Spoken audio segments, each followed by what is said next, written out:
Nene to sabe bali babegete chikobi chitari che kanisa baruhusie wale ambao wamevalia kofia ambayo sio ya imani usimame. Nataka kuanza na maombi ambayo yatafanywa na Senior Reverend. Wacha tuombe.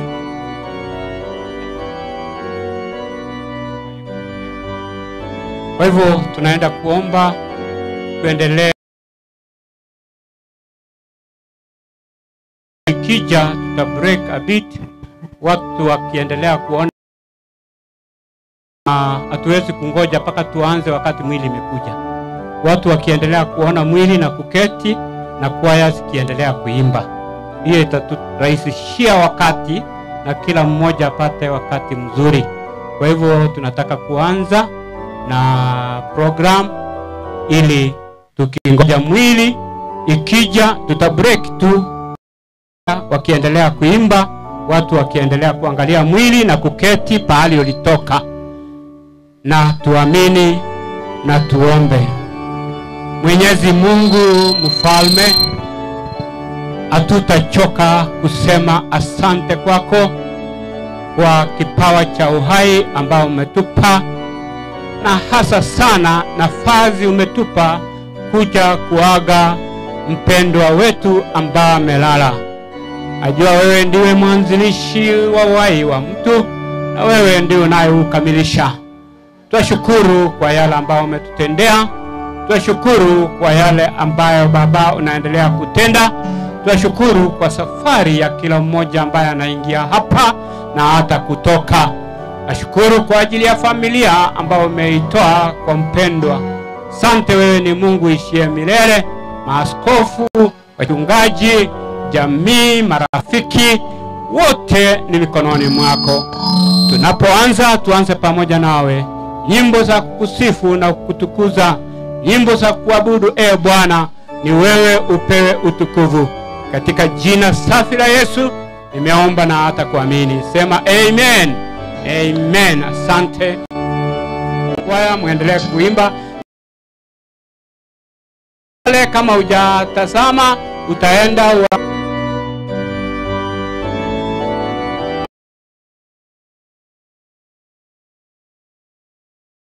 familia ikuje, sisi tutaendelea na program. Familia ikija itapata, tunaendelea nayo. Asante, asante MC, asante Evan ambaye naye tuongoza. Asante sana.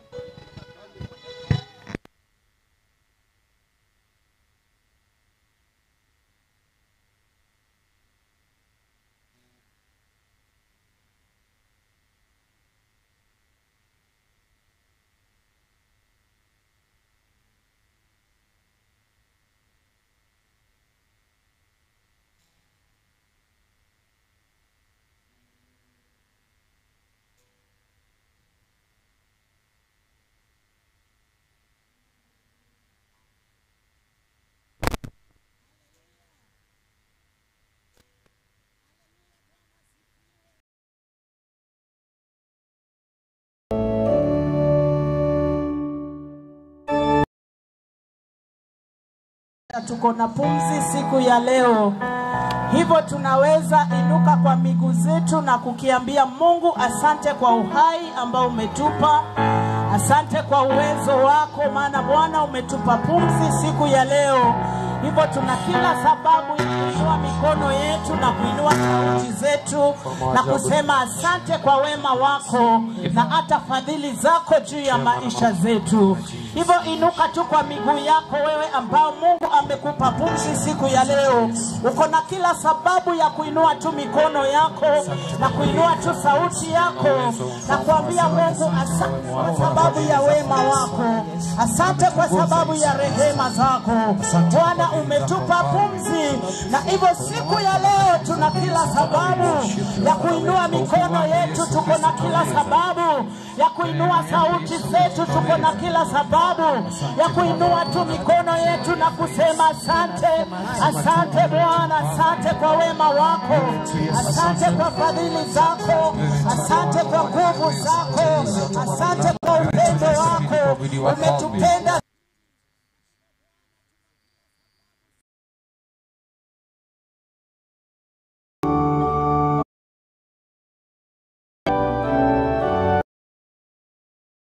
Asante kwa nguvu zako, asante kwa upendo wako, asante kwa pumzi ambayo umetupa Bwana. Tunakuinua, tunakutukuza, tunakuheshimu, tunakuenzi. Asante kwa nguvu zako.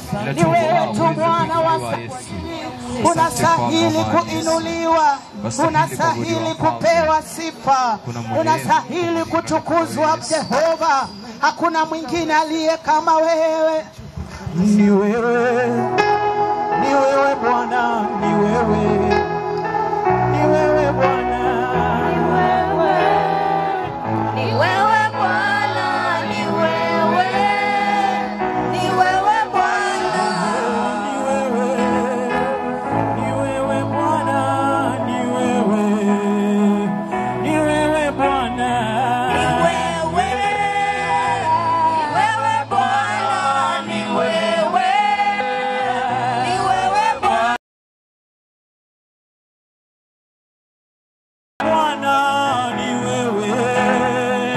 ni wewe Bwana.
Unatoa faraja ambayo mwanadamu hawezi kutoa.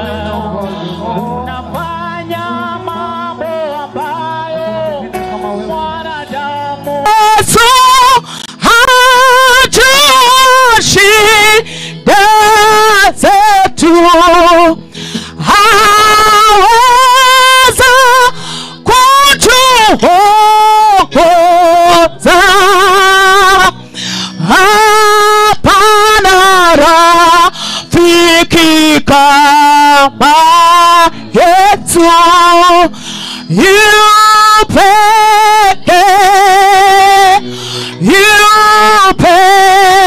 Yesu ajua, Yesu hajua shida zetu.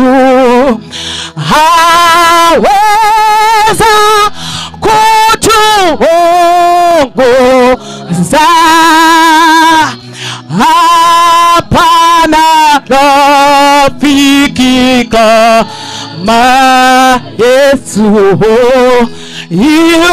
Yupeke Yesu ajua, Yesu hajua hajua shida zetu, aweza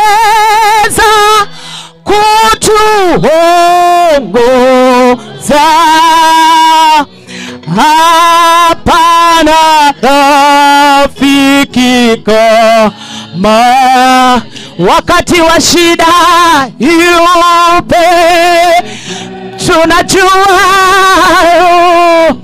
Yesu hajua, Yesu hajua shida zetu, haweza kutuongoza. Hapana rafiki kama yu pekee, yu pekee. Hapana rafiki kama Yesu, hapana rafiki kama Yesu.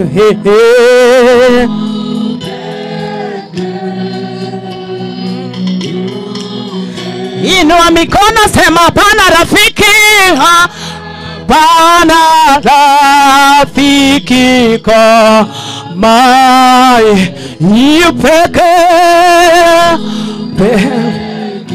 yu pekee.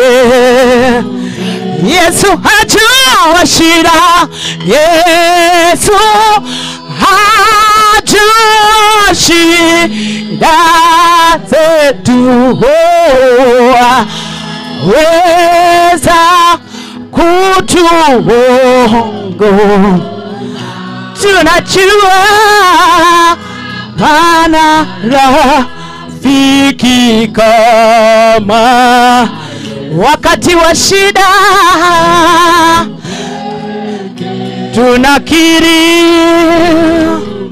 Yesu hajua shida, Yesu hajua shida zetu,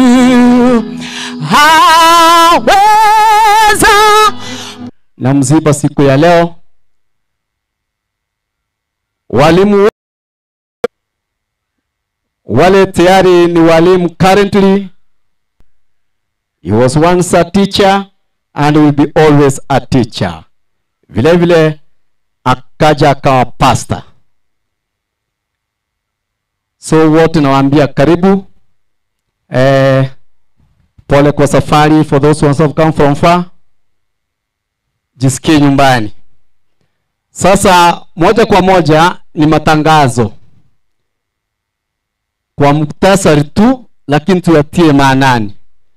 Tangazo la kwanza, kama unajua ni wenye familia, hema yako ni hii hapa.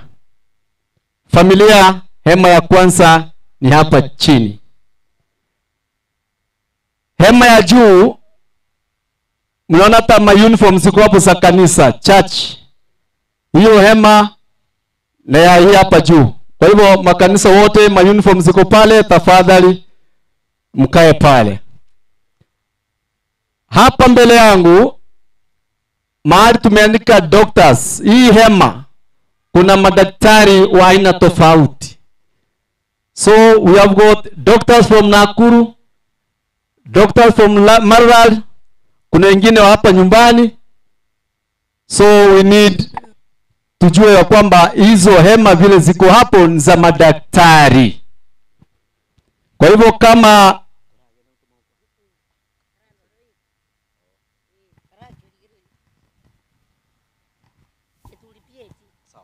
thank you.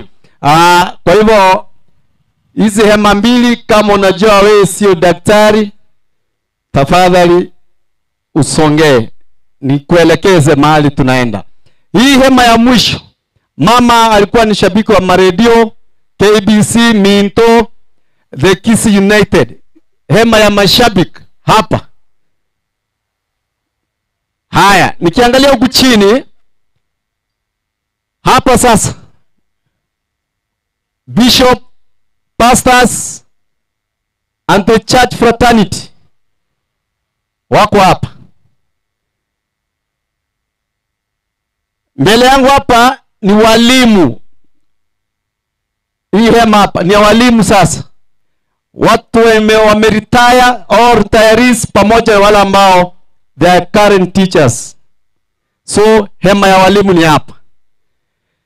Nikisonga hapa, next to me hapa, watu wote kutoka Nyaribari kwa kina Ben ni hapa. Bari wote Nyaribari. Erenge Komu, Nyaura, Kiamabundu, Nyaribari kwa jumla. Tuje hapa. So Ben. Haya, mwisho. Hapa. Wale wote wametoka wakina Eunice. Kegogi ni hapa. Igomna ndoche ngenge Kegogi ndoche North. So watu wote wa North kama mko hapa, mje hapa. Alafu huku mbele the immediate family, alafu the uncles and aunts wakae nyuma yao. Haya, vyumba vya usafi. Tukiangalia pale nyuma kuna vyumba vya usafi. Hizi za juu za kina baba. Zile za chini kwa kona za kina mama. So tusigongane tafadhali. Chiomba chiria chiobo chenu echichiarura ne chiabagaka. Chiri chia maate ne chiabagina. Haya, kwa upande wa parking, wale watu wa kupark tafadhali mtusaidie hapo. Hapo ni entrance, abuno chigachiko soera. Tigao parking sehemu egari ko tote ni hapo hiyo ya hash peke yake. Haya, hizi hapa chini watu wetu wa kijiji abantu waitowe Kenyoro watakaa kwa hizi miti hapo nyuma. Kuna benches there. So those vehicles ambao zimepakiwa pale zinazuia wale wenzetu pia kuhudhuria hapo. Bono parking Jones ipi ikuje pande hii. Iyo nterewe ndio sira zile magari tafadhali msaidie chibenchi chiria zitatumika. Haya, I think I'm done. Sasa naanza. Na kabla tuanze, kuna hizi picha ndogo. Hizi picha ndogo zimepatiwana na familia for free. Tafadhali kama unauziwa hayo ni makosa. Nambari ya pili, familia wako na mpiga picha wao. So be guided. Thank you very much.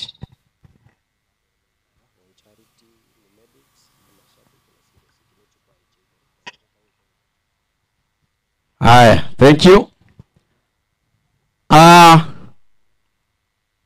Naona pia the Bonchari team pia nimeambiwa mko hapa. Wale mashabiki wa mama naona wako hapa kwa soko wengine waliwe chiro na abaro lile matari. Sasa leo mambo ni kama ifuatavyo. Ukibahatika kuja huku mbele, make sure upiwe picha na mama na uinunue uilipie uende. Hakuna kuongea. Mkwano nto kwa ala, tuwezi ala kuongea. Tukianza kuongea tushaanza tayari. So, tafadhali ni kupiwa picha, kusalute na kukaa.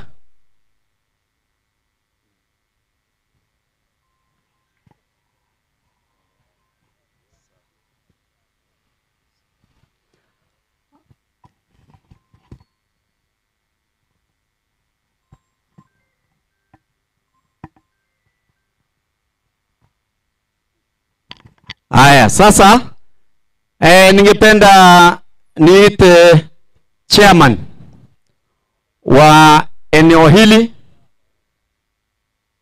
aje hapa mbele. Anajua vile anafanya. Akiwaita hapa mnakuja mnapiwa picha na mama peke yake.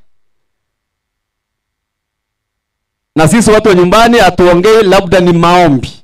So naomba tukiitwa hapa tukuje wote tuambie wageni karibu. So chairman, naomba utuitie watu wako hapa. Kuba kwanya ga secretary yetu boirire. Kuba tebi pole. Aende pole asogo siria omogaka ben. Goikaga igana masikani ya manene. Gocha koba keroli ngomogaka ben ni orali. Bono nchenta ite gocha kabwangu koba ben noyo itoga iga. Bono konyoraga iga asare igare seke igenyoroge kol kumwa motoka. Bono nche nataka nsabe bari mwa motoka koba ben ne member konyare yaito. Amoche iga mwezi chida ike eyemo elinde mwirani. Kari sare mwa motoka. Alafu ria kamere tosoe mwa kebua beri. Aria sanyo le tubulima asare. Na inu moche iga ida ike eyemo elinde togendere. Ria gatatu toche irianyi. Aiga setole se skuru ele to roda. Aya mwamutoka karibu sana.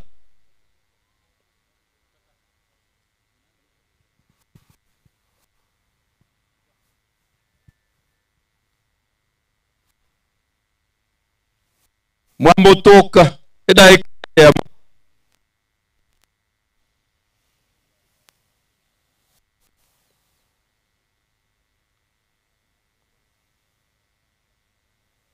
mwake bwaberi abungu etatoranye mukonyoro bono tima etikinda abate mwamutoka mwake bwaberi irianyi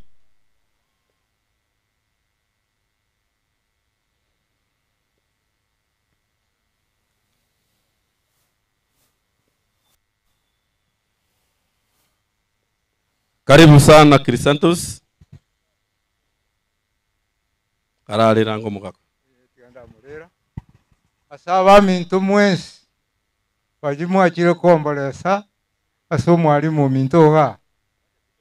Nchanko Crisantos.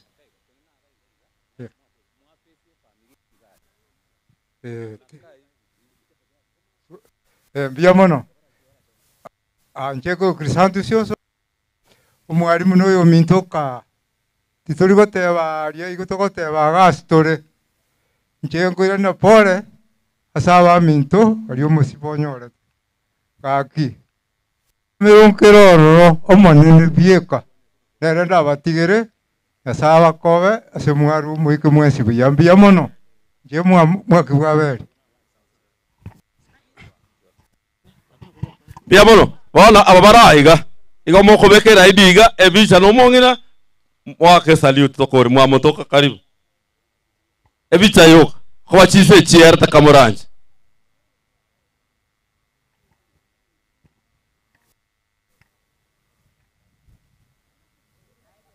okay biamono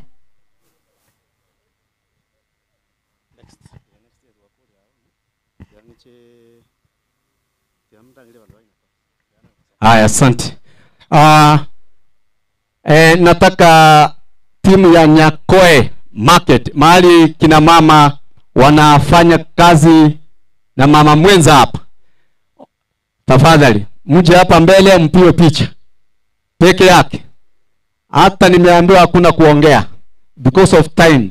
More kane omongnolia nchugocha. Hakuna haja. Haya, wacha mama aje hapa. Na mwenye hakuna mwavuli because of time. Ngita itonya kwa motene tumusumamishe tufanye nini? Aje tu hapa. Akae na mwavuli hapa. With a reason. Njoo bebea mama kiti hapo. Haya. Ni kuna just 1 hour kuendesha kitu. Uzuri hakuna kuongea.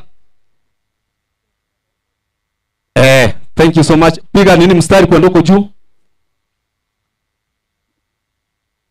Mstari kubwa kabisa. Na wenzangu, remember haya mazishi yako live. So you make a mistake here, everything is done. Igo ntore aseti igumna more igo murende sana. Haya, hao wote ni hivyo. Sasa naomba picha pale.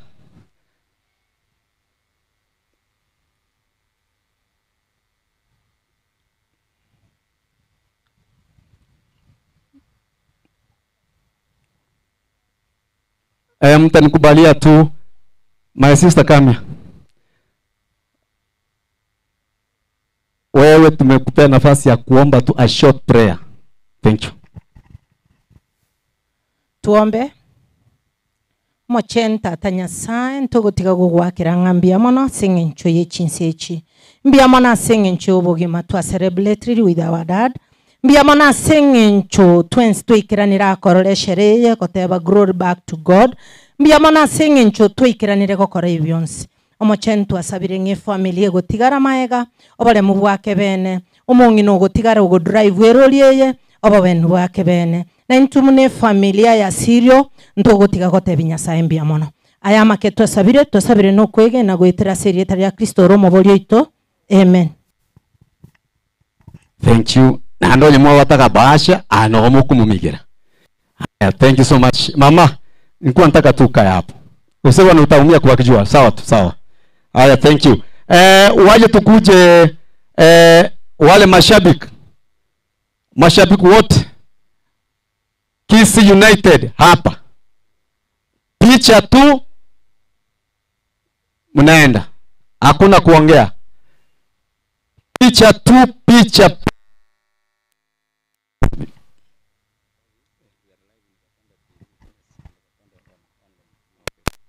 Yes, thank you. Kumbuka Getembe TV iko live na YouTube. Kwa hivyo walimu vuate chisimi, walimu kuna masimu, weke YouTube Getembe TV live. So nataka munini hivi.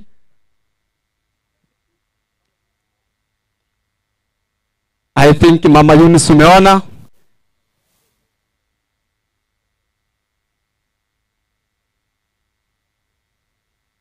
Najua mko na kiongozi wenu, najua mko na kila mahali, lakini you will allow me salute because mama amewaona. In case mko na bahasha, mmoja ndio ataenda tu pale awakilishe wengine. So pia wamesema ni maombi, there's no problem. Bila kuongea ni maombi peke yake tafadhali. Masawari na nchiri. Haya, nani atatuongoza kwa maombi? A short and brief prayer. Mungu aniseti hiyo maitonoria.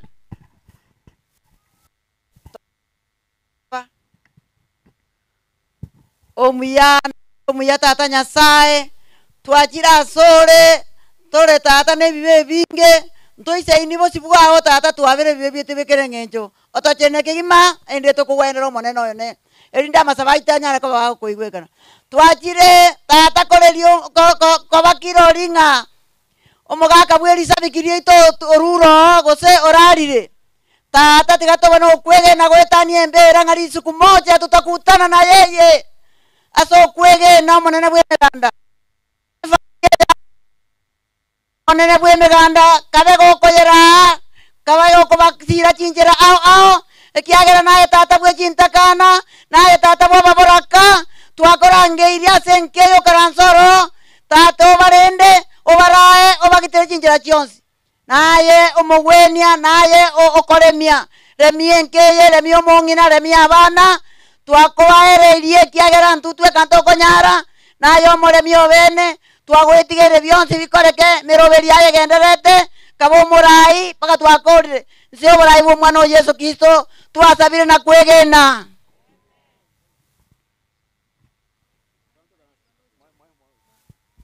Thank you. Awali mashabiki wakina mama ndio mono sana. Vile vile tukuna Arise and Shine group, self-help group pia hapa. Arise and shine. That's why mama I told you weka kiti pale. Everybody needs your photo. Naliba manyengo ya tamatanga. Haya tuweke kiti hapa na mwavuli. To simplify things. Kiti na mwavuli mwenye ako naye. Omo nginatigabera ali yako ole keseke. Leo unasherehekea bwana wako. So omo gasoto ora waka yake. Bia mono beka.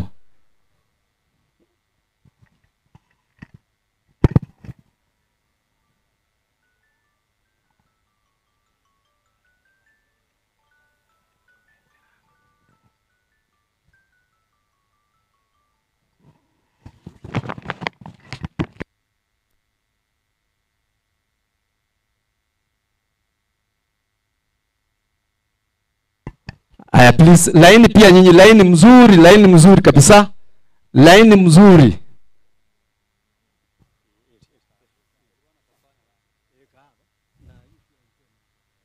Aya.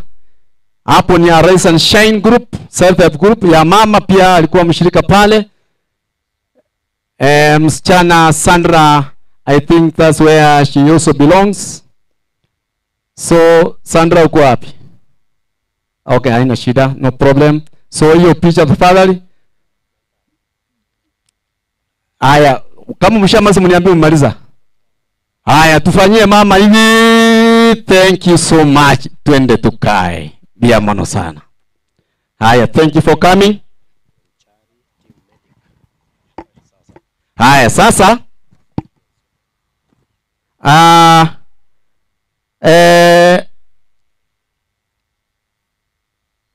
next,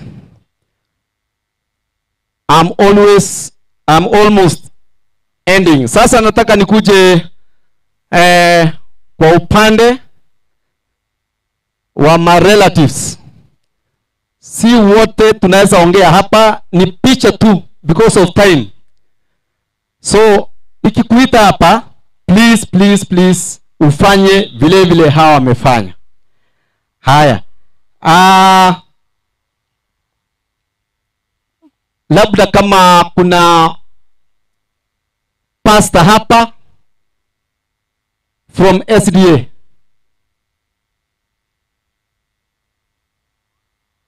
Please. Najua tuko na Catholic, tuko na SDA, kuna Full Gospel. Please, you are Catholic, mkatoliki hapa.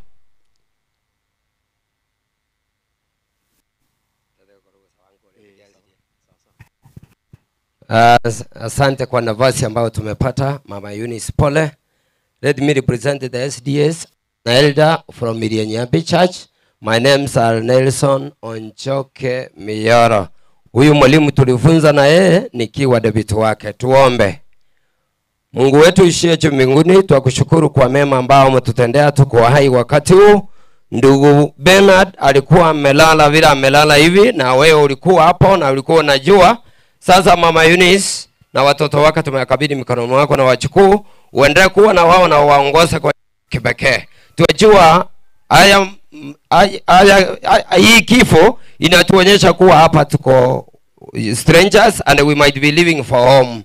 Let your will be done upon us, and all that I hear, let your will be done as we leave this place, for we pray, trusting in the name of Jesus Christ. Thank you. Kama kuna mkatoliki yote hapa, inaweza kuwa ni catechist, father,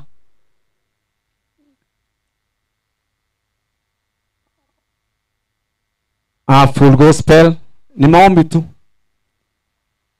Sababu I'm just passing that exercise kwa upande wa makanisa. All I can assume, wote ambao wameongea hapa, thank you. Alafu nitoka hapa sasa. Asante kwa nafasi. Kwa majina naitwa Pastor Julius Omwenga kutoka ushirika wa Full Gospel Churches of Kenya. Na kabla sijaomba, ningelipenda kumwambia Eunice, Reverend Emmanuel angekuwa hapa, maana ni rafiki wa Ben, lakini yeye ni mgonjwa. Kwa hivyo amenituma kwa niaba ili nikaweze kuleta faraja za familia yake. Hivyo nataka tuombe kwa sababu ni maombi.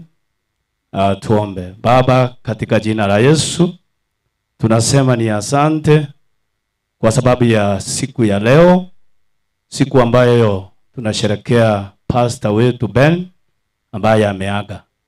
Nakabidhi familia yake mikononi mwako, nikiomba Baba wa rehema, kama vile neno lako linasema kwamba wewe ndio Mungu wa wajane na mayatima. Naomba uwafariji na zaidi sana uwatunze kama baba ambaye umepaki pamoja na wao. Asante kwa ushirika huu tulio nao siku ya leo. kuomboleza tukiwa mahali hapa. Nimeomba nikiamini utatenda mambo makuu kwa jina la Yesu aliye Bwana na Mwokozi wetu. Amen.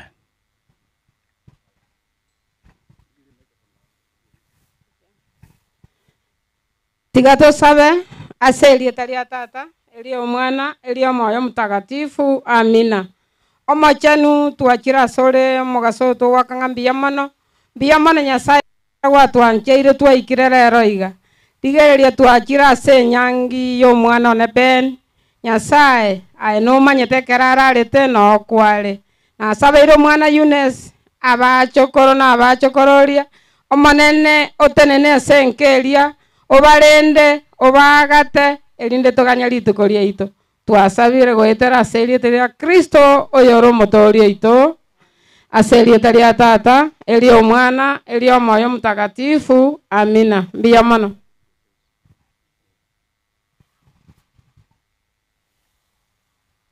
Ni mchungaji Julius Ondieki wa Evangelical Lutheran Church in Kenya. Nchene korera yo mogaka ben urarire mwana ora aigakuru kwa Rebecca Isoi. Tuombe. Baba, katika jina la Kristo tunashukuru kwa nafasi hii ya kipekee umempatia kila mmoja wetu kufika ili kushuhudia kwamba maisha haya huisha kama hewa. Hivyo Baba, tuonyeshe jinsi ya kuishi na jinsi ya kujiandaa kwa ajili ya maisha yajayo. Ni katika jina la Kristo tumeomba na kuamini. Thank you. Kwa upande wa makanisa sasa tumalizia hapo. Sasa nataka KPLC waje hapa mbele wapiwe picha. KPLC mahali popote mlipo, please come here. It's now your chance. KPLC kama wako, I believe they're there. Waje pia wapiwe picha hapa. From there watakaofuata ni Bonchari Team Medic pia wache wapiwe picha hapa. Tumalizie hapo. Nyakongo PAG muwe tayari na wimbo. From there niingie kwa my relatives.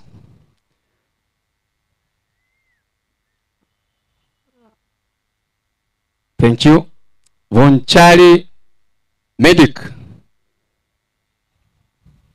Na mkija mnaangalia kamera tafadhali. You are live in Getembe TV, YouTube. Yes, you can see the family members are also here. So ningependa muwekwe katikati. Mkae hapo katikati, waweke katikati. Waweke katia hapo katikati hapo. Yes. Haya, thank you. Hivyo tu.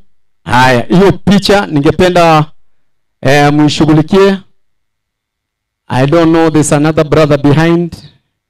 Harakisha kama unafika hapa.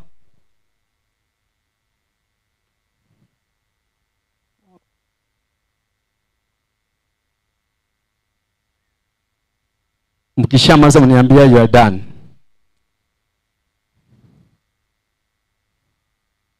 Thank you. Haya, asante sana. Thank you for coming. Hata wamefurahi wamewaona. Now, Bonchari Team Medic. Bonchari Team Medic. Vile vile hapa. Walifika kweli? They are here. Thank you. Bonchari Team Medic. This is a photo session.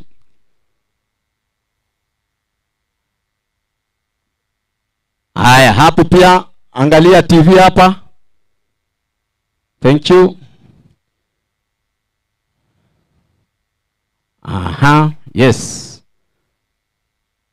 Haya hapo.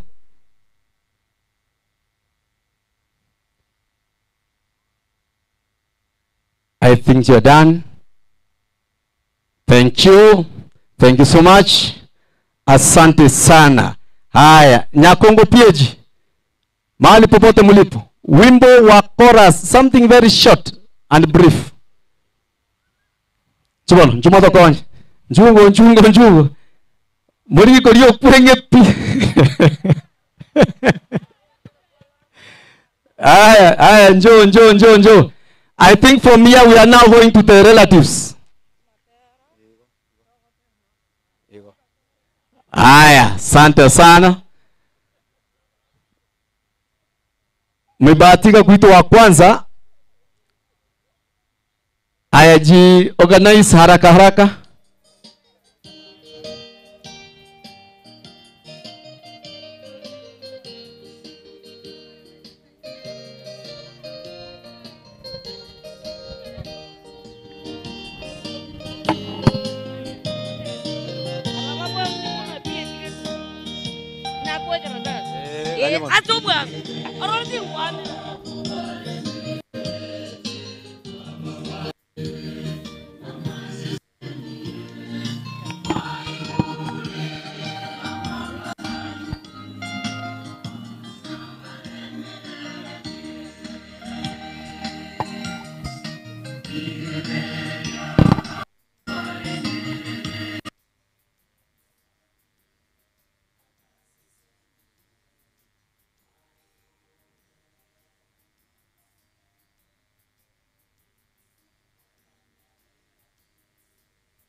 Haya, asante sana ngakimoko batebya. Thank you. Tukipata nafasi tena, if town will allow us, tutawaita tena. Thank you so much. That is a good start. Now, sasa hapa ndio kuna tumeswitch kwa kipindi kingine. Nimeenda kwa my relatives. Hapa kuna sehemu mbili, kwanza tatu za maana kabisa. Ya kwanza kwa kina Ben ambaye uko Nyaribari. So I'm switching there immediately. From there to kwa kina Ben, tupate basi moja hapa inaitwa sijui ni gani ile itupeleke Kegogi kwa kina Eunice.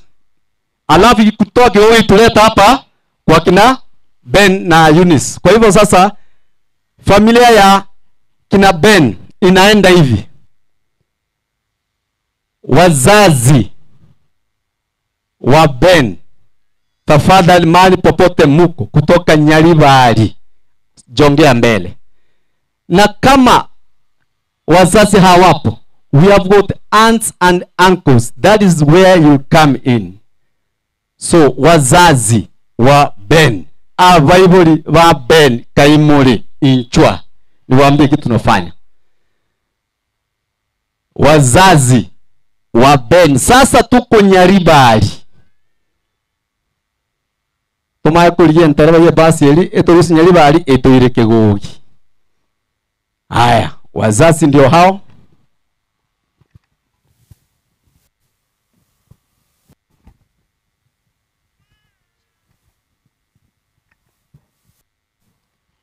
Na hapa tutamaliza kutoka Nyaribari kabisa, tusirudi huko. So we go as sequence. Haya, njoo hapa muangalie pale. I come there. Nitakuja hapa tafadhali. Let me, okay, njoo ni hapa. Kwanza hawa ni wazazi ambao ni uncles and aunts. Mama Eunice njoo hapa. Omongine Eunice okora magteo paka. Hiyo picha tunaingoja uje upiwe na wazazi wenu hapa. Nchuga.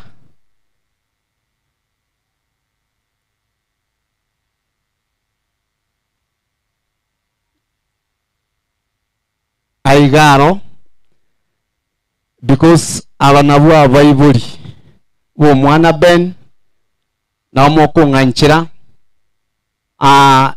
in 1 second onye teba 30 at least moja tu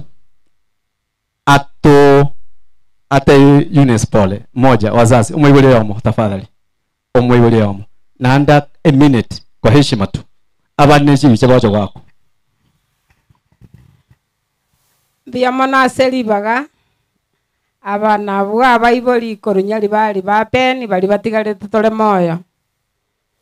Biamono asabage ni bachira setieke wakero mwana one Ben moneno one litukolia elio moelio.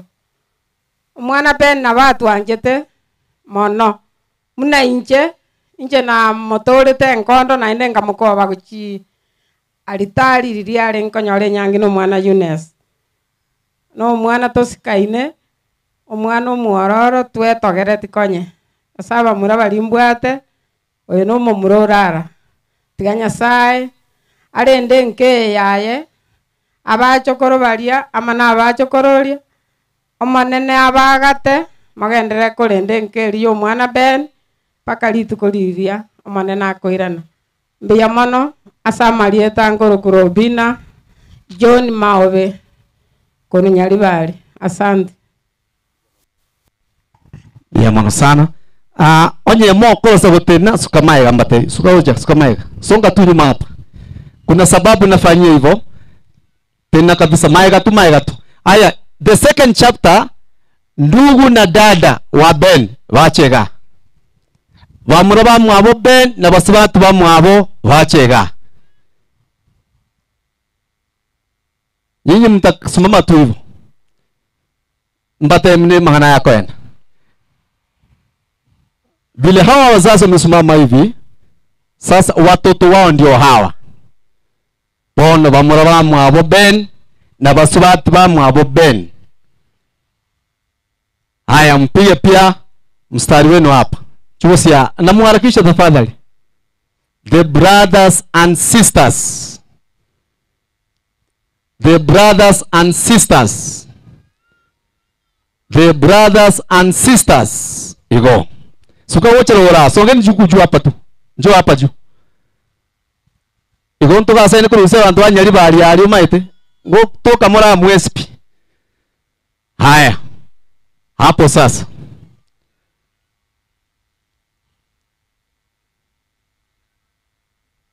Harakisha.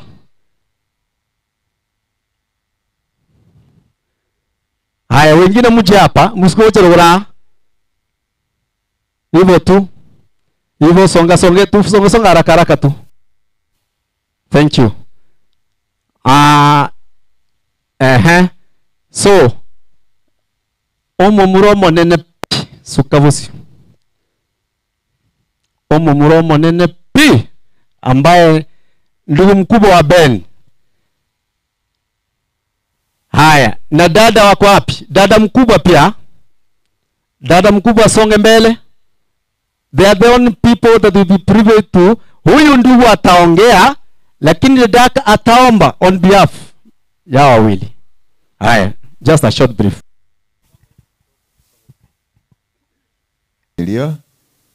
Ili Mungu atufariji katika roho zetu.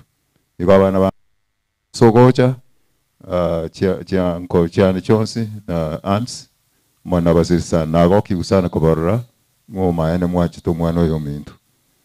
Iko kwa niaba ya mwenzi na kanisa. I'm also very grateful you have been with us all through. Tigo na sabe.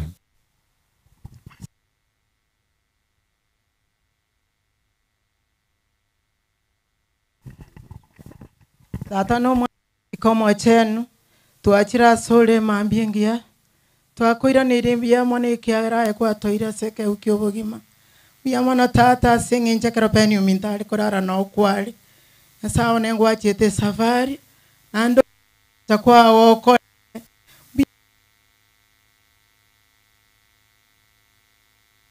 bapeni abo tukoro tuwa cha sama okao nyasa obalende obagate obaye chirichia penium wate oba bororo bori wa penium tabwate nyasa twachira so twagosemeria samanga nonse mbia mono tata singinja no yoito nyasa no na riturato go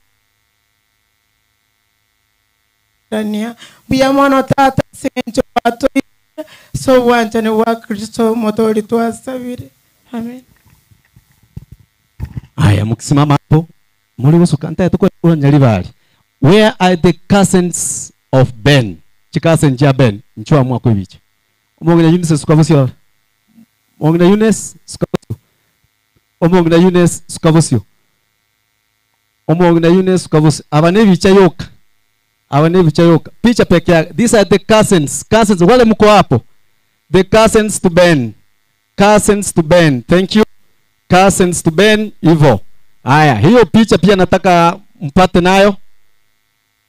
Igo. Na wale ambao tumekaa pale, the cousins to Ben kutoka kule Nyaribari. Haya. Haya, mkimaliza mniambie sukamaega bono chikasen. Sukamaega. Join the other group. Ngora muska ngora igo. Muligeri goche. Haya. Bado tuko Nyaribari.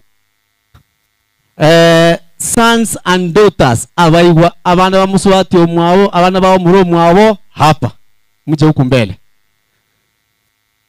abana ba muro mwabo Ben abana ba muswati omwabo abo bada abaigwa gosechika senchiri kwa hao peke yao tafadhali njoo hapa mbele abana baba subati abana baba mura mko wapi wale watoto wako wapi Elieta I don't know hii mic nayo sino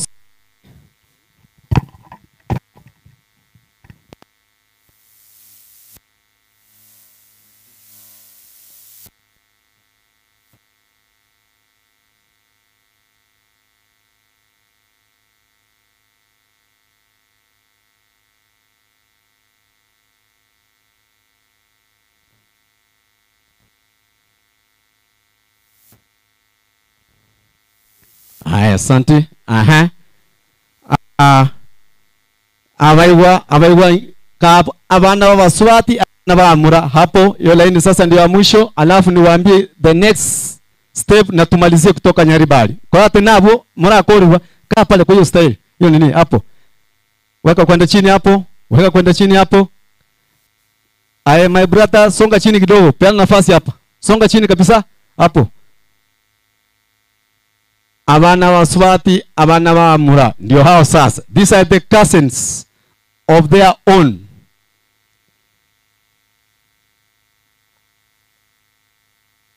Haya, mkimaliza mniambie.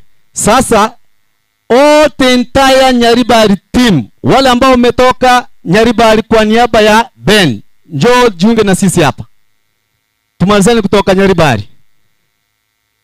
Abantu bonse baru Nyaribari. Baru zijuni Kyogoro, Gekomu, Nyinkwa, Kiamabundu, all the entire team from Nyaribari. This is your time also.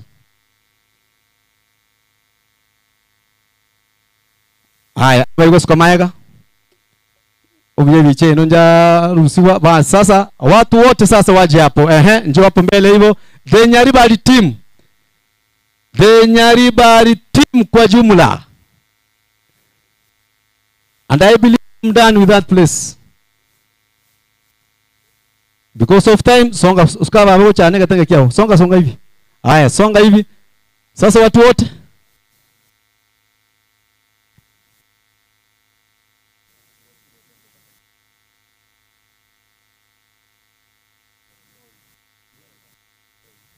Haya. Hapa Mheshimiwa Mwenyenye pia amejiunga na hapa. And I think tusifungie watu wa Nyaribari wote. Abantu baitu banye bali bonse pi moraiga laini wako biche. Hivyo sasa, so Mheshimiwa Mwenyenye, kwa heshima kubwa award na wenye siasa kile behind after this, lakini lende kwa heshima tu Karue Karieta pole kwa heshima kubwa. Thank you.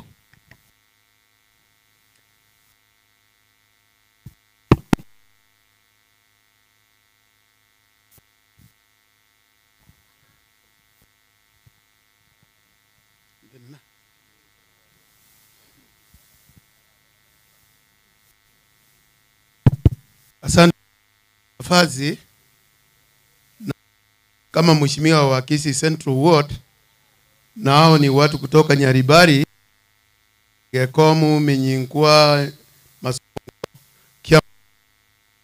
Nami nimeleta rambirambi zangu Pen Amirara kwa familia ya Pen, mama na watoto na ndugu yake, na familia ya mzee Neriko na timu kutoka.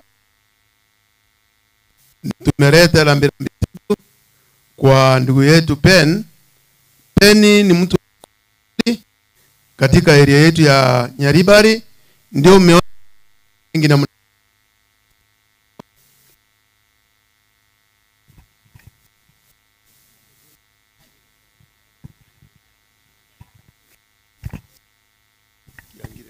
please help us. Okay.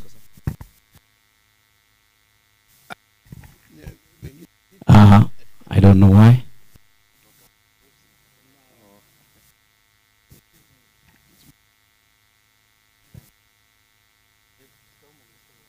God is good. Tumsifu Yesu Kristo. Asifiwe. Tuwaletire pole itene. Ojase nkayo mugaka Peni oraira. Muna muroja Abanyaribari tuwakira sobonge. Peni no muntu orengo muya. Ya nande munante neina otu asomete nere.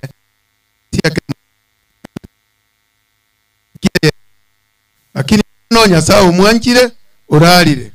Igo familia pole ndogochi amangeri tukolia lero neribe muna mwatororire igana rero muri sichoeli muna abande korwekera ase igo twaretire pole ito ya bene igo kamuranche abantu bagaiga musocho igaiga soko Ben no muntu uri ngomuya muna muruche getie gekiararire iga abalimu bonsi bibali bali taya na bali asegas pole sana sogosiria omwancho ino oyu mwana ngokorokomegasi igotili gochigochia mange ona aletire pole yane yabene negetoro kiane nkoando mongina garia anakogure sukari na nde naruete rongori yane igabanyari bali twakire peni kwaeli mangana siasa tingo kwana lakini moigweta sensa serochi ntwaba gusito ko kuna banta bake lakini bwata chikura igotole ime yoyo minto Fred Okengo Matiang'i usenga kimwateba igontu no torochie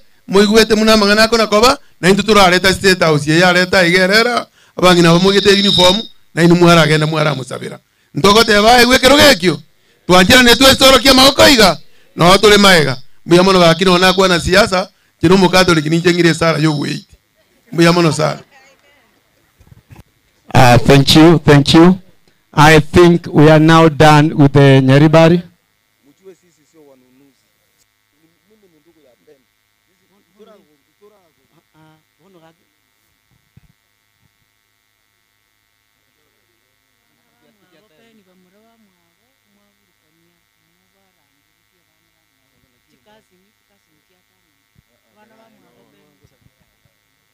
I think mtu ambaye hakuwa hapa ni mheshimiwa mrefu wako njiani anakuja. If time allows pia atakuja atoe rambirambi zake. Atungeongea sisi wote hapa, but the system I've used, tumemaliza mambo ya Nyaribari sasa. Thank you.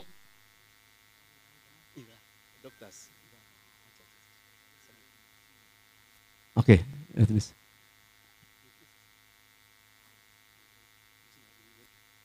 Eki, that one. Asante. Mheshimiwa Tisa, Dr. Tisa, welcome.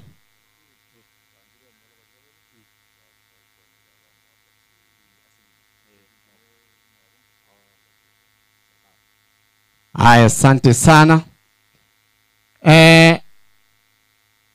Nimetaarifiwa kwamba we can rectify things. Mheshimiwa karibu Dr. Felix Atisa ambaye wanafanya kazi pamoja na kijana wa hii boma. Tukijiandaa, kuna wale ndugu watoka nitoke na Ben. Abana bali bayiboire nerende yemo mbabere barabwo. I know why you just come here inchumwa kwe bicha. I thought kena mumurio manene, lakini okoranga hawa ni wandu watoka nitoke, so ni heri waje tu wapiwe picha pamoja. I was just summarizing, but mistake is human.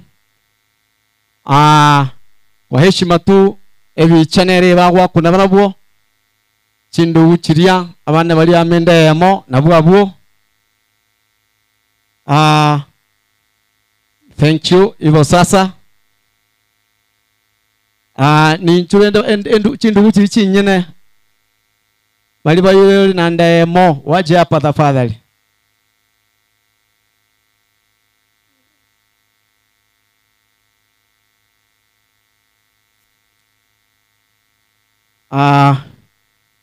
Thank you. Na inu mwa mbwango rende.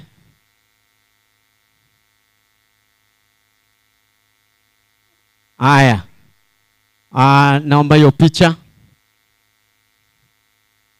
Haya, mnaweza niruhusu mmoja aongee kwa niaba ya wengine. Just one. Na mambo ambayo ni kubrief. Ya mono sana.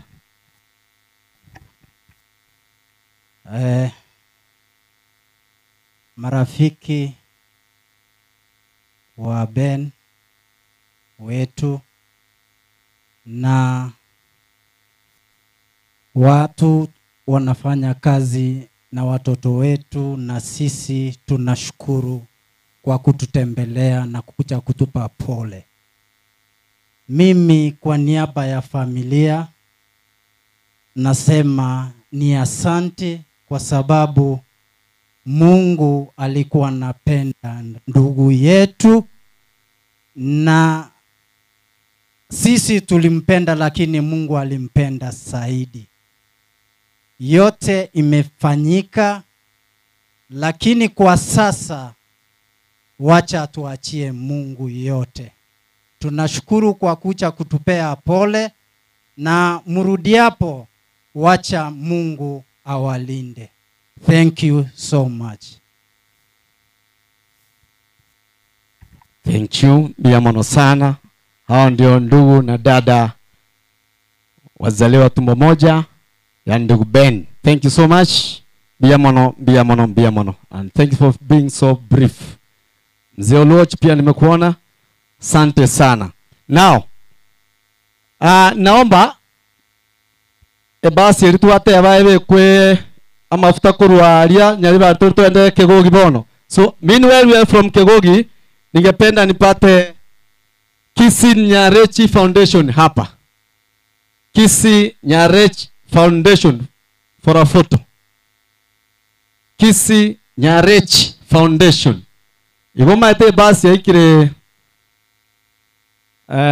nyatie koko chimoino toisirika Kegogi sa Eunice tojuko buji. Haya hapa sasa.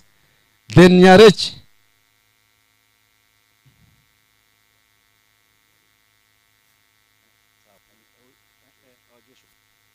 sawa.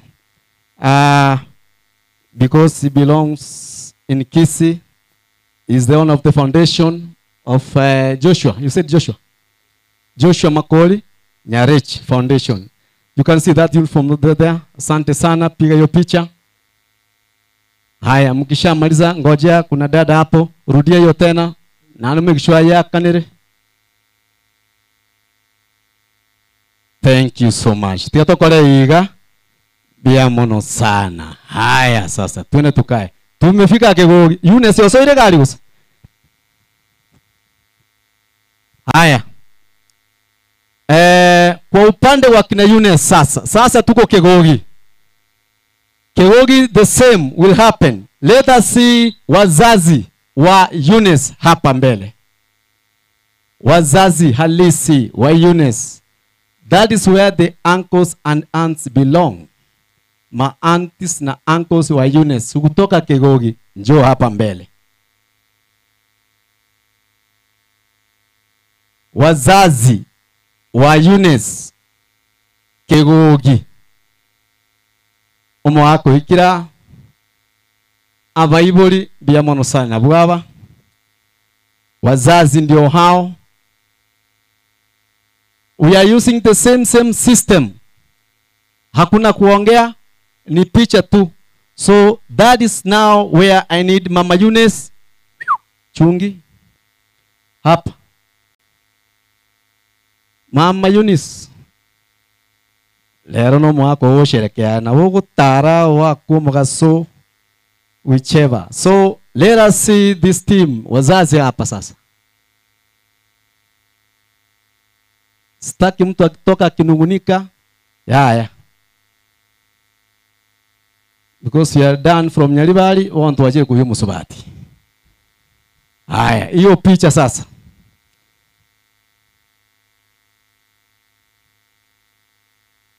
Haya, muna bara abingigo ngo muibulio yomo akwane kwa niaba ya baibulia.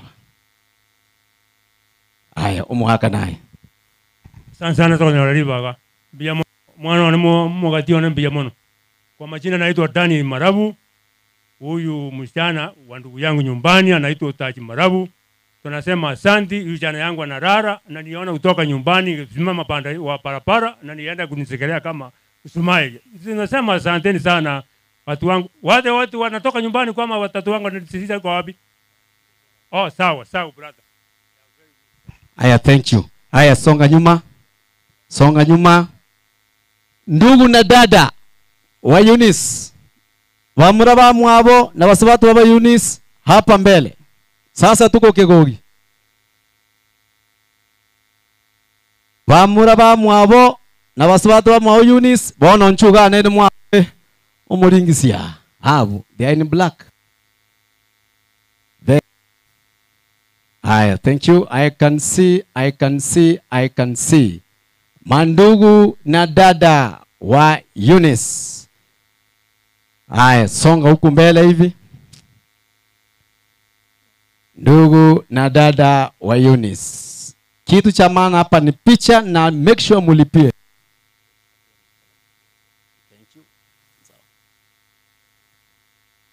Haya, Eunice songa mbele. Basi hakika avengi book very beautiful. Yagendege mbiage uche. Ai, hapo mko sawa. Haya, sasa hiyo picha ikiwe msichana mkubwa ako wapi?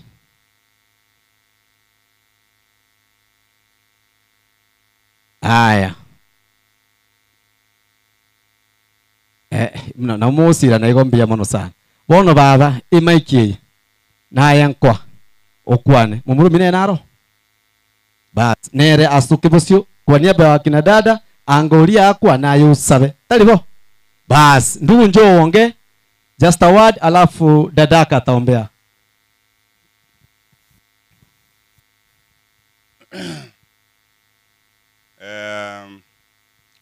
Samarieta Julius Marabu Yagundi nka geoge una moiwa asa omusubata yune sharwed tindi na magenda kono tenda na pole musubati abana de family asogo siria omwanjo oyore mokoyone iko tuale nga bange tadiga makweli ni gabujete tuatanekana abande bagenda ase moyo ndagashirete kanga na botora bange gayo tuatanga tiabaga tocha na banda bagenda ali agra twango tonsi paka tualenge ko represent ons kenga na ina bwate mbiamano aso dibaga utoriko kana singa na ntuntu ega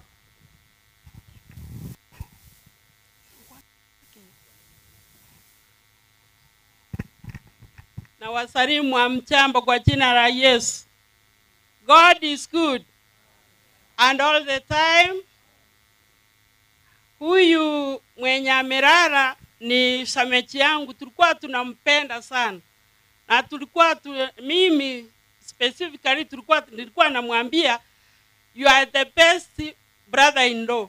Na nilikuwa namwambia wewe ni made in England. Wakati wa miaka yetu ya zamani tulikuwa tunapenda vitu vinatoka England. Sasa si vya China. So Ben nilikuwa namwambia wewe ni samechi made in England. Alikuwa special. Kwa hivyo na mshukuru Mungu na naomba Mungu abariki familia yake na asikose kwa wachukuu na vitukuu wakiwa huko. Mungu awabariki wote wale wamekuja kwa hii sherehe. Na tuombe. Tato myoyo igoro mono twakobakire twakwairo banene asenge nchoyo moyogayo oyo mokoyone Ben Nyasaye ito watigire omoboraka oyo my sister watigira abana watigira abachokoro tato yore igoro mono okoboko kwao nkole maso muchioria ekera bagosoka obamo na barabwo Nyasaye ito omuya oyore igoro mono no manyete obwaro obo bakire na tato omwabo tigoba kuna endo ewo banene nesikone bako bitigale ko bebyao aseli etali ya Yesu Kristo oyore igoro mono. Thank you. Simama tu hapa. Trinabu, muna tuwakora lini? Haya, ngojea tu kidogo. Haya, thank you. Sasa cousin chia Eunice nchiro. Cousins to Eunice. Njoo hapa. The same system we used in Naribari. Tumeileta Kegogi sasa. Cousins za Eunice hapa. Anga Moigule njoo hapa tafadhali. Wale mko cousins kwa Eunice. Mje hapa mbele. Hivyo na wenye umekaa pale in case there is anybody cousins to Eunice, cousin James, hivyo. Eunice ya skobosia. Ogo sume step forward, kerena iguru group na rangi. Thank you hapo. Cousin sasa ndio hao. Amnao kegogi na ikire kegogi gati ngange tuligo ikera mons. Haya, cousins to Eunice. Cousins to Eunice. Harakisha. Haya nonyona na utwata ketoa kanire biche yo gocha konyolire. Haya, sasa angalia. Haya, piga hiyo picha. Thank you. Haya hapo sasa. Haya. Mkishafanya hivyo, mkisimama hapo abana mumuromu wao na muswati mwa sons and daughters to this group. Au bara maigwa, njoo hapa. Watoto wa wazazi, the sons and daughters. Please come. Onyokoro yuwo mumura oyuwo muswati hapa. Harakisha. You are cousins of your own. Muje hapa. Cousins from Kegogi. Harakisha, wazazi wamechoka. Tafadhali harakisha. Nikitoka Kegogi sirudi kule tena. So, these are the sons and daughters. Abana wa mura, abana wa swati wa mwabo. Eunice. Hapo sasa. Thank you. Songa nyuma. Now, the entire Kegogi team hapa. Timu yonsi pikoru Kegogi, wale wote wametoka Kegogi kwa kina Eunice. Wamekuja kwa niaba ya Eunice, zote tuje hapa. The Kegogi team here now, North. Nduga kio seba kare kuigwa, tigango ndara. Baigute. Haya. Sasa watu wote wametoka Kegogi. Watu wote wametoka Kegogi. Naona kwaya hapa, ndio hiyo, thank you so much. Watu wote wametoka Kegogi, line hapo mbele. Wengine msalao ndio timu muhimu leo vijaka kabisa. Thank you so much. Biamono.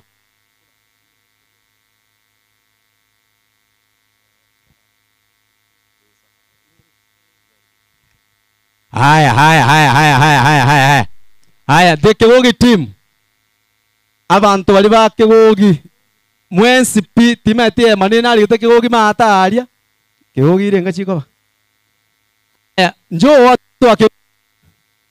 All members from Kegogi. Aturudi huko tena. The Kegogi team. Please. Tumalize mambo na Kegogi sasa. Haya, naona sasa wamepata.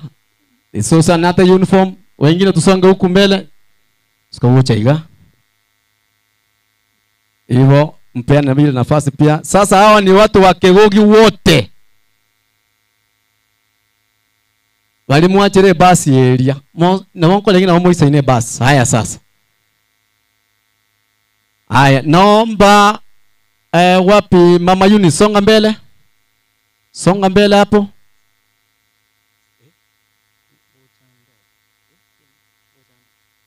Haya. I think mwakoli chiviche mshamaliza. Haya, tufanyie wenzetu hivi. Sasa Getuli peke yake ndio itabaki kwa wimbo wa kumaliza hii maneno. Abantu ento isaransi.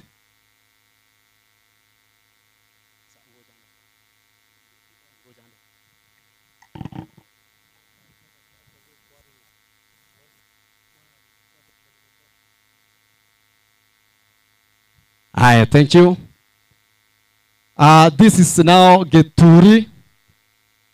Getuli sasa watatupa wimbo kwa kumalizia mambo na familia kutoka Kegogi. Uniform imonyero chemunere abagaka mwatiga nsenga likie bwali na inwe mwatiga abagaka gali kiye gusa wa ande mwabali ne uniform mani gaki muyanje tu. Haya, twende sasa.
Thank you.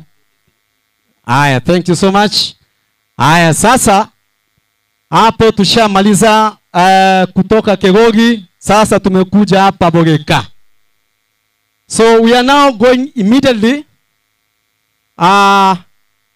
to the nuclear family, familia halisi ya Mzee Ben na Mama Eunice. Hapa pia ni hivyo hivyo, sheria na masharti. Hapa sasa lazima pia niwakumbushe kama nitaita for example the firstborn, kijana mkubwa wa hii familia atakuja na wafuatao. Atasimama kwanza na mke na watoto hapa. Secondly, wale walikuja kwa niaba ya yeye watakuja baadaye. So from there, hapa ndio mahali ameoa yule kolera, mama ama baba wa bibi yake wanakuja hapo. Kama mumeoa familia moja chisemo, hapo ndio utakuja pia na picha. Kama ni omoko whichever, we need that photo iwe moja. So for example, kijana mkubwa anaitwa Boniface, please come along, then I tell you what to do. Boniface ambaye ni daktari ajonge mbele kwanza na familia yake, most important. From there mtaona vile tunaenda. Haya, daktari uje hapa mbele. Kwanza mheshimiwa Tisa amekuona ako pale. Thank you. Thank you so much. Haya, sasa I need your wife and children. First, picha ya kwanza. It's just a photo session. Na tunaenda haraka. I have only 5 to 8 minutes. Haya, nataka hiyo picha ipiwe hapo. Haya, Mama Eunice njoo. Wazazi wa mke wa daktari by name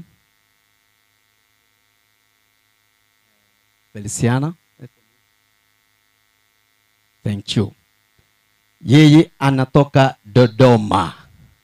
So wazazi wa huyu dada waje hapa. Hao sasa ndio kolera. So kolera kuja hapo pia wapiwe picha hapo. Kutoka Dodoma all the way from there. Thank you. Haya, tupate hiyo picha.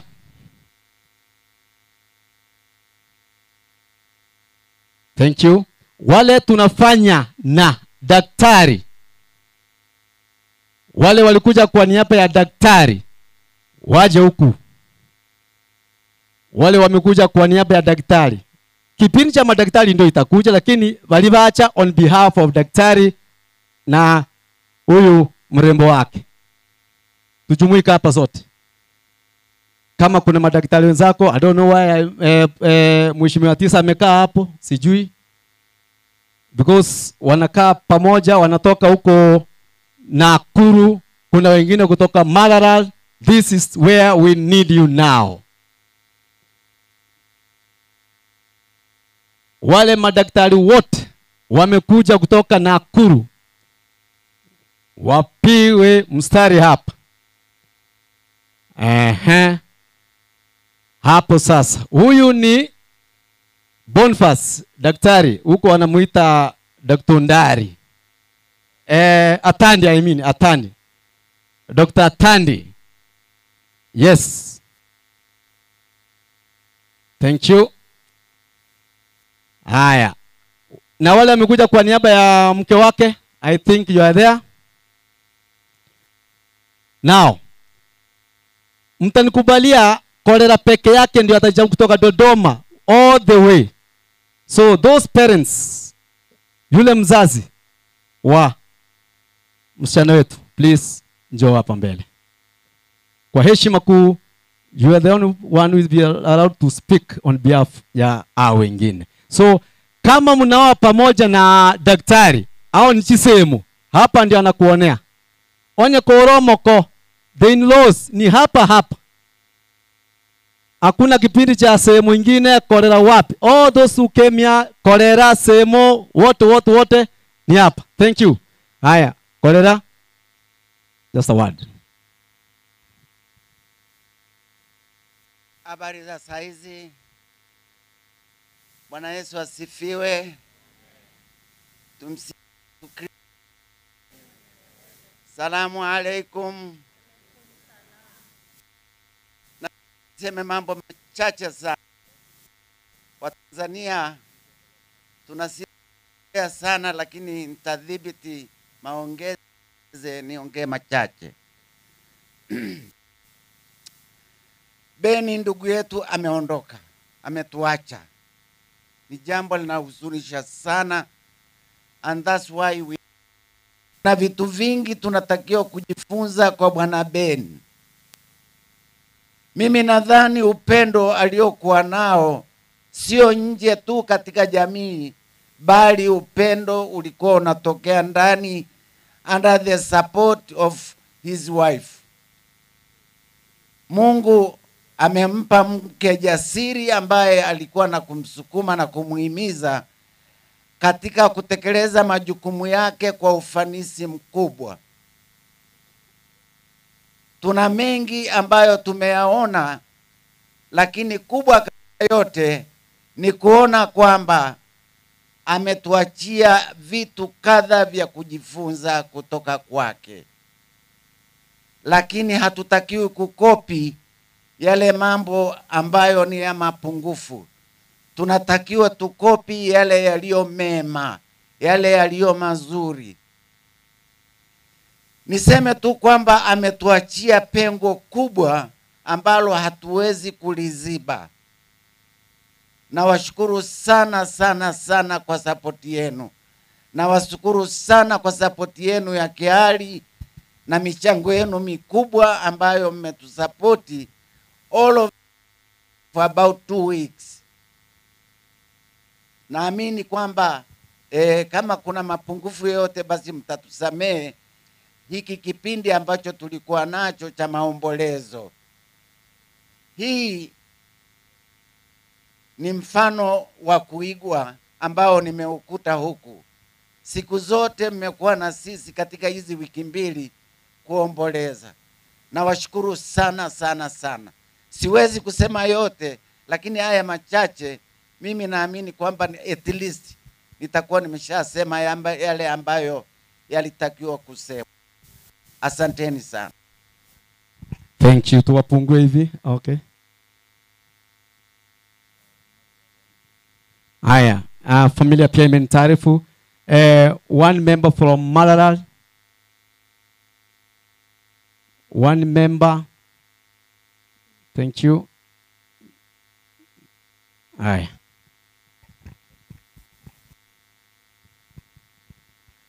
Waombolezaji pamoja na kanisa, familia, hamjambo? Hamjambo tena? Biamore mwenzi? Biamore na inde? Njiroyo mino. Mobuga na nje kaongare gosengo musamburu, gosenga kimwarora. Tojira bombwe kaine korugusiga. Bono nje naletera magombo kurwa Samburu on behalf y'abantu barabasani ase family yo munyagetari atandi amo n'abanyagetari barambanyora bagali yabo but atandi neyo minto galia nono mugako oralire. He was a friend of ours na ruara ngorenga abari bataramanya kiarwarete mono munyagetari nero murindira gali mararare tari boigo. So nabo twagwaterana baka munemero birie yachete tokaigwo mugako orarire amono mongine torakwe pole sana asengenje keranye kigia konyorire so mugako kunyara gusira pole sana. Daktari pole, familia yonsi pole, tuko pamoja. Abasamburu twanjaine turojuna twacha abange ndoli abange Samburu ngale sana kuruga etogweta chi county almost 7 omenego ikoro rugaiga Kisii, Nyamira, Kericho, Nakuru, Nyandarua, Laikipia, omego so Samburu. Tari are. Igo twabwaterana no munyegetaria senginjo tumwanjete amoningi yonsi. Mugose senigwa. Mbia mono sana. Sasa wa mwisho kabisa kwa hiki kundi because daktari pia kutoka Nakuru tuko na one doctor, you said Chebi. Where is that one? Njoo hapa. Very brief. That's Malala, this is Nakuru now. Tumalizie hapo sasa. Waombolezaji, mama Dr. Atandi, madaktari wote, hamjambo. Sisi wote tumekuja kuomboleza mwenzetu Dr. Atandi. Tumekuwa na baba yake kule Nakuru na afya haikwenda vema, na sisi tunasema pole. Na tungependa kurudisha salamu zenu bado kule Nakuru, na tunasema poleni. Asanteni.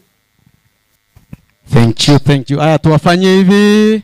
Asante sana. Thank you so much. Haya. Daktari ongoza wenzako pale.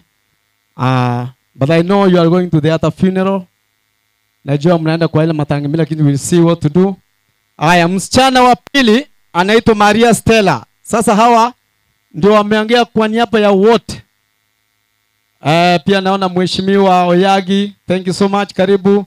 Mheshimiwa Moseti Crisantus, thank you so much, karibu. Chief wetu Ben, welcome. Haya, yule msichana Maria Stella, hapa ni picha tu. Yeye ametoka Gesieka. So, just around here. Kule north. Haya. Maria ambaye pia anaitwa Stella.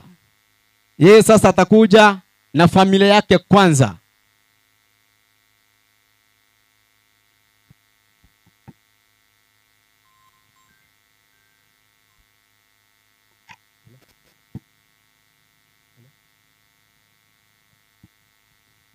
Haya, thank you. Sasa hapo ni hiyo ndio familia ya Maria. Asante sana. Wazazi wa Maria kutoka Gesieka, mko wapi? Wazazi wa Maria abaibuli ba Maria bono ku Gesieka inchwa omongnoria ngayibono kwabera. Eunice inchwa no chikora chao chio konyore mwa ku bichina chirocho. Eunice njoo hapa upige picha na hawa makorera. Hello.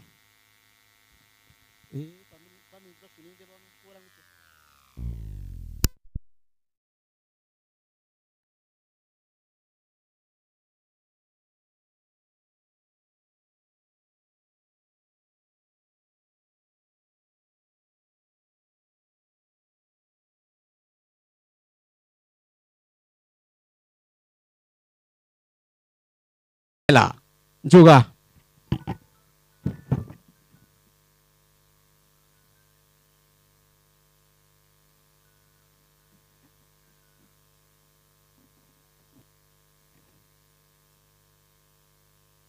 Haya, tuharakishe tafadhali. Biamono. Thank you. Haya, muangalie picha hapo, wengine tukae pa huko chini. Wale tumetoka ndio Mongina Eunice nini picha hapo nitaite asukabe Rusia igo na atenena igo. Biamono sana. Haya, picha. Ngoja wako wengi wamekuja. There are so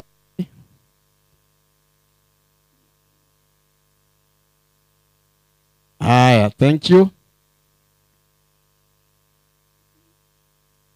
Haya, thank you. Hapo sasa.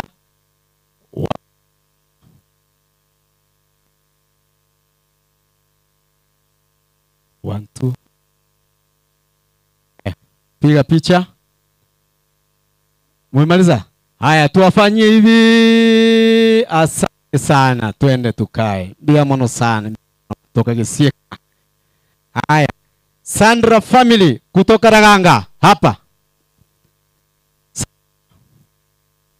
Familia Sandra, familia ya Sandra, yeye ni msichana wa tatu kwa hiyo familia, wa pili I mean, lakini kwa kuzaliwa ni watatu. Yes, the third born. Haya, Sandra atakuja na mume wake na watoto kwanza wapiwe na mama. Haya, picha ya kwanza ndio hiyo. Haya, ukishamaliza, wazazi kutoka Raganga abaibuli wa Sandra wako wapi? Zile wale makolera.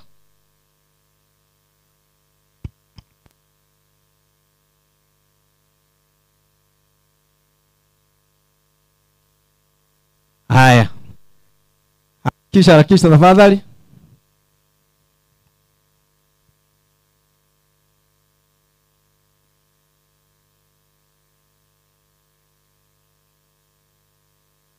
Haya, hiyo picha is almost.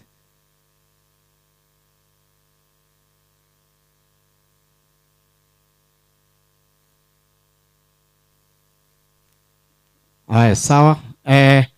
Mkishafanya hivyo, I'm told kuna program Mheshimiwa Nyawoto pia. I know you are rushing the other side. Haya, thank you hapo. There is pressure. Mzee, ingewezekana tuongee, lakini sasa nimeambiwa uambie jina tu tafadhali, kwa heshima tu.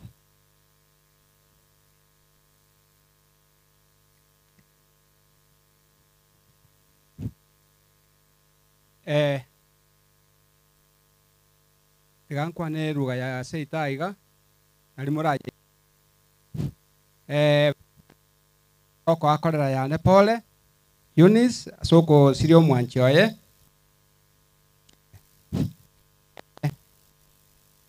ogochikoro riba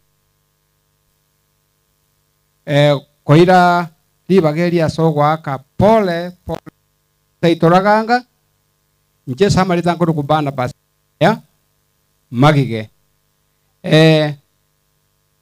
oyo urayunesi korera yane umugaka Ben korera yane ama kweli negintu kindi gikumi ekera twarengera ora tware ko wichorie form kia POM twacho tugikwa igo naite kunga mokoyone urwarire na kurwaga kare igo una tolensa let us be prepared nga ama kwenaro nekero kogenda ndimo igo jinse kiga tutamerere kanisa nko idari bage aliko bori omwana one makori oyo bwato mwana Sandra. The love that you had with your father-in-law and the mother-in-law egenderere wono murojo mongno tigere bweka moko moikange una konya moko raki moko moikange korera yane twamisiri korero mugaka yasa murange nale gukuburia abana bono gitu babwateiga Sandra na Ben yubono Ben uri mugaka aguru ku Ben no mwana munyomerete Ben ekure bono bakuru kanarieta abana baba babekese nyomba ya Nyasaye baike kunyore nyangi kore moyo inyange yabona tekonyorwa umugaka kore moyo bae tobase kwa suguma bae twanda nentu to kejisuti babekese Nyasaye esa yamake abaminto una moigwo yo makwa naiga chinjo ko yintakana njiri ko sio boke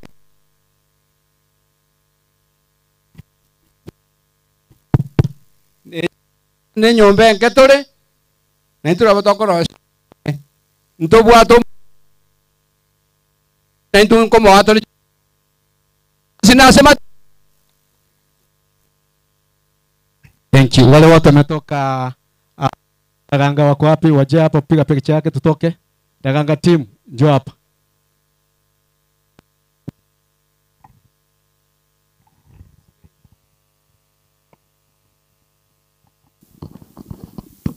Haya, Kenyoro kilisa barua kule kwenda hiyo.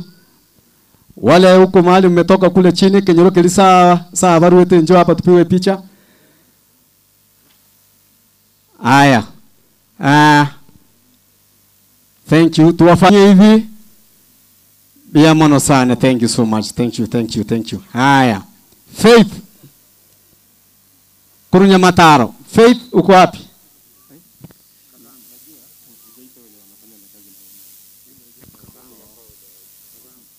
I'm sorry kidogo tu. It's because I called that team wakapiwa picha wa KPLC. That's why I did not intend to call.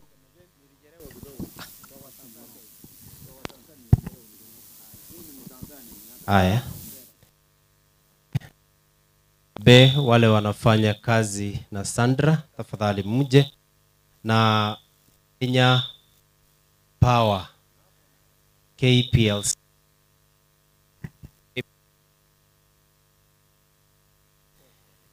KPLC ambao wanafanya kazi na pia mkuje. Wale wanafanya kazi na Sandra pia mje.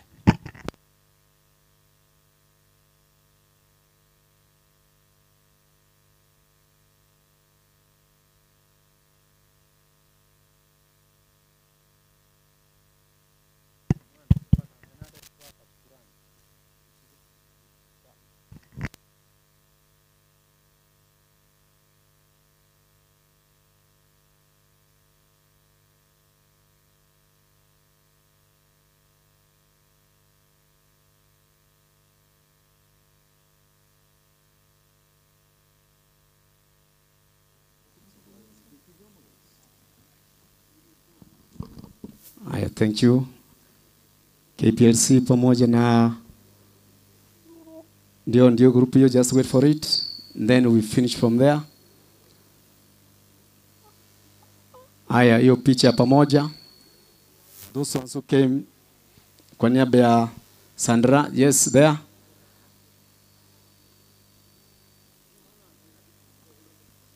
Haya, tuwe tayari sasa, ndio hiyo picha.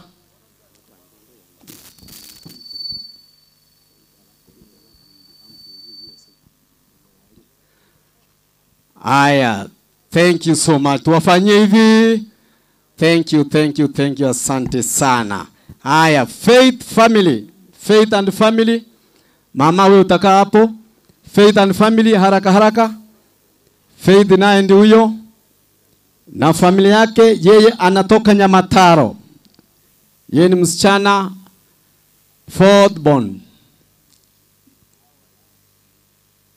ambaye ni msichana wa tatu kwa wasichana. Haya ndio pia ni watu wamekula vizuri, naona umetuchungia msichana. Ako sawa tayari, ako sawa kabisa. Okay, hiyo picha. Okay, wazazi wa Faith kutoka Nyamataro. Chikorda chiringa ichire. Wale makorda wako hapa. Njoo hapo mpigwe picha. Time is not with me.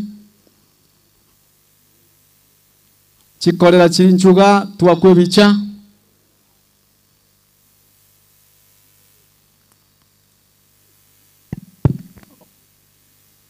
Wale munafanya na Faith kazi, mje pia hapa. Ndio hao sasa. Thank you. And then we have the entire Nyamataro team, wale ambao wamekuja kumchukua msichana hapa. Chuba natoa kwa picha ya mwa. Haya, wale watu wametoka Nyamataro. It is a photo session. Thank you so much. Biamono ndio hao sasa. Hapo the Nyamataro team. Faith data na ukamanyekanete. Bono. Ndio hao sasa. Hapo sasa. Haya, thank you. The Nyamataro team. Wengine tuje huku nyuma. Let's pass this way. Ndio kamera ushike. Pass here behind. Ndio kamera washika watu wote wa Nyamataro. Na wale wamekuja kwa niaba ya Faith. Na wampeleke, wamtoe hapa leo.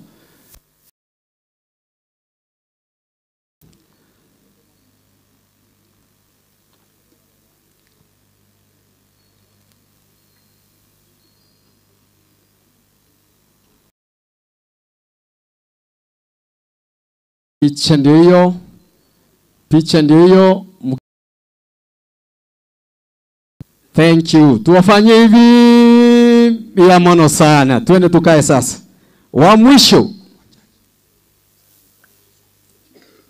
Wa mwisho ni Humphrey and family. Yeye anatoka USA. Watu wa Marekani, Barack Obama. Toletere wana maiga igocha. Haya, Humphrey ndio kijana wa mwisho. Tunaona vile anatembea wa Amerika bwana. Wa Marekani kabisa. Just see the way they are marching. Wale vijana. Wale agirito vijana. Haya, sasa ndio hao.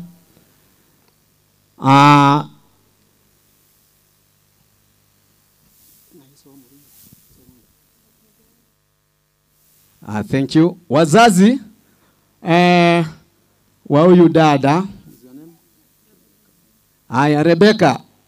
Hivyo ba Rebecca, wazazi wake ambao ni Kolera. Mje hapa pia. South Mogirango, Silvanus Usuru.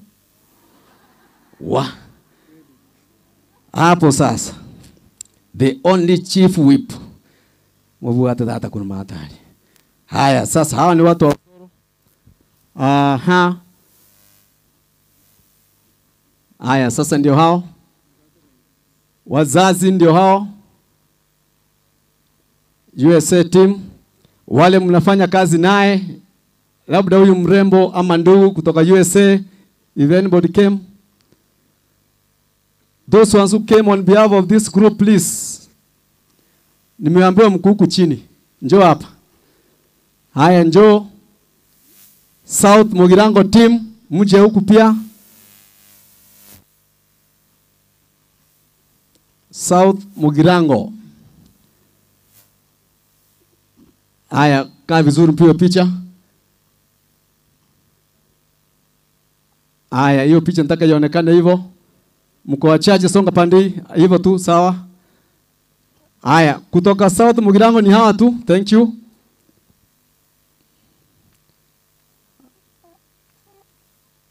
Haya, thank you so much. Tuwafanyie hivi. Thank you so much because of time. Asante sana. Mungena watemi. Can do isaransa. Biamono. Can do isaransa. I know we have now 2 teams remaining. I know walimu ambao wako hapa. Mwalimu pia alikuwa retiree. I know those teachers are here. Let me see.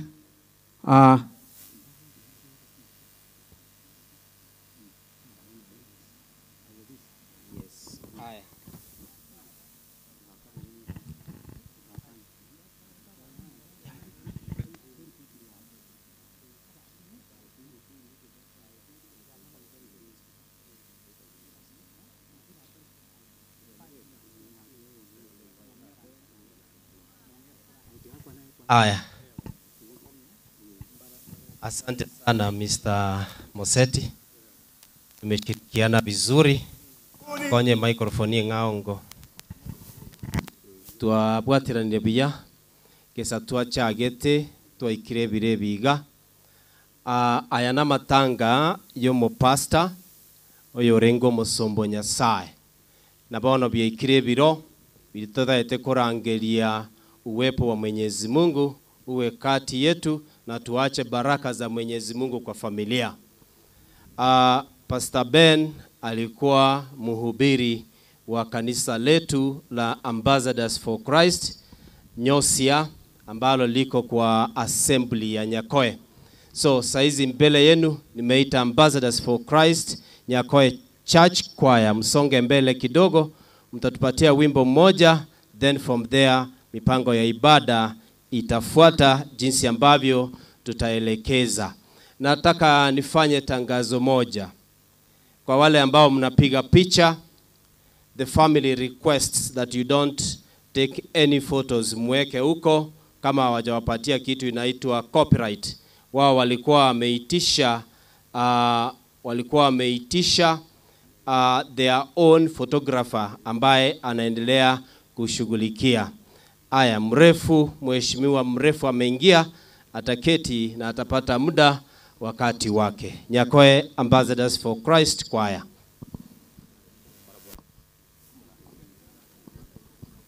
Praise God. Bwana Yesu asifiwe. Kama una uhai na Mungu amekupa nafasi, tafadhali nipungie mkono hewani namna hii. Bwana Yesu asifiwe. Tumekuja hapa kwenye maziko, tunaomboleza na pia tunapea Mungu shukurani kwa miaka ambayo ametupa mchungaji wetu. Mbele zenyu ni Ambassadors Choir for Nyakoe. Tuko na wimbo na tubarikiwe wote kwa maneno, bali si kwa sauti peke yake. Na karibuni.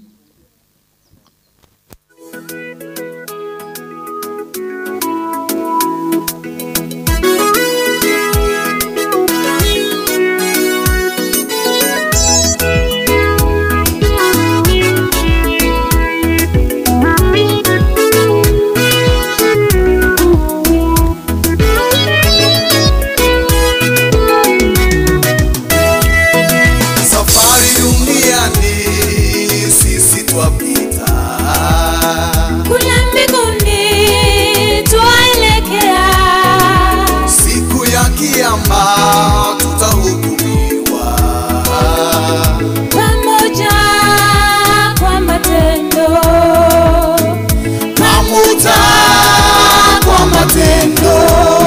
safari duniani sisi twapita, kule mbinguni twaelekea, siku ya kiyama tutahukumiwa pamoja kwa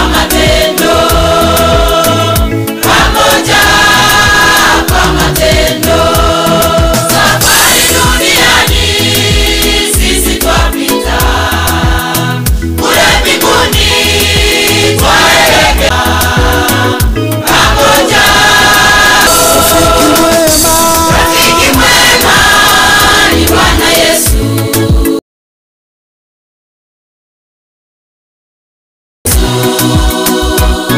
Anatengeneza njia pasipo na Bwana Yesu.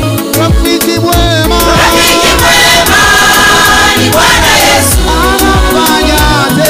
Anatengeneza njia pasipo na njia.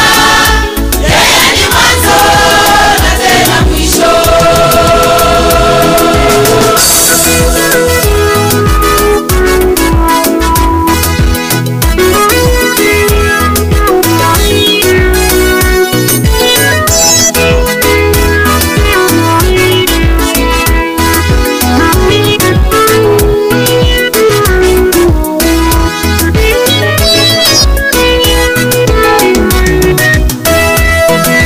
Siulize ndugu nawe dada, ewe mama nawe mzee, jiandae kwa siku hiyo, kwa kuwa Yesu yuaja karibu, kwa kuwa Yesu yuaja karibu. Siulize ndugu nawe dada, ewe mama nawe mzee, jiandae siku hiyo, kwa kuwa Yesu yuaja karibu, kwa kuwa Yesu yuaja karibu. Siulize ndugu nawe dada,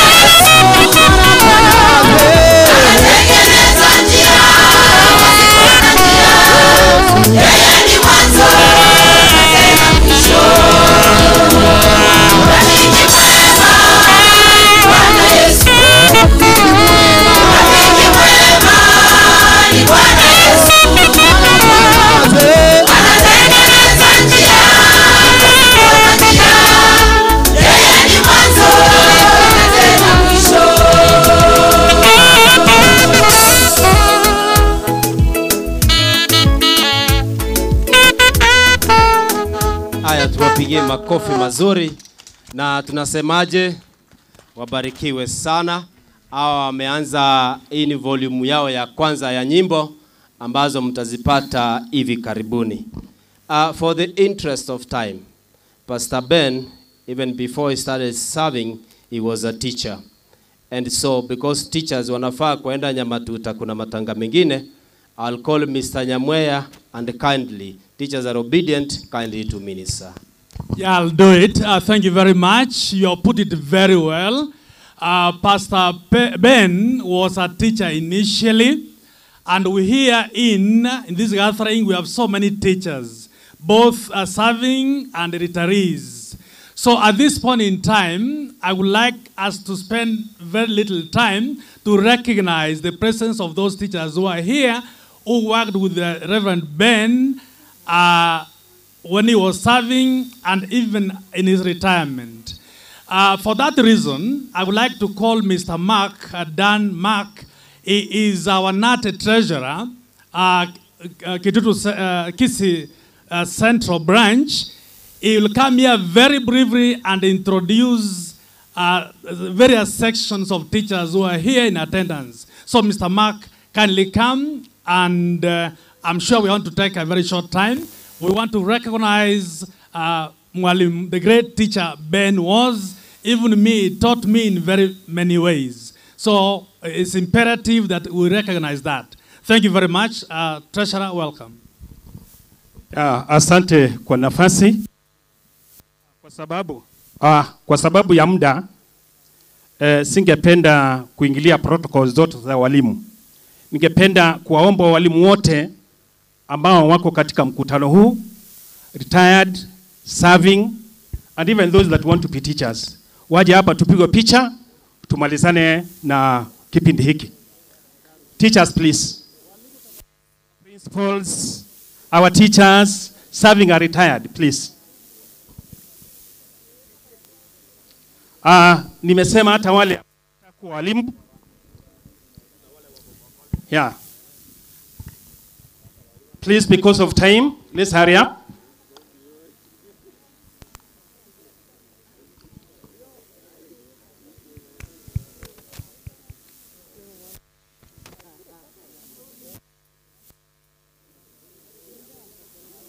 Walimu tutembee haraka kidogo.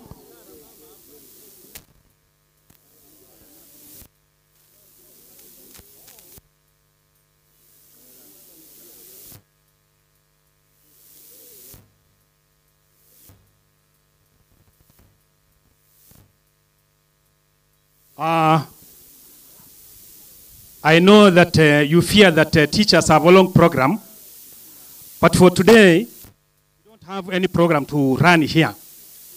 So, on behalf of our branch, that's Kisii Central, KNUT, and even Capsha, because I'm sure our principals are here, I want to take this time to say pole to the family of Mr. Mogaka. He worked well with us, and some of us, like Mr. Jabuya, he was also our parent. We say pole to Humphrey, that was our student. Because of that, I want to recognize our principals here, our primary, secondary, our retired teachers, our teachers in many schools, and all that were teachers. Because of time, let's wave to the congregation. Yeah, thank you very much for coming. Thank you very much. We were as short as this. Thanks a lot. Mr. Ben's son would like to take a photo with us, the one we thought. In 1 minute, we would like to give Gusi Mwalimu Sacco a minute because Mr. Ben was a member of the Sacco. So, where he was an active member with contributions. Thank you, Bwana Master of Ceremony, or of protocol observed. My name is William Nyamoti, a retired teacher, and I represent teachers at Gusi Mwalimu Sacco as their delegate.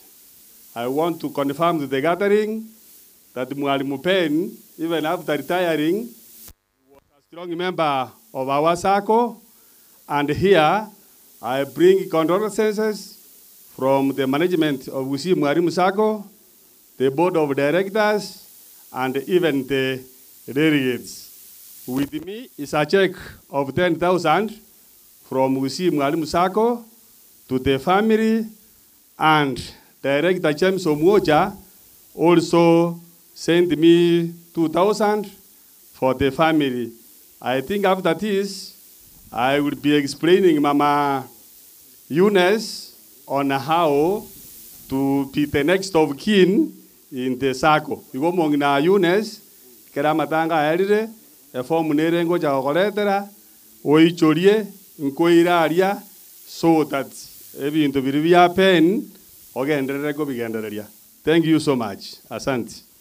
Asante sana kwa huo msaada kwa familia kwa ajili ya Mwalimu Ben. Mwalimu mtarajiwa, neno moja tukienda pale.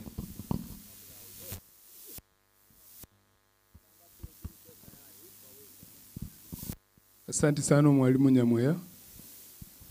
Family ya Mwalimu Ben, kanisa, abaraimura, abasani na abairi mwacha.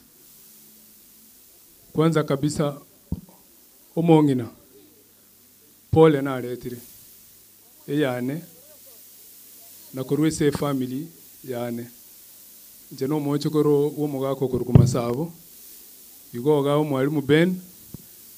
Mwalimu Ben was my teacher. So kono na soma na Nyamodia karona alenga kamwana ake inche bakini.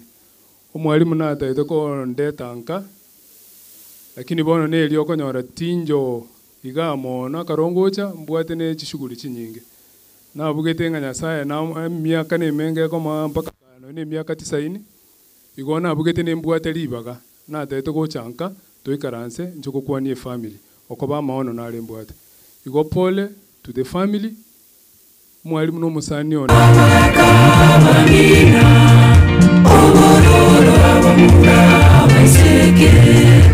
Emechando emenene abaminto, obororo bonene abaminto.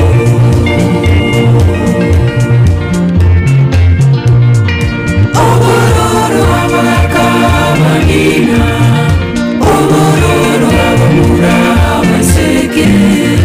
Emechando emenene abaminto, obororo bonene abaminto.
mwakulaiwe tenena bokomu mulendo lendo lwaino mulendo kwegena kwaino butambe mulendo boroli kwaino butambe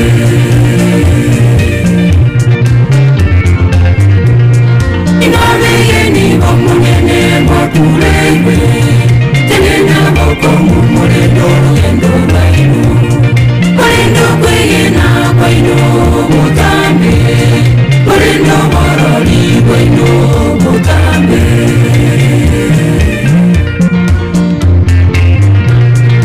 obororo abakabangina obororo abamura baseke emejando emenene abamito obororo banene abamito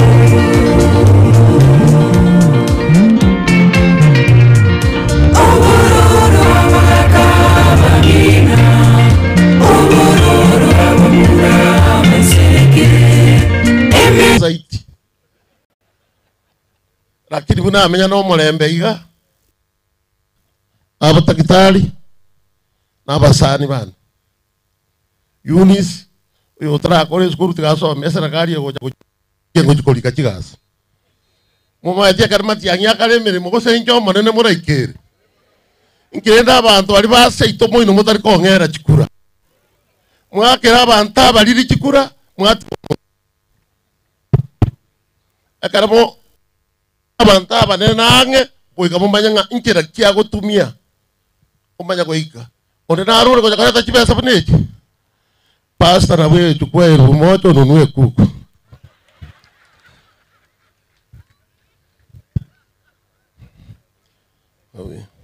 usabiro mochioyo tingo tera ure asengencho totagete turandeligwe baba peni na barabu babyoke ngoro kyango kobokonga mwabasabeira maya nyono morogioro atigane kabisa bana babyoke kama ulikuwa nasema hata mchawa yakae mbali kwa watoto ya peni mtaupiri mpaka wachawa wakufe semeni amina sema amina leo sitaki kusema sema one time leo nimesema amina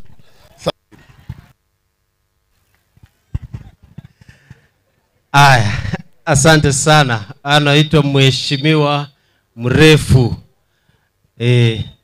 lele motagwa kira matiangine ranyore emirimo ato emirimo tari boigo gusosabire emirimo yogoto emirimo bia mono nataka turudi kwa kanisa Ambassadors for Christ Kegati Church.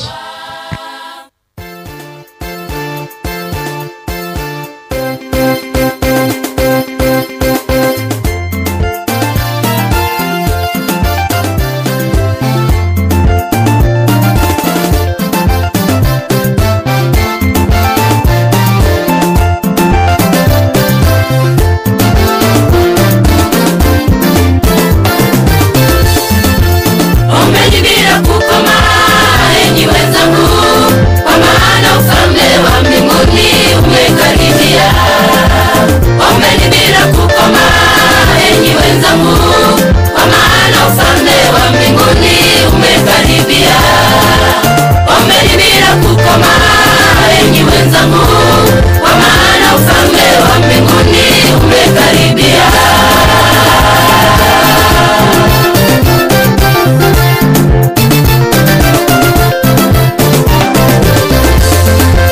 Tukifika mbinguni tutashangilia, tena tutazisahau shida zote za dunia.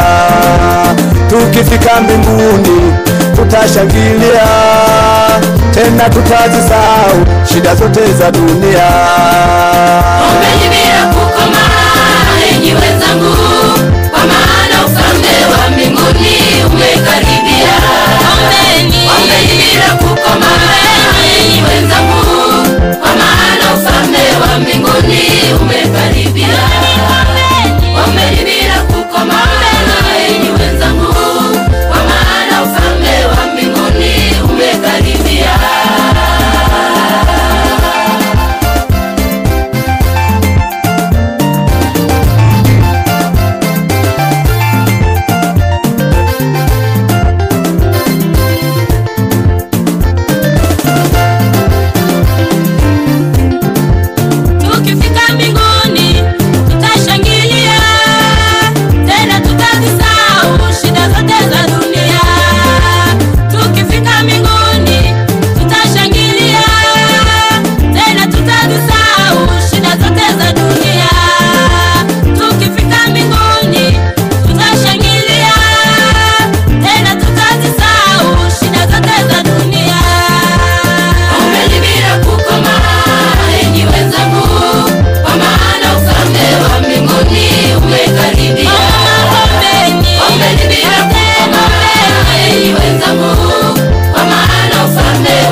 kuja. Una basu nirege egita igo. Mbako badiesi moko nyora matera yabo. Aya mmoja wenu tafadhali. Bwana asifiwe. Sisi ni ambassadors from Kegati chini ya mchungaji Reverend Richard Karori. Bwana asifiwe. Tunapatikana pale YouTube. Mungu ametuwezesha, amen. Tunaitwa Kegati Choir. Ukienda huko utatusaidia sana. Amen. Amen. Amen. Na mwaba bagokeire igo bono mwende YouTube mubaye noe. Nkorangeria Wycliffe na Kennedy korwa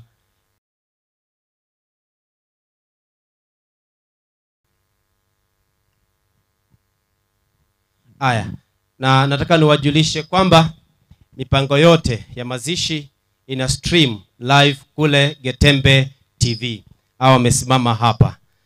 Sasa nataka kuita uongozi wa kanisa ya Ambassadors for Christ ambao wataenda kuchukua ushukani kwa ajili ya ibada. Lakini kabla ya hayo, naomba kanisa letu assembly yetu ya Keroka wasimame tu wa wave. Assembly ya Keroka. Assembly ya ito ya Keroka. Asante sana. Assembly yetu ya Kegati. Yeah. Aya, before ndangelia assembly ya Nyakoe, Nyosia Chale hivi. Kanisa ya Nyosia.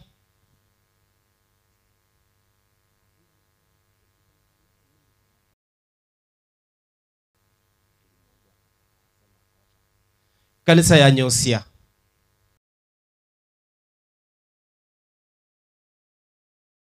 Waje mbele mwa baba Igweri tokore bwango. Aya, ene kanisa yetu ya Nyosia na arore barosi yetu bakore iga wafanye hivi. Ndio kanisa Pastor Ben alikuwa anahubiria. Mketi tafadhali. Alafu watapatiwa nafasi baadaye. Tuna mipango wataitwa. Mutaka baba remerelia. Aya, Nyakoe assembly, tusimame tufanye hivi. Nyakoe assembly. Assembly ya Nyakoe, chikanisa cheito chile chinyinge Kegati, assembly ya ito Nyosia, Nobare, Nyakoe, Kiareni, Gesieka, Asumbi. Bate neba koreiga. Hii ndio assembly ambayo Pastor Ben pia alikuwa mmoja wao. Sasa kwa mapenzi ya Mwenyezi Mungu,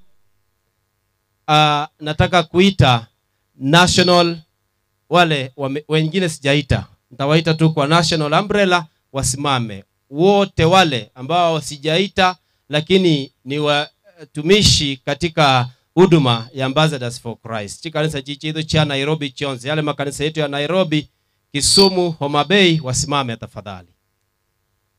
Makanisa yetu yote yale mengine ambao sijaita. Naona Pastor wa Asumbi, naona Pastor Karioki. Tufanye hivi. Tubaweveri au barurare korete ngora gaiga.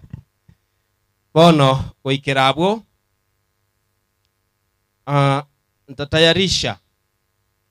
Tatayarisha kwaya wakwe tayari baada ya mchungaji Senior Reverend Samuel Nyagaka ambaye atachukua kipasa sauti kuendeleza mipango iliyobaki. Mbarikiwe sana. Aya, mashabiki sasa naambiwa kuna pesa mnakusanya msonge, lakini kwa sasa mtasonga mpaka ibada ishe. Poleni. Basi, asante sana viongozi wa mkutano huu. Bwana abariki kwa umbali ambao mmetuleta. Asante sana wageni wote wa Senior Pastor Ben. Asante sana jamii ya hapa Bogeka na kanisa la Ambassadors na makanisa yote kwa kuja kuomboleza mpendwa wetu. Kwa hivyo tumeingia mkutano wa kanisa.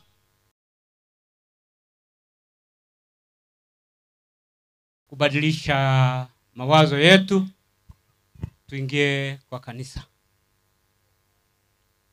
Asante. Asante. Kwa hivyo tuweke mawazo yetu kwa kanisa. Napoenda tuketi. Tuketi, hiyo ni kujinyosha.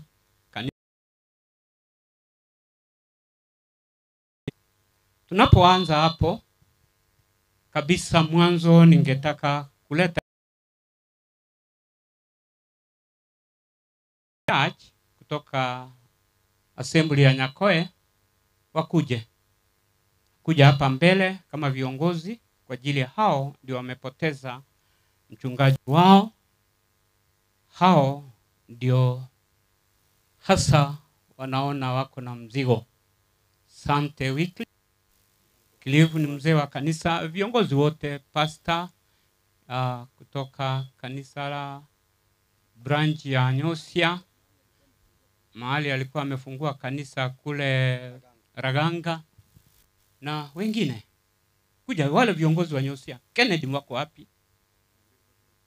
Na washirika wale wako huko, mkuje hivi wapigwe picha hapa. Nyosia Church, kanisa la Nyosia, kanisa la Ben. Kwa ajili Ben si kana kwamba alikuwa ni mchungaji ana kanisa. Ni mchungaji, alikuwa na kanisa, kuna kondoo, alikuwa anahudumia. Wote kuja hapa kwa ajili ni baba yenu. Mtasame huko. Baba yenu ambayo amelala na amewaacha kwa amani. Hata kwaya ilikuwa huko ingeitwa imbe. Sasa ni ile hawana nguvu. Lakini Bwana atawatia nguvu. Karibu, asante, karibu haraka. Asante sana. Bwana wabariki kwa kukua wale mko. Asante. Na wengine wako huko ndio walikuwa wanatengeneza nyumba. Wala hawatakuwa hapa, wako kule kwa kutengeneza nyumba. Asante. Asante, mwangalie pale. Hili ndio kanisa mchungaji Ben alikuwa akichunga, na hawa ndio tumekuja kuomboleza sana kama wachungaji, kama kanisa. Jili wamepoteza baba yao, wamepoteza mzazi wao ambao hawatakuwa naye sasa mpaka Mungu wakati atakawapa mwingine. Hivyo ningepatia tu yule yako kama mwakilishi wa huko nafasi wasalimie. Salimie tu kwa niaba yao. Asante sana Reverend. Bishop wetu pamoja pastors na waombolezaji wote ambao wamekuja kwa ajili ya mwenda zake, na wasalimu. Bwana asifiwe. Bwana asifiwe tena.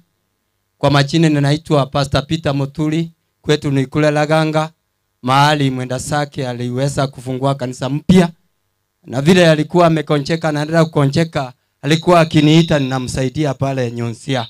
Kwa hivyo kwa kanisa sote tunaendelea kuomboleza kwa ajili ya mwenda zake, lakini Mungu ametupa mwelekezi mzuri kupitia maandiko ya kwamba aliye naye mwana anaye uzima, asiye naye mwana hana uzima. Kwa hivyo tunafaa kutafuta ule ufalme tukimwamini Yesu ili tuje kupata ule uzima wa milele.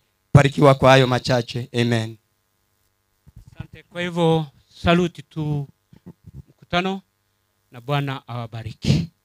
Asante sana, mbarikiwe. Kwa ajili ya muda, secretary na viongozi wote, bishops wako hapa, ma reverends, ma pastors bisha katika mkutano huu. Kwa hivyo wacha niwape wachungaji nafasi, wachungaji wa kanisa lolote lile, dhehebu lolote, isipokuwa ambassadors mkuje mbele. Najua ile fraternity ya walimu lio wachungaji nyote metoka Murang'a, uache tu ma pastors, whichever name you use in your church, come kana kwa moja nyingine kwa Hivyo asante, tunawangoja wachungaji fanya haraka, ngewapatia, lakini wakiwa wengi jina tu na kanisa unalohudumu una barikiwe, barikiwe, barikiwe. Kama wametosha. Mungu ni mwema na kila wakati. Tuna Sister Angelica Kemuma nafanyia Siongo Parish. Mbarikiwe sana. Asante.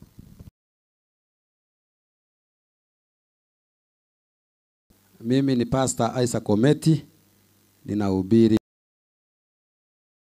Beni ni mwa nyumba. Kuna watu wametoka Eramba, Kenyoni,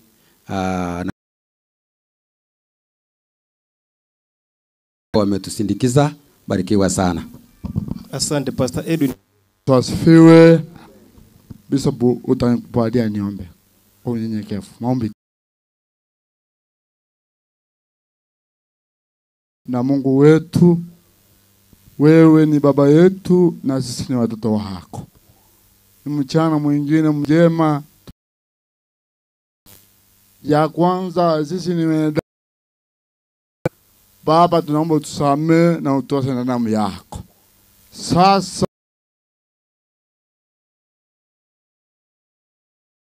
kazi ya Mungu amelala, watoto wake wamebaki, kwamba mayatima na wajane ni wako. Baba, mpatie faraja wao, wanazununika, hata kanisa zake zimebaki. Baba, tunaomba unaomba kwa mimi. Amen. Kwa majina ni kinyamba mimi.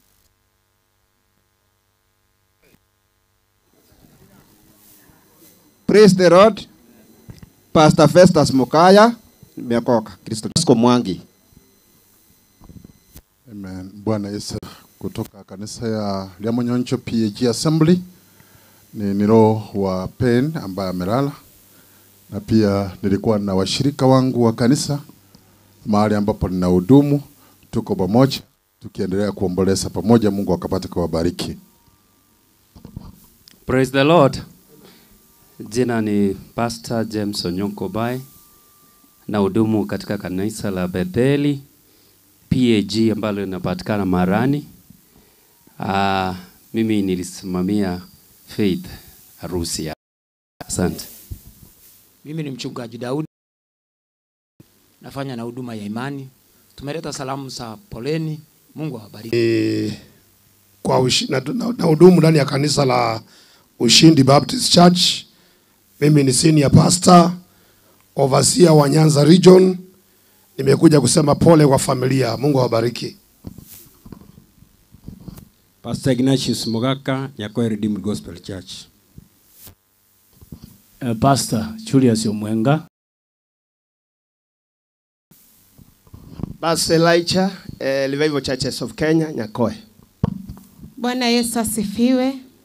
Pastor Gladys Elijah, Nyakoe Revival Churches of Kenya. Amani ya Bwana idumu nanyi siku zote. Pastor Josephine Maroko, House of Transformation, Nyakoe and Mogumo, Karugu Church. Pastor Julius Sigeti, Full Gospel Churches of Kenya, Iriani Branch. Amina, Bwana asifiwe. Pastor John Mirambo, CL Chihae, Kisii Town. Bwana Yesu asifiwe. Pastor Rosemary Ogendi, Nyaramba, AIC, Nyamira Region. Amen. Bwana asifiwe. Juliana Asango, na poleni sana. Bwana asifiwe. Emma Okeo tunasali naye huko Isibania. Ni mshirika wetu kanisani na tumetembea na kanisa pia. Baadhi wako huko, lakini tunasema pole. Ila mimi naitwa Reverend Norbert Wanjala Wamala, pia mke wangu yuko pale. Pastor Jen, tunasema poleni. Bwana wabariki. Bwana Yesu asifiwe. Pastor Thomas Anyega, Liberty Transformation, hapa Nyakoe. Mungu awabariki. Bwana asifiwe. Pastor Richard Tinega, Mount Olives Prayer Center, Kanunda, Nyamataro. Wacha tuinue mikono. Bwana Yesu asifiwe. Pastor Daniel Nsongo kutoka Mwata PAG wilaya ya Sunika. Barikiwa sana. Bwana asifiwe. Bwana asifiwe wapendwa. Kwa majina naitwa Pastor John Ondoro, Full Gospel Kunyakatani. Bwana asifiwe. Kwa majina naitwa John Mbaka kutoka Musocho, mhubiri wa PAG. Bwana asifiwe. Kwa majina ni Pastor Charles Onyango, pastor pale Trinity Chapel Nakuru, mahali Daktari Atandi anashiriki. Bwana asifiwe. Pastor Charles Omari, Imani Baptist Church. Bwana asifiwe. Bwana pewe sifa. Pastor Kefa Omondi, RPC Magwagwa, Nyamira County, na pia ni jirani ya Ben. Mungu amani wafariji kanisa pamoja na jamii ya nyumbani. Amen. Amen. Pastor William Mwamba Maeba, kanisa ni Faith Worship and Deliverance Ministry Matongo. Mungu awabariki. Bwana Yesu asifiwe. I'm Reverend Abed Orang from Kisii Pentecostal Church, Mosocho. To the family, we pray with you that God will comfort you at a time like this when you are paining because of the loss of our beloved brother in the Lord. May God give you grace and mercy. Amen. Reverend Stephen Mweresa, Out of Praise City Chapel, The Reference Church, Nyakoe.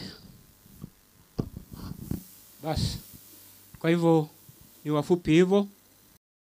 Hivyo kipindi hiki mabishops wataletwa na askofu wetu. Sasa kipindi hiki wacha nikilete nimpatie General Secretary wetu wa kanisa la Ambassadors. Anzia hapo naendelee. Karibu sana Reverend Mwambo Evans kutoka kule Keroka Assembly. Amen. Tumpigie Reverend makofi jamani kwa kazi mzuri ambayo ameifanya. Praise the name of the Lord. Naomba tupungiane mkono tafadhali. Wakati huu mimi singependa kuchukua muda. Naitwa Reverend Mwambo Evans na hudumu na Ambassadors for Christ Church. Kwa sasa niko pale Keroka Assembly. Ningependa tuweze kusimama tumlete askofu wetu Dr. Bishop Simon Peter, alafu atatuletea kipindi ambacho kinafuata kwa jina la Yesu. Tafadhali tusimame kwa jina la Yesu. God bless you.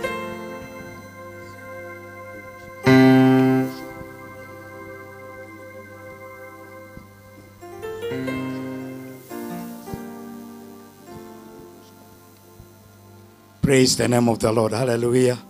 Na Bwana Yesu asifiwe. Ningependa tu niombe msamaha kwa kuwaketisha tena. Kuna wachungaji maaskofu ambao wako mahali hapa. Ningependa samani tukae 1 minute. We could be having a few bishops who are with us and we want to just ningependa nilete maaskofu ambao wako pamoja nasi ambao wanasimamia makanisa mbalimbali mahali pale mlipo. Kama wewe ni askofu tafadhali, we shall take a shorter time. If you are here please, unaweza kusimama. I'm calling bishops to come forward except Bishop Masenge. Any other bishop please. Tafadhali tufanye upesi tuweze tukaende kwa haraka, ili kama yeye ni askofu unasimamia kanisa mahali mahali popote mlipo maaskofu muweze mkafike mahali hapa na mtabarikiwa. Sasa mtasema tu china na ile huduma mnafanyia na sehemu gani, na Mungu awabariki.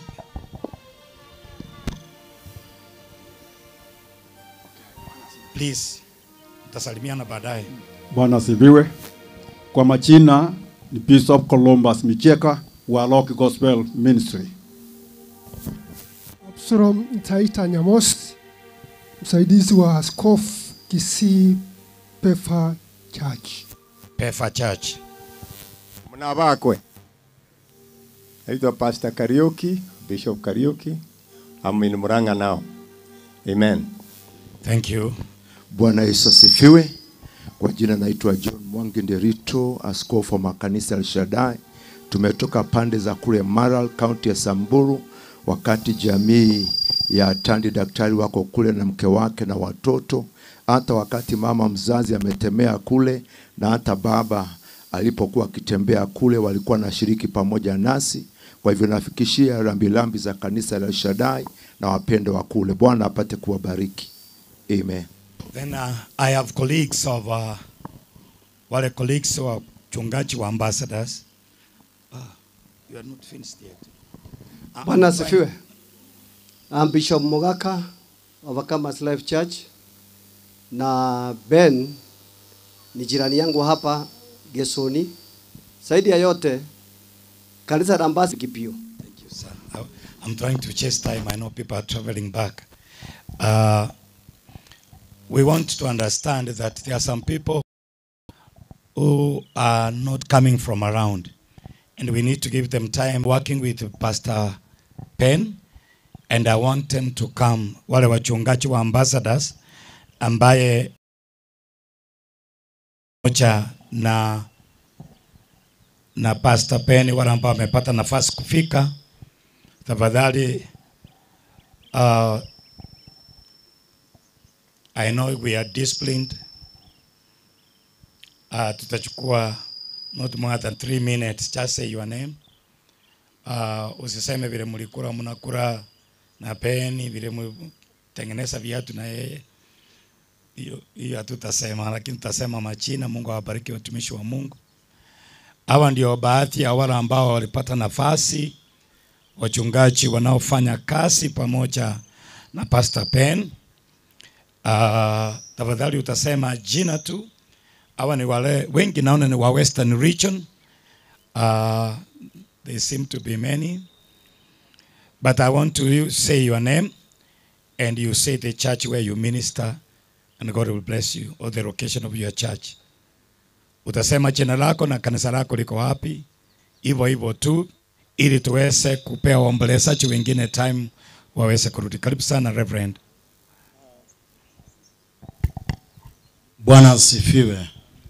Reverend Richard Karoli, Ambassadors for Christ Kegati Assembly. Thank you.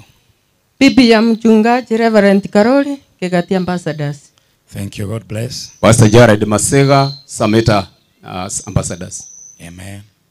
Jacqueline Kerubo, First Lady. Kubo Nyagaka, Nyako Ambassadors. Amen. Reverend Nyagaka, Nyako Ambassadors. Pastor John Nyakawa, Nyantira Ambassadors. Charles Amuoma, Gesieka Ambassadors.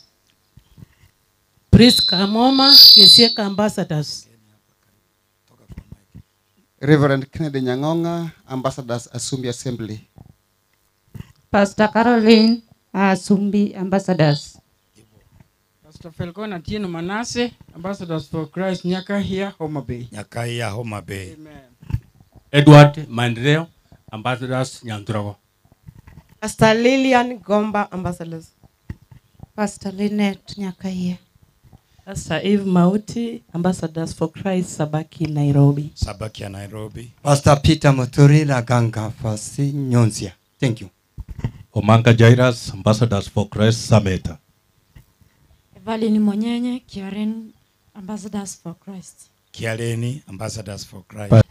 Reverend Jane Momanyi, ndio mke wa Bishop. Na kanisa la Kisii Town halikuwa recognized. Simameni mfanya hivi. Kanisa la Kisii Town ambacho Bishop anahubiri. Just say hi, Kisii Central. Thank you, God bless you. Asanteni sana. Thank you for your time, appreciated for your patience. Ningependa tu kusema kwa niaba ya Western Region, mahali ninasimamia kanisa la Ambassadors, tunasema pole sana kwa niaba ya Western Region ambapo Pastor Penny amekuwa akifanya kazi. Tumekuwa na uhusiano mzuri kati yangu na yeye. Ikiwa mwalimu wa samani tulifanya kazi na Pastor Penny. amekuwa rafiki wangu sana. You know, you can have workmates but they may not necessarily be your friends. That. Na wangapi nakubaliana mnaweza kuwa mnafanya na mtu kazi na sio rafiki? It's supposed a man you can trust. A man who can stand for the truth. That's why I loved this man. It's a man who cannot backstab you, but he will speak to your face. That's Pastor Ben. It's my friend. I've lost my friend. I've lost somebody we could work together and exchange notes. Nikienda namchukua mahali tunanunua vitabu. Hata singine tunanunua vitabu tunaficha wake zetu wasichue kwa sababu we have spent so much money. Na tuchanunua sukuma wiki. Because he was a man alipenda masomo. Pastor Ben recently ametoka Nakuru na vitabu. The last wiki mbili kabla chaga, amenionyesha vitabu mpya amechukua, anasema these books they will make good notes for us to teach the people. Unajua nakataa ujinga. Pastors we must study. Yani Pastor Ben ni mtu alikuwa anapenda kusoma sana. Na ni mtu ambaye angetafuta ushauri kwa kitu ambayo hafahamu. Lakini tumempoteza rafiki na there's nothing much we can do about it, but we give God all the glory. So I don't want to take much time. I want to take this moment to welcome our Archbishop. He happens to be around. And I would like us to ask you kindly, mweze kusimama kwa heshima tumkaribishe askofu wetu mkuu wa Kenya, ambaye ni Bishop Dr. Wilfred Masenge, ambaye ako pamoja nasi. Amekuwa baraka katika maeneo haya. Naamini ya kwamba mtakuwa wasikifu, mtamsikiza na mtabarikiwa sana. Asante sana, karibu askofu, Mungu akubariki. Most appreciated. Thank you sir for being available. Thank you. Wapendwa wote ambao mmefika hapa, ninaamini ya kwamba kuna chakula Mungu ameandaa kila mmoja wenu. Na niamini chakula hiki kwa sababu niliomba, nikaambia Mungu ungenipatia chakula kipi kwa watu wako.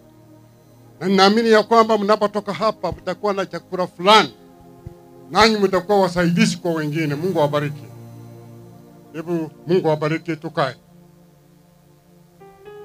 Nashukuru sana Momanyi na timu yako ya ambassadors kunipatia nafasi hii.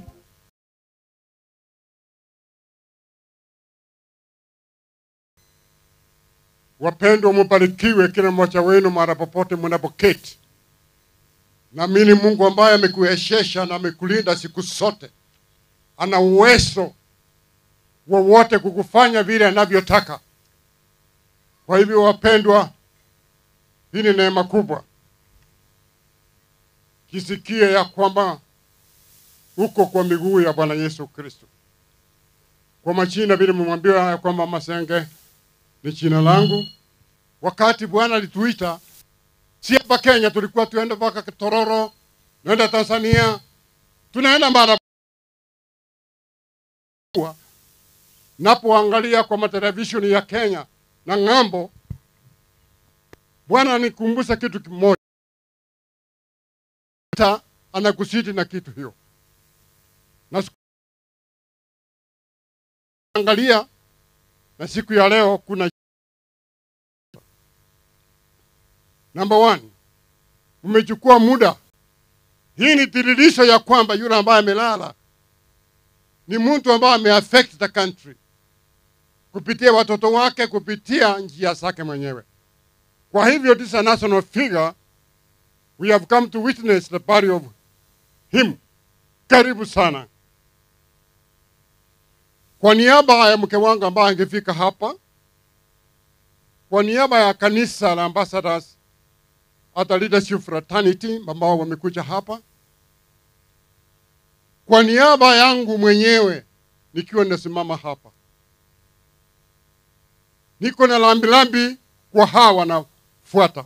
Kwanza kwa jamii ya marehemu ambao ni mpendwa Ben. La pili kwa watu jamii ya Muriango, mahali huyu alizaliwa, wakamlea mpaka tukafika wakati tumemuona na tukamwichua. Muriango family, Mungu awafariji mara popote muko. Nyinyi ni watu wa maana. Kama si hivyo ama ungekuwa na mtu anatuwakilisha sehemu hii kama siku ya leo vile mmeona. Kwa hivyo mnapotoka hapa mufarichike. Mungu awabariki.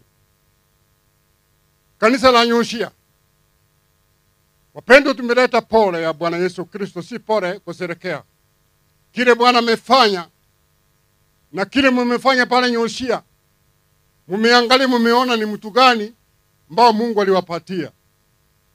Mahala popote tuko pamoja nanyi kanisa la Nyoshia. Usive moyo. Yesu ni yule wa jana, leo na milele. Na kupitia hapa, kupitia jambo hili kuna uchumbe Mungu anayo kwa kanisa la Nyoshia. Tuko pamoja naye na wao na tutakuwa pamoja. Ya mwisho, kwa vile vile mahala hapa ambapo Penny mlimpatia nafasi kuishi, umekuwa naye kwa utulivu. Nyinyi wachabu wabogeka. Kweli mmepoteza mwenzenu, na tumekuja kuwafariji ya kwamba vile Mungu awabariki sana. Niliona mzee mmoja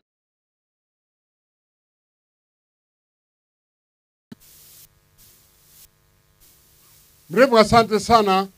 Ni wachache ambao wanakumbuka wachungaji kama vile ulikumbuka mchungaji wetu ukamfariji. Kwanza wewe mrefu, nilipata habari yake asubuhi. Mtoto alinipigia simu. Kevin ya Ruasa. Akaniambia kwamba kutuma pande huu. Hivyo nilikuwa na kuja hapa. Huyu Kevin ya Ruasa ni mtoto wangu. Na kwa hivyo nilikuwa najua na angekuwa hapa, lakini kuna jambo lilimfunga sana sana. Kwa hivyo asante sana mlevu, nitachukua hata habari yako vile wamesema. Mama Kirbo ambao amebaki na watoto. Wewe unajua vile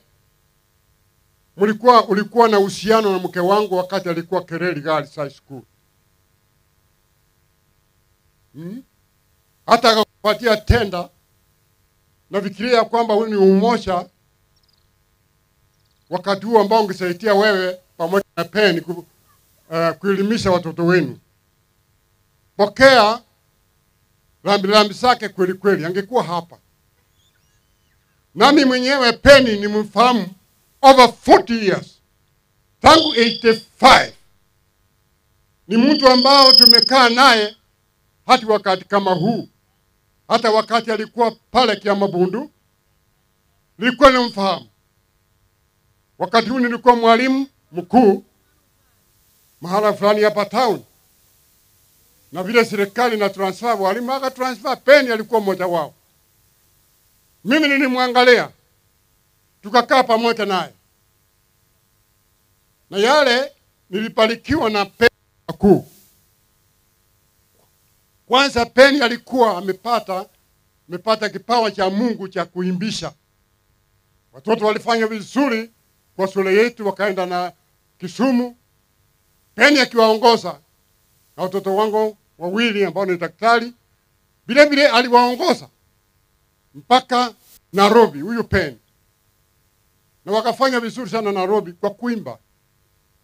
Tumekaa naye, amekaa chini yangu kwa ushauri. Kama angekuwa hapa angewaambia. Kwa hivyo mimi niko hapa kusherekea mwisho wa maisha wa nani? Wa Penny. Kwa sababu gani? Ninasherekea kwa njia moja. Kwa maana Biblia inatuambia kitabu cha Zaburi 116 mstari wa 15. Mbeleni au machoni mwa Mungu ni jambo zuri sana, kinamfurahisha Mungu. Wakati yule ambaye amemwamini Yesu Kristo, amemwamini huyu Mungu, analala. Kwa hivyo siku ya leo furaha mbinguni inafurahia kwa sababu mtumishi wake ako njiani au ameenda tayari mbinguni. Ndio sababu Mungu amesema ya kwamba Mungu anafurahishwa na kifo cha yule ambaye anamfahamu. Na sisi hapa tukiwa hapa, kitu kile ambacho tunaangalia sahihi ni mwili. Mwili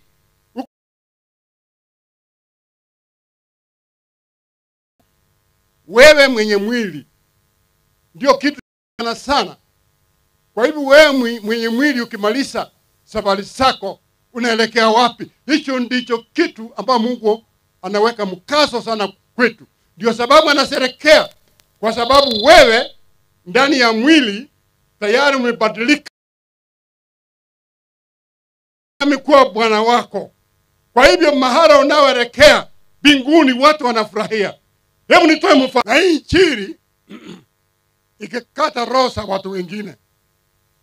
Wakaona pengine kuna kundi limekuja handa kuliko sisi. Walikuwa kuna Judas ambaye alikuwa pale. Na watu hawakutaka yale mahubiri Stephen alitoa. Wakafika, wakakusanyika, wakampiga mawe. Wakaja kwa mawe. Stephen nguvu za Bwana zikafika juu yake. Akafunguliwa macho ya kiroho kuangalia mbinguni, akatazama akaona mwana wa Mungu anasimama mbinguni, anamkaribisha nyumbani. Stephen alipoona bani aje. Stephen alipofunguliwa macho ya kiroho na kuangalia mahala anapoelekea, tena alikuja kwa Mungu akasema, Mungu ni wapi? Kwa hivyo tunasema pesi kitabu cha Mathayo paka Mathayo Wathesalonike 1 Thessalonians 8 nasema, basi farijianeni kwa haya maneno. Kufarijiana kwa maneno gani? Kama huu nje ya yale maneno ya Mungu ambao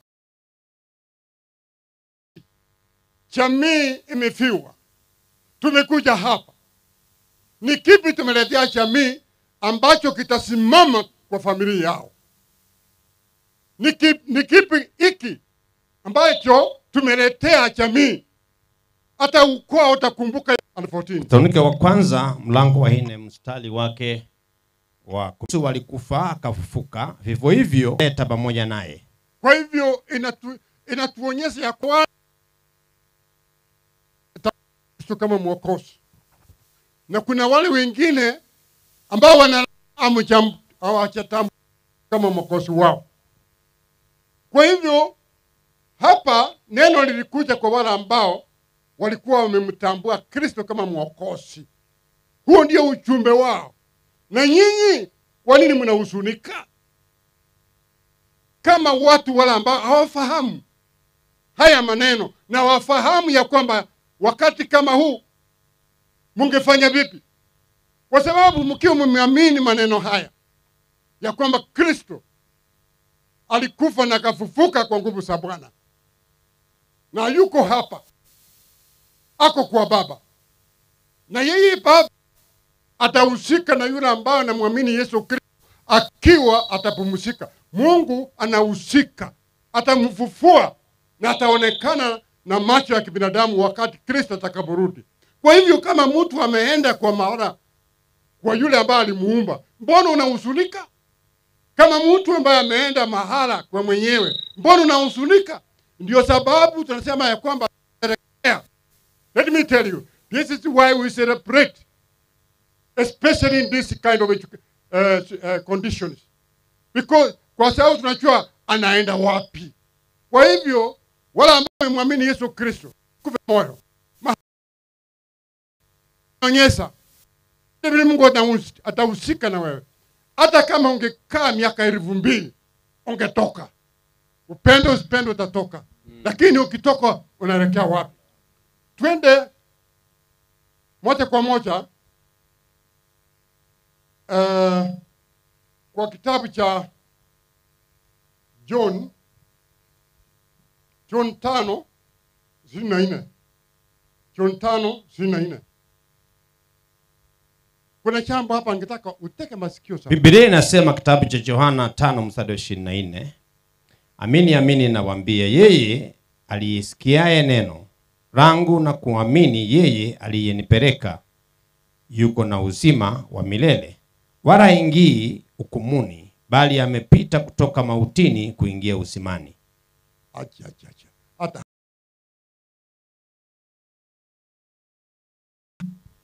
yale mimi nawaambia, yule ambao amemwambia maneno yangu, nimemwambia maneno gani? Maneno ya Peni alikuwa ameamini, akakubali, hata kia na katii pale Mungu alikuwa anamwonyesha afanye. Hii yoyote amesika neno la Bwana akamini, hakika nawaambia. Natuambia hivi, ni kitu gani kimetendeka kwake? Tayari, sikiliza, tayari kuna mambo yametendeka kwa huyu. Amepata uzima wa milele. Si atapata, amepata. Can you read it again? Nasema amini nawaambia, yeye alisikiaye neno langu na kumwamini yeye aliyenituma hakuna uzima wa milele, wala haingii hukumuni, bali amepita kutoka mautini kuingia uzimani. Okay, in English, there's something I would like you to. Inasema, verily I say unto you, that he hears my word and believeth on him that sent me, has everlasting life, and shall not come into condemnation, but is passed from death unto life. Listen. Huyu mtu amemwamini.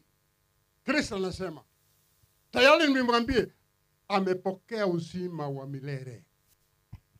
Hakuna mtu ataenda hapa tuambia kwamba pengine Peni walizungumza na nini. Sikiliza. Hiyo ni kutafutiana na neno la Bwana. Tayari akiwa amemwamini, uzima wa milele amepata sahihi. Na hata ingia hukumuni. Na wauliza, Kristo akiwa mwokozi wako, ako ndani yako, nani tena atahukumu Kristo ndani yako? Kwa hivyo wale ambao wameokoka na wamehakikishiwa na Roho wa Bwana ni watu wa Bwana. Hakuna jambo lingine la kuogopa na kuogopiwa na njia nyingine ambazo zinawafanya na kufa moyo.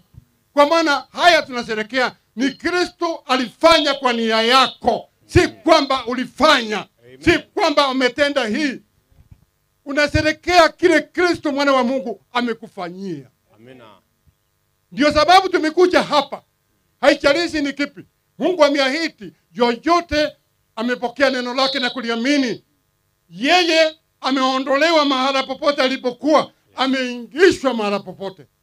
Tayari Bwana ameokoa Peni. Peni ako mbinguni. Hakuna wasiwasi wakati kama huu. Kwa hivyo kama Peni yako nyumbani, ni kitu gani ambao Mungu anatuambia tufanye sasa? Romans 14 mstari wa 7. Romans 14:7.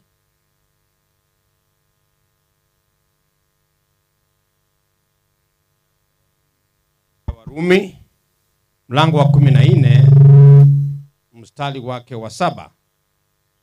Kwa sababu hakuna mtu miongoni mwenu aishie kwa nafsi yake. Okay, wacha hapo. Kwa hiyo hakuna mtu mahali popote miongoni mwenu ulimwengu aishie kwa nafsi yake. Kwa nafsi yake. Kwa hivyo anaishi kwa nafsi gani? Hebu tusome endelea. Bali hakuna afaye kwa nafsi yake. Au hakuna mtu ambaye anaondoka na kufa kwa nafsi yake. Kwa maana kama tukiishi, twaishi kwa Bwana, au kama tukifa, twafa kwa Bwana. Sikiliza, kama ukiishi, unaishi kwa Bwana. Unamuishia Bwana.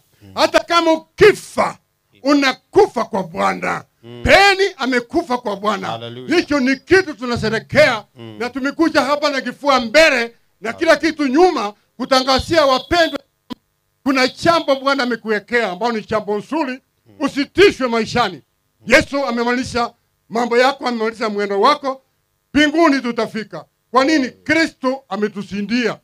Leo, tangu leo, nataka utoke mahala kwa fikira zako ulikuwa unafikiria kwa nguvu zako au kwa chochote utafurahisha Mungu. Hapana. Hapana. Yesu amefanya kwa niaba yako. Yes? Polisa? Basi kama tukiishi au kama tukifa, tu mali ya Bwana. Amen. maana Kristo alikufa akawa hai Asante, tena. asante, asante. Kwa hivyo hata kama tukishi tuko mali ya Bwana, hata tuko mali ya Bwana. Nani tena miongoni mwetu ana jambo ya kutufariji kuliko hilo? Hili ni jambo linatupatia furaha, hili ni jambo linatupatia ushindi. Kwa hivyo tunasherekea kina mama Kirubu. Mungu amefanya mambo. Daktari, Mungu kwa maana baba wenu hatapotea, ameenda na vile matarajio yake alikuwa kwa watoto wake. Mungu atauka na jamii ya Pen, na kuna hata mmoja wenu muombaji. Mimi nakwambia utainuka, na tuko hapa, tutaweka maombi katika jina la Kristo, na Mungu anaheshimu maombi ya wale ambao muamini. Oh, haleluya. Tukitoka hapo, haya ni maneno, haya ni habari kwa jamii. Hii ni habari kwa jamii. Hebu nasa nirudi habari kwa wale ambao wako hapa. Katika kitabu cha Mathayo,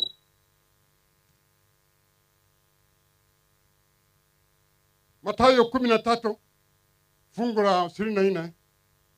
Mathayo 13 mstari wa 14 inasema, akawatolea mfano mwingine akisema, ufalme wa mbinguni umefanana na mtu aliyepanda mbegu njema katika konde lake.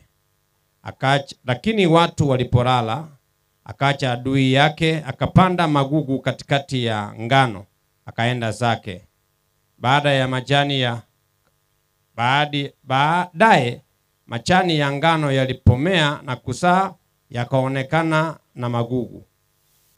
Watumwa wa mwenye nyumba wakaenda wakamwambia, Bwana, hatukupanda mbegu njema katika konde lako, limepata wapi basi magugu? Haya, waja, sika hapo. Huyu mzee alienda mahala, alikuwa na mbegu zake, akaenda akapanda mbegu za ngano. Kila wale walikuwa wanafanya kazi kwake.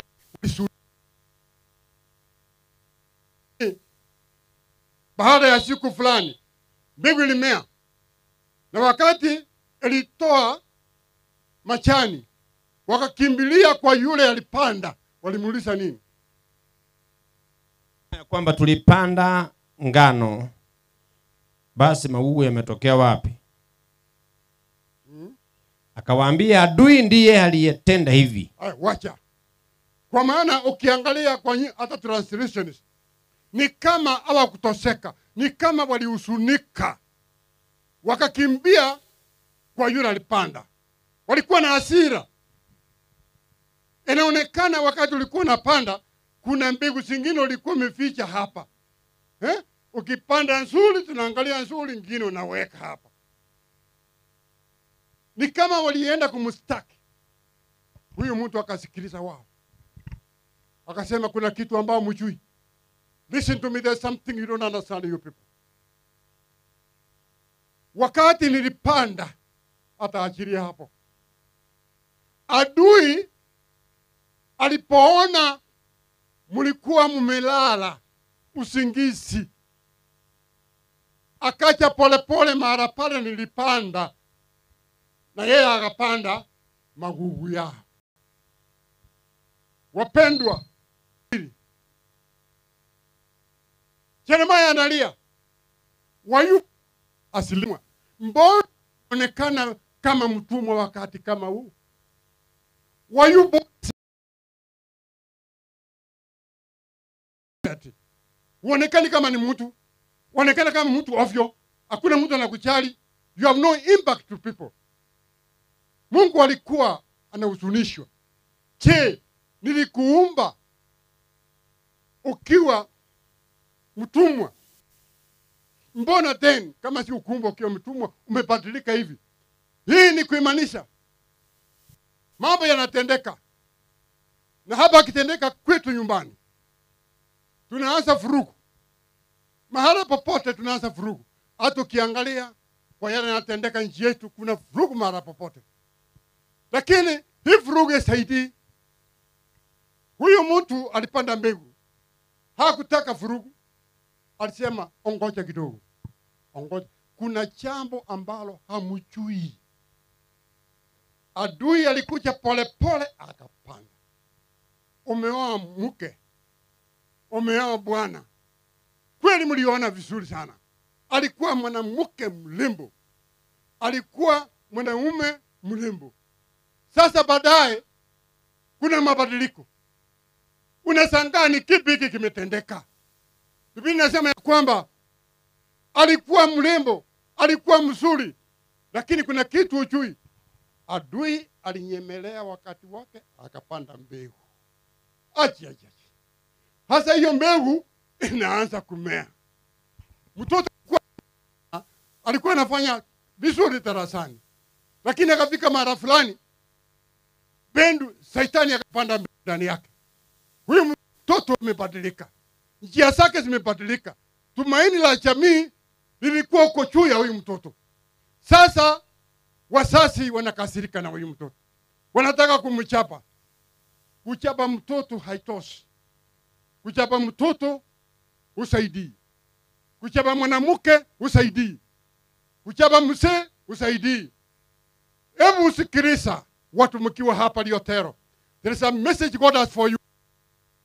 Ninaamini huu idea. Hata wachungaji wote nataka msinikize. Kwa maana naamini kile Mungu alimpatia kuna kitu kitatendeka. Unamchapa, lakini kweli umleta surubisho. Kuna adui. Unachapa mtu ambaye hajui.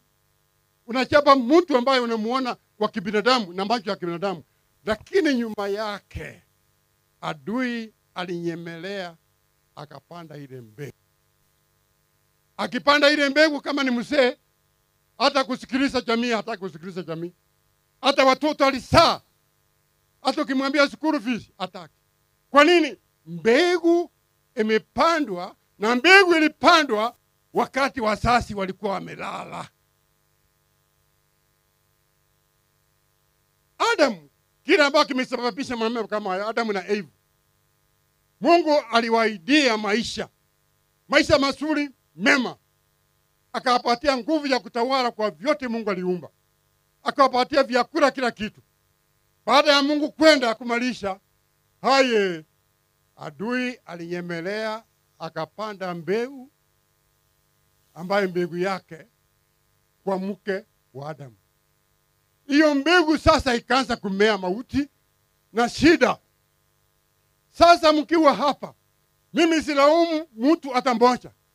Hata ukifanya nini, hata ukifanya vibaya mna gani, mimi sikulaumu. Kitu nataka ufanye, nataka unishike mkono. Nataka tuwe pamoja na wewe, ili tukubali, tukundue ya kwamba kuna adui yamesababisha haya maneno. Tupigane na adui na wewe. Sipo wewe kukubali, ule adui atatushinda. Lakini ukiwa umefahamu, na wewe na mimi tusikane mkono, adui tutamharibu. When we believe here what the Lord has said, Shetani ana nguvu kwa chochote. Wapendwa, tumefahamiwa. Adui amekuja wakati tumelala. Amepanda na leo ni siku Mungu angehitaji na angesema, mbona atuchukui hatua? Haya magugu Shetani amepanda. Tuite yule ambaye Avesta, yule ambaye kwa maana mafuno. Kitabu cha John 4:35 kinasema hivi, wakati wa mafuno ni sasa. Yesu alisema ya kwamba angalia, wakati wa mafuno ndio sasa. Wengine wakamwambia bado. Yesu akamwambia simama, angalia vizuri. Ate wacha tu baada ya miezi 4 tutafuna. Akamwambia hapana, angalia, mafuno yamekuja tele. Wapendwa, mafuno ni sasa. Watumishi wa Bwana na wale ambao wametoseka, hebu kucha magugu yale yaondolewe. Hebu kucha yale magugu yaondolewe kwa nyumba yako. Hebu kucha magugu yaondolewe kwa biashara yako. Mulianza biashara vizuri na mwenzako, mulipatana, mambo yalikuwa swali kwamba kama watu wakawaogopa, wakawaheshimu. Lakini baadaye adui alinyemelea wakati mulilala, akapanda mbegu. Nashukuru Bwana kwa sababu kitabu cha Yohana ya haraka, baraka ya Yohana 1:3:8. The first Bishop of John 3:8. Kwa sababu ya hii ya magugu ambayo Shetani amepanda. Sikiliza, Mungu alimruhusu mtoto wake kuja kuharibu magugu. Yesu alikuja kuharibu. Kwa hivyo wapendwa, mbona mnachukiana bure? Hata makanisa aonani, mimi nashangaa sana. Walikaa, wakatulia, wakasikiliza.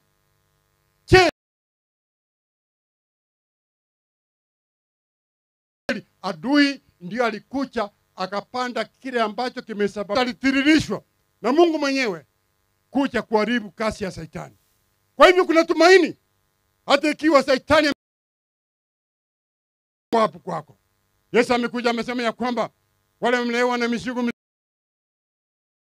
usisha. Amesema ya kwamba wale ambao wana mahitaji, wale ambao wana the people who are thirsty, wale ambao wana Yesu kuwasaidia. Mbona kunafuata njia ambayo sina uzima? Yesu ako hapa. Usifikiri Mungu akupendi. Chochote kisuri kinatoka kwa Mungu. Umekufa moyo, amuchui ni kipi kitatendeka maishani mwenu. Wale ambao atafanya nini? Hebu chukua hatua. Ile mbegu kuna mahali itatengenezwa. Ile mbegu namisa vijuino kila mtu. Tuko kwa maombi, inamisa kichwa ndugu yangu. Hallelujah. Yesu yuko hapa. Roho wa Bwana anatawala. Usiongoje ya kwamba siku ya kufuna ati mibakufuna ni sasa. Wakati huu wanaondolewa maishani mwako ni sasa. Wakati Bishop, ningetaka nikumbuke kwa maombi. Usiniangalie nitakuuliza. Nataka niingie, Bwana aondoe magugu kwa maisha yangu, kwa jamii yangu, kwa biashara zangu, kwa kanisa langu, mahala popote. Yesu yuko hapa. Na kama ungetarajia ungetaka jambo kama hilo, nitaomba ni utaona magugu. Bwana atakufungulia mlango. Bwana Yesu Kristo atakuwa mwokozi wako. Atakuwa ndio taa ya maisha yako. Atakuwa ndio taa ya mji wako. Atakuwa ndio taa ya shule yako. Inua mkono juu kama ungetaka Yesu ariu magugu. Asante kwa hiyo mikono. Naenda kuomba. Mimi sipembelezi watu. Kama ungetaka Yesu ariu magugu, usichui hata kwa niaba ya wengine wameona. Inua mikono juu tunaomba. God bless you for those hands. I'm going to pray. Baba wetu wewe ni mwaminifu. Neno lako vile ulinipatia nimelituma. Na kweli wamekubalia kwamba adui ameingia mchasto kama mwokozi wa maisha wangu. Baba, ninaomba kwa hawa watu wao mahara wametoka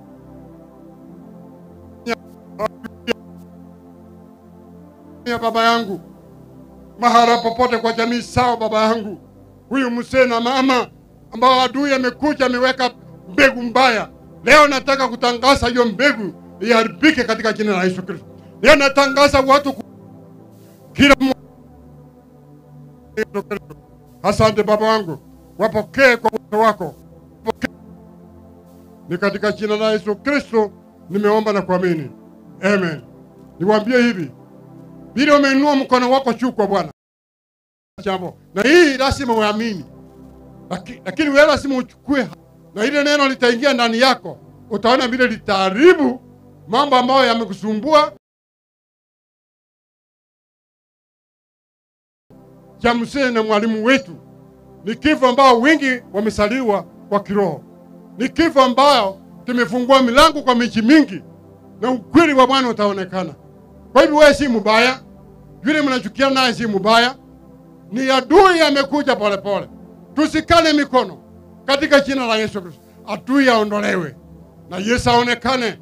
Tuwe na uzima wa milele, tuwe na amani ya Mungu, tupendane kwa siku zile Bwana ametupatia. Tuko pamoja? Sema amen. Sema amen.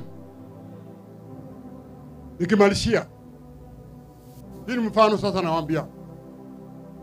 Mimi kama mwingine mkiwa hapa nimefunguliwa mlango na Mungu kusolve cases za watu. Wiki hii vile nazungumza Jumatatu, tulikuwa hapa Kisii High Court. Nikapatiwa kesi na court registrar. Utasurubisha kesi ya hawa na hawa. Wakati niondoka nje ya court, nikapata kundi moja liko, kundi lingine hakuna. Haliko. Na hakuna njia ningesurubisha hiyo kesi mpaka makundi mawili yako pamoja. Nikatafuta hata kundi lingine lilificha hata telephone number. Lakini nilipata mwishowe. Lakini nilifanya, hawa watu hawajui ya kwamba adui atawafahamia na atawaharibu. Hawajui. I took them to be very ignorant. Mimi nikanyenyekea chini. Nikapigia yule simu. Hakusika. Nikampigia mara ya 3. Nika-introduce myself. Mimi ni fulani fulani. Mimi nilipatiwa na court registrar shida zako. Lakini wewe siku hiyo ukuwa pale. Nikaanza kumweleza usuri wa jambo la mediation. Wakati alisikia akasema kweli, nikamwambia hivyo ndio nakwambia. Akaniuliza, "Utanipatia nafasi?" Nikamwambia ndio. Jumatatu kuja, Jumatatu hii. Na wale wengine nikamwambia kuja. Tukakaa chini. Bila tulikaa chini, Roho wa Bwana alifanya kazi. Hiyo si kesi moja. Nimefanya 3 Nyamira, nimesucceed. Nimefanya zingine 3 hapa, nimesucceed. Na 2 wengine wakakataa wakaenda kwao. Wengine wanakataa. Sasa tukakaa. Wakati tulikuwa Jumatatu, nikaenda kuangalia mmoja mwili wake, sehemu moja imekwisha, sehemu moja imeondoka. Ikanigusa moyo. Sasa nikaangalia, huyu anachokosa huyu, anaona sehemu yake ya mwili hakuna. Hata huruma huwezi kuona. Tukakaa chini tukaomba. Wapendwa, walike nikuambia, hata wakati conversation ni shida. Unajua mediation kitu kilikuwa ngumu ni conversation. Wakati mtu ameumia kwa hali ya kipesa, unataka kupiga hesabu aende kulipwa, hapo ndio ugumu. Tukazungumza. Baadaye niliona mkono wa Bwana. Walikubaliana. Nikamwambia tu sign down. Tuka sign down. Alafu jana nilichukua hiyo kwa koti. Nikauliza na registrar, wamekubaliana? Nikamwambia Your Honor, wamekubaliana. Leo asubuhi mama alikuwa moja alipiga simu. Aje. Mungu alizungumza naye usiku. Nimefunguka. Yale yameondoka. Kwa sababu gani? Watu wawili Saitani alikuwa amepanda mbegu ambayo si ya Mungu. Wakakubali kukaa wasurubishe shida zao. Na hiyo mbegu tulikanyaga ikaondoka. Kwa hivyo haya nawaambia ni ukweli. Si ya kwamba si mtu usifanye hiyo kazi, nafanya. Na mara pengine si kusema ya kwamba kuna wakati. Kwa hivyo Mungu awabariki sana. Ninajua sasa jamii ingekuja hapa tuombe kwa sababu ya wakati. From there I think you will take over. Jamii hii hapa tuombe. Jamii tafadhali kaombewa na askofu.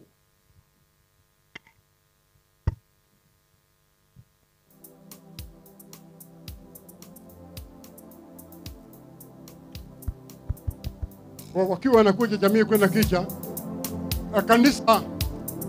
kanisa la Ambassadors, wala ambao wamelifahamu, it is an umbrella of churches. Wamekaribishwa.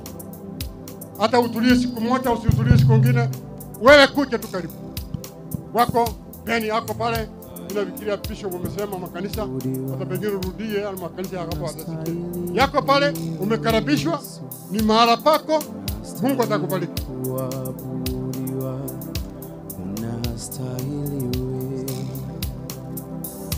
Unastahili kuabudiwa, unastahili ewe Yesu, unastahili kuabudiwa. Wachungaji, unaenda kuomba pastors and bishops. Wachungaji na maaskofu wakuje tafadhali waweke jamii mbele za Bwana. Nastahili wewe. Wachungaji mtakaa pale kwa sababu ya wakati. Tutakuwa wawili tunaomba tu. Wapendwa, Mungu anaheshimu wageni. hakuna Hii jamii unastahili Yesu Kristo awe ni mwokozi wa jamii. Hebu kaa. Zunguka. Nyinyi watumishi wa Bwana, chochote mtafunga hapo ulimwengu kitafungwa pale mbinguni. Yule amesema ni Yesu Kristo. Asante sana. Kwa hivyo utainua mikono, elekeza mikono kuinua kwa hao. Hao wale ambao karibu mtaweka mikono juu yao. Ni wakati sasa wa kutarajia mema kwa uwezo wa Bwana kwa jamii. Ndio sababu tumekuja hapa. Tuko pamoja na Bishop Dr. Momanyi ambaye ni bishop wenu. Namwambia akubali, aombe na mimi nitafunga.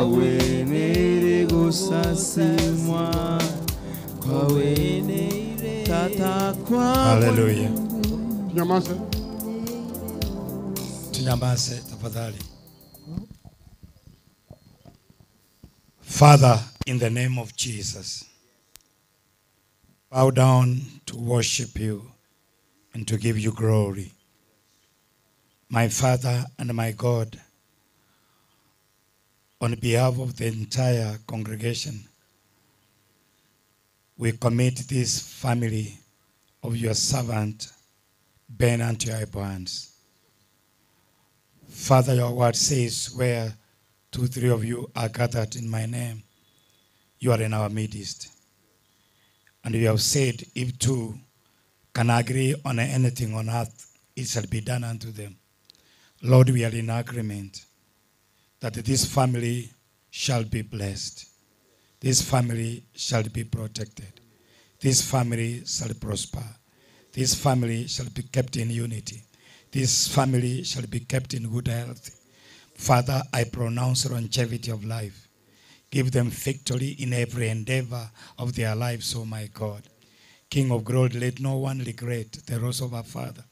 But the King of glory will give them wisdom and make a way where seems to be no way. In the name of Jesus Christ, I pray that let your peace that transcends every understanding of every human being to be upon them, Jehovah Father. Bless them that they will continue to carry the mantle of their Father. They will not walk out of church because Father is not there, but they will walk even serving more. Thank you, Father, because you love them, and we love them, and we pronounce them blessed in Jesus Christ's name. Amen. Baba, tunasimama vile vile mtumishi wako ameomba haya mambo. Tuko pamoja. Naamini hata wale ambao wameketi pale, ambao wamekuja kwa huruma na kusudia ya kwamba maisha mema ya ushindi isuke kwa jamii ya Penn. Nasimama kwa neno lako, kwa sababu umenena mtumishi wako kabla hajakuwa mtumishi wako, au yule ambao ni Mkristo kabla hajakuwa Mkristo, ulikuwa umemfahamu yeye kabla ya kuumbwa kwa tumbo la mama yake, ukamtenga, ukamuweka mahali fulani. Baba wangu, ulikuwa unajua jamii hii ya Beni na Kerubo, ukawaleta pamoja ukiwa na kusudi. Kwa hivyo tunapokuja na ukaribia mbele zako, tuachua kwamba kuna mwenyewe anahusika hata kuliko vile tunahusika, na tumekuja kukubaliana vile umetuahidi. Chochote tutakauliza hapa ulimwenguni, Baba wetu utajibu. Chochote utafunga hapa duniani, utafunga pale mbinguni. Kwa hivyo katika jina la Kristo, milango ya Bwana kufunguka kwa jamii hii, kila mmoja wao, mahala popote anaofanya kazi, mahala popote anapoishi. Yesu Kristo. Haleluya. Jina la Yesu Kristo lisifiwe kwa boma hili. Oh, haleluya. Lisungukwe na damu ya Yesu Kristo. Kifo. Yes. Asante. Hali. Oh, haleluya. Katika jina la Bwana, iondoke. Jina lako litukuzwe kwa jamii. Bila mtumishi wako ameomba Baba, bila wengine umeitajia ndani ya roho sao. Leo ni siku mpya, new chapter. Hii jamii itakuwa, hii jamii itaenea kwa uwezo wa Bwana Yesu Kristo. Hii itakuwa na ukosefu wowote. Hii jamii itatajirika. Hii jamii itakuwa ni wacha Mungu. Hii jamii watakuwa na nguvu wanapoishi, wanapotoka, wanaporudi, na watoto wataenea kwa utukufu wa Bwana. Asante kwa hii jamii. Asante kuishika mkono. Asante kuifanya inafaulu. Ni katika jina la Kristo tumeomba na kuamini.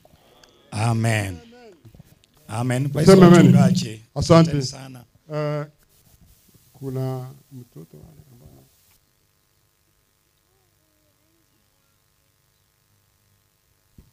Familia watasoma eulogy baadaye. Ningewaomba tu warudi wakae. Tutawaita baadaye. Then we shall have some tributes and Asante. eulogies. Thank you.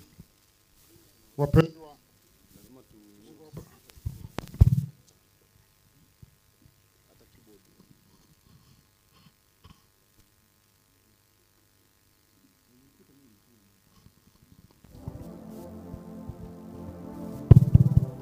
wapendwa,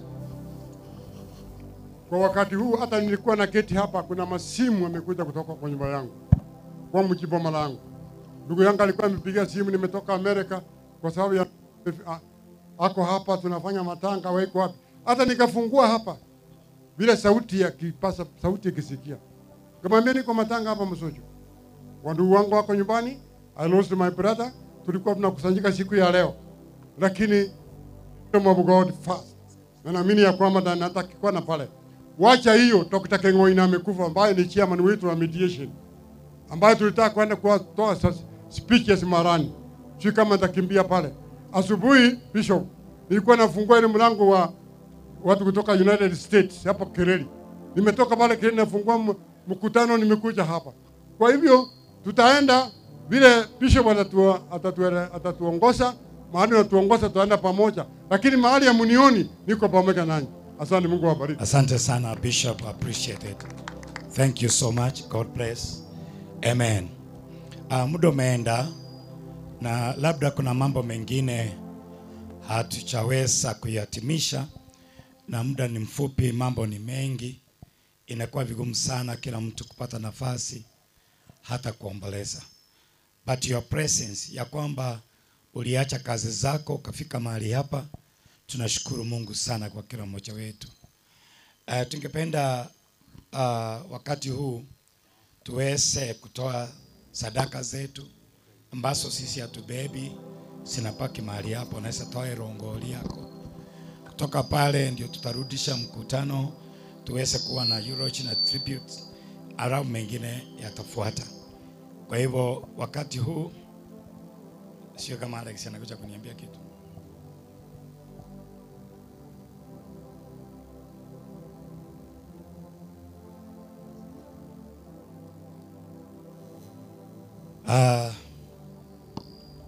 Good, I'll give you later. Praise the name of the Lord. Tunataka mkutano ni wa church, na tumefanya kwa heshima tangia asubuhi, na mara nyingi tunafika wakati kama hii tunafuruga mikutano ya watu ambao wamefiwa, because we don't care. We want our ambitions only to be done, and I won't allow that. Praise the name of the Lord. Hapa sasa kila mtu ataweka ambition yake chini kidogo, tuweze kumaliza kwa heshima, halafu tutatengeneza arena nyingine. We shall create another arena kwa furugu. Sasa hapa mimi ni mchungaji askofu wa Western Region, Ambassador for Christ, na tuweze kutumia matanga kama arena ya watu kusosana na kuonyesha nani fahari kuliko mwingine. These children hawa wameng'ang'ana na baba yao, wameng'ang'ana na mama ameng'ang'ana na mzee. Alafu sisi tukifika mahali hapa tunasema yani masisi ya mtu ndiye nakutengenezea meeting ya kuleta fujo. We are not going to allow that. So hapa ni amani peke yake. Praise the name of the Lord. Are you hearing what I'm saying? Yes, because wakati sisi tunaanza furugu, ni kama lete rongolie ino bali mutalia abarai abapasta inchigocha ande onsi asole koranja, wacha tutoe. Wakati mwingine tunasema sisi asitoe, wacha viongozi watoe, lakini kila mtu ubarikiwa bila natoa. Kila mtu ubarikiwa bila natoa. toretire nguri bari baisaransite kumate please bari more muinaria ne chinsa chiro nguri motokonye M-Pesa number irabekwe erongori ase bari batabwati chibesa chire cash. M-Pesa number mokobeka 0720 974 531 Eva Erieta Ben Otiso 0720 974 531 Ben Otiso Makori Timorwa igamotararete ngori andonsies moisaranste please torete ngori gocha aina ramagomba manetra tiga se familia hii bali baralia tunaendelea tukushukuru sana tuna watabambia mono ase bali bakorwa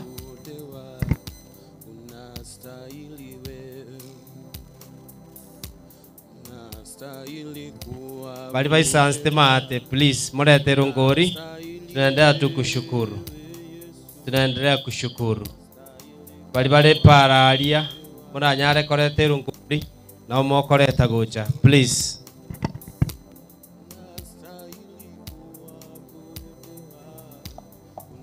Hallelujah.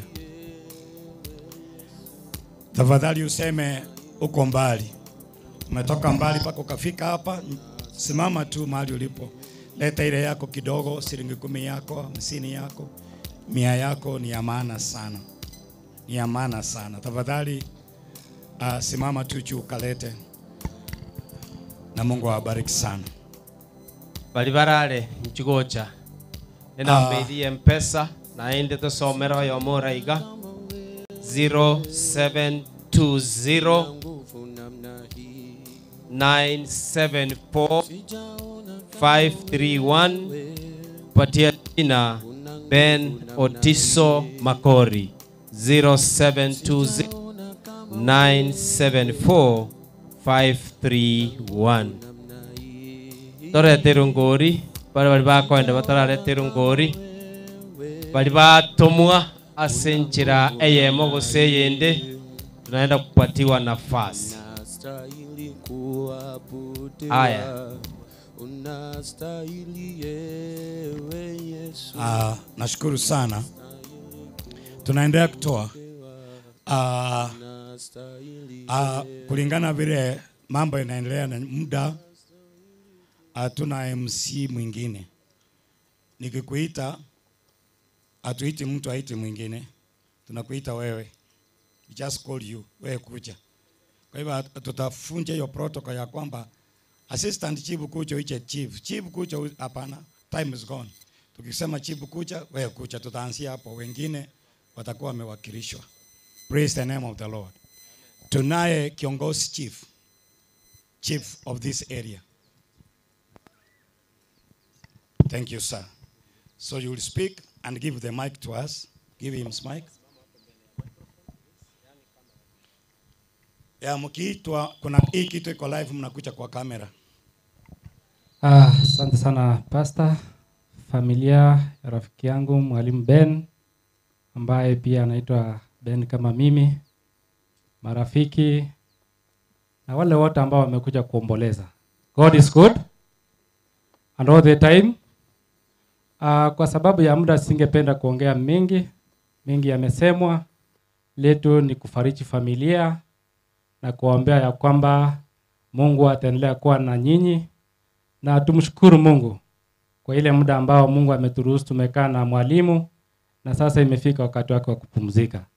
Kwa sababu najua ya kwamba kwa kila binadamu ambaye anapumua, hii ndio itakuwa njia yetu ya kutoka hapa duniani. Singependa kuongea mengi, ningependa kumalizia hapo. Kwa majina mimi naitwa Bernard Omoke, ni assistant chief area ambayo tuko ambayo inaitwa Idiani sublocation. Lakini pia najua ya kwamba pastor Ben ni jirani yangu hapa hivi na nimeona chief yake hapa. Kwa hivyo itakuwa ni vibaya ikiwa utampea nafasi. Asante sana.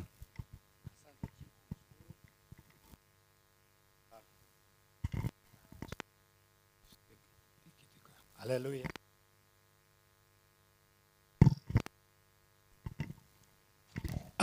Sikujua ya kwamba nilikuwa nimesema chief akuje. Tulikuwa lakini ni vizuri tu. Asante sana. We are so grateful sir for your time. Chief simjui, tukafahamana na yeye. Mimi nilikuwa najua Ogali. Yule tulisoma na yeye Agoro Sale miaka ya zamani. Sina retired man. Thank you chief. Thank you so good all the time. Na mimi nachukua nafasi hii kuambia Eunice na familia yako pole sana. Eunice tunajuana, tulifanya kazi na yeye Nyao national training akiwa. So kwa Mwalimu Pen tunasema aje roho yake ipumzike kwa amani. Wote wamekuja kwa mkutano. Tunawaombea safari njema.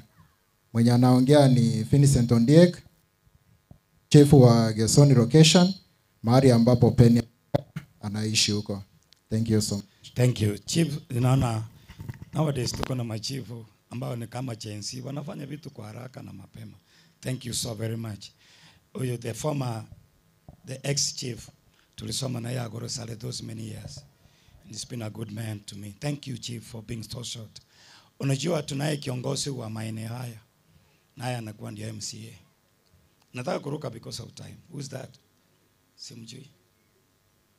Najua watu wako angeniambia wewe nani. I want you to calm down. I want to know ni nani.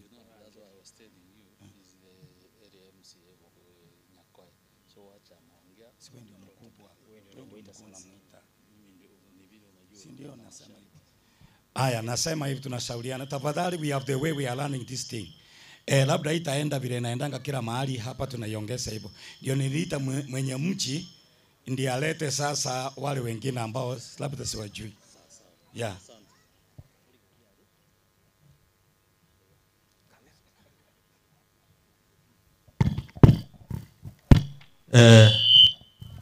Mchungaji na wote ambaye mmeleta faraja zenu kwa familia na wasalimu amjambo. Uko nganchira aigato ko genda bwangu na igaiberera ndiyo umwarimu n'umuntu bwo murembo renge na kiro umuntu rega n'umuntu bwo murembe chinsanda ete tokorenda kusebona ntubwate family pole na chari tukakwana nainu na ninchengirane nchinoyo omoyo we family mwarimu na nche nandenda abana bona bari bariga basoma na abana ba minto na daktari unachietari umwarimu nero yutu mu minta kaenda kusoma Tanzania lakini yori era katigara Tanzania mwana era kairana so tuna banta bamo naenda I cannot expect ngamatanga yo mwarimu na atware riberera iga gotorea sachindo nyamo ubwate bintu bigare gokoreka naja seitoga especially boge kasende segite yerabe matanga no ene inch aye okorete segia matanga ekobe yane inche nawe naende tubwatikia kia reverse igen tongo kora enkorangeri chi aspirant in chirendo chira bwango motoero ngoryu just take a minute ngakie siasa necheke tinda tiboni gatokuwa ne siasa ndo chiturangirie mikutano yoitari tokorera ororo daktari tujora kwana kosetiga koratiga yake muntu nara okuborio gwete nkoborio aro bo MCA bwabogeka tokore bwango uso yotomwa chugoja na kororo mbese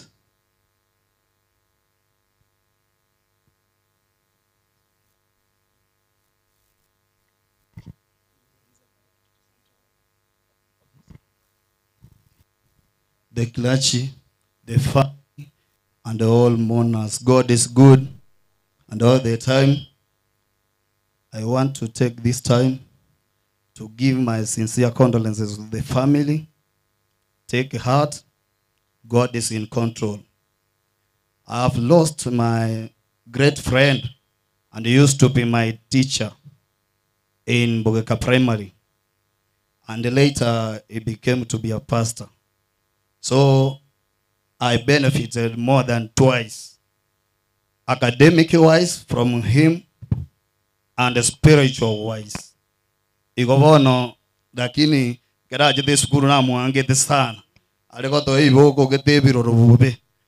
Na inde umana kotatebinga ya karogo jakuragera no murugio okonywe supu tinkaiyo. Igobono ntaite kokorosa liobogima kogo jakonyora njerungi moki. Na ande nyasaye no mubui.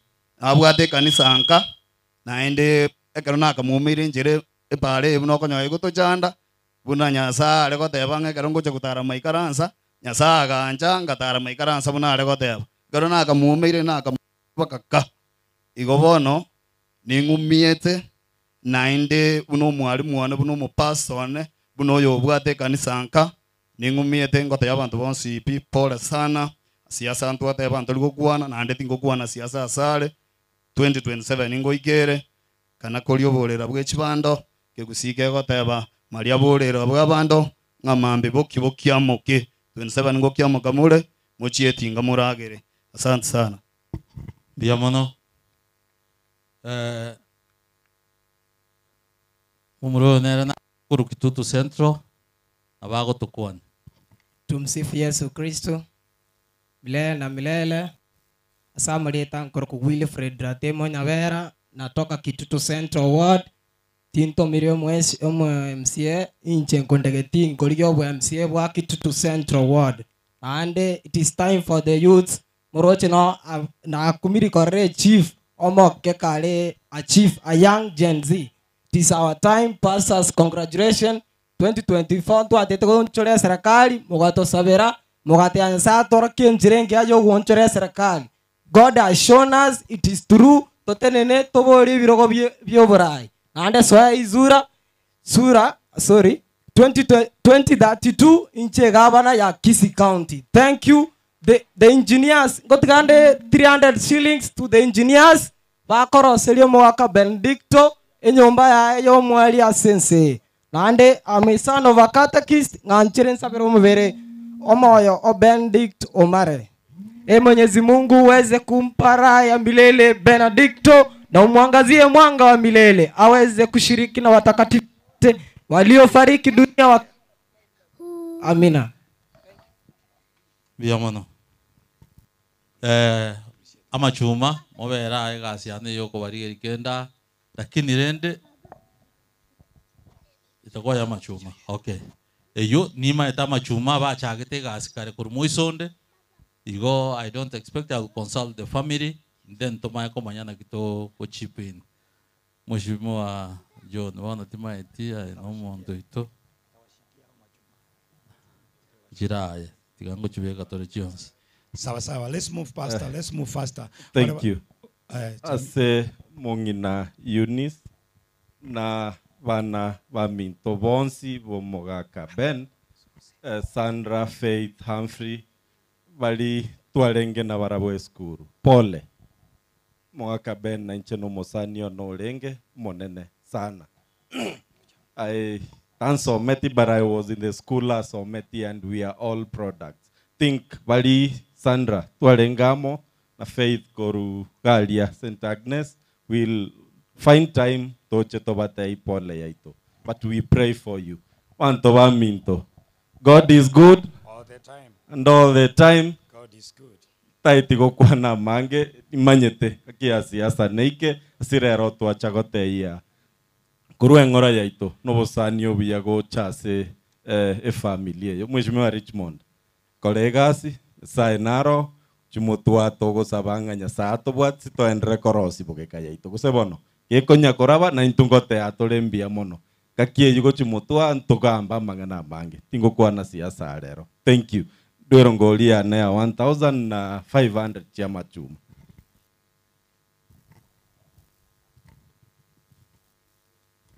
Bia mono. Thank you. Aya. Onenare nare tabanda ba mindo ba bogeka. Onenare utikeire uigwetenge kirogeke nabwate biagaso. Obo MCA Rwandons. Buskande. Okay. Kogocha okongeria bese nkwanirieta umushimio yagi nchugocha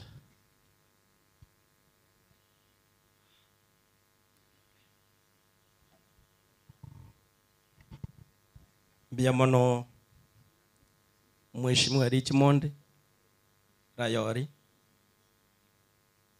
Asa kongali bageli gaine ward yae. Ona chite mapema pa saa sita naona alenge gaiga mpaka bishop abakoni views ilio manyanga ninche ndo MC obo kika ward. Lakini naacha so musani one na nderende umwana oyo mono mwake kurone kurwa se kinyorokeri kia munchiri no nyatarie umwake kura tato mwabono musani one bukumia na njeni mbwa kingaro gorogaiga na njeni ntoregete so ekara tuomirane na peni we talk about God wono na kikiera na chana tika matangali ngabone na mnyoka iga na gokura na gochaga iga wono tigangiriri bageria bene tebie family ya pen omongi na Eunice na abana ba omwatigaire Nyasaye tariko umonta mate mwatariko nyara amate mwabaire imonyare tinta etikokuwa na kwetani abwasenge nchechinsa tiga Nyasaye abaseseni na ndabagate chinga kiti chobokendo mbia mono tiga nkolera abu kurwandero ngoliane ya 2000 na machuma nyole 500 mbia mono nchendo mwemsio nyakwe wodi gaiga onde chirani ya Richmond mumuro na serikali era ensema ya serikali na nchendo ensema ya opposition lakini ntobu activity na nere kale serikali mwinalia kera nyoleri uga nyenje serikali ya ngombiri mumuro yongora nsunerale ayino muntu mbia seni thank you so much ndio mono mheshimiwa Yagi ka 500 ena na aya terongori chiare ngakabere chine chirerora aya mheshimiwa nara okobori ubujumbe murefu ngaete ngwa kwanete murefu akabairo mu MCA okisi central rogoro na neri jumari town no arega daktari na tingo kore ndo kwane bwango iga church pastors bishops God is good all the time incheno monyagitari bwa bangina a consultant gynecologist kuruna akuru mononde mwenge ko bwa mwensi pi abalende lere tura matanga yoko ni the father to my brother, a very good friend of mine and a colleague to colleague snere na akuru ntuacha uli bagatua kwevicha lakini nabwa tamatanga mange the entire constituency, but I chose to be here with my brother komoleresia ntoma ete isabali ba ete ire mune family mpaka munomogaka Ben achakurara. They are also good family friends. By the way, Ben and my father is also called Ben. Ndiye tanko butabalenge ganya kwe. Tinchi amange because of time naende tuarosire intene inega at the same time I represent Ben in Nakuru. Ninche chairman ya Kenya Medical Association. Iko mwali kongeta ekeyemo ndeta magomba banyagitari bonsi pi ba Nakuru. Bakemba chaga, but as their chairman and their coordinator bansikire for the last 6 years, I have served them diligently. Lerekeranya etua kuekia Dr. Tandi mahambini ntwe mahambinaye mahambinenche mbuya asogo chakumuleresia. My brothers who came with me from Nakuru abande basokire tinko barangeli bono ega because of time, but they were here. I have a special message from a medical superintendent ya Nakuru Teaching and Referral Hospital level 6, Dr. Waweru. I was with him up to midnight yesterday. Now but he didn't make it. They had engagements. There is something that was being launched in a county ya Nakuru. Tanya aletigocha lakini naiki pole. We stood with the family. I was with the family personally on Friday last week to Kabareresia. All the doctors from Nakuru have stood with the family kwa hali na mali.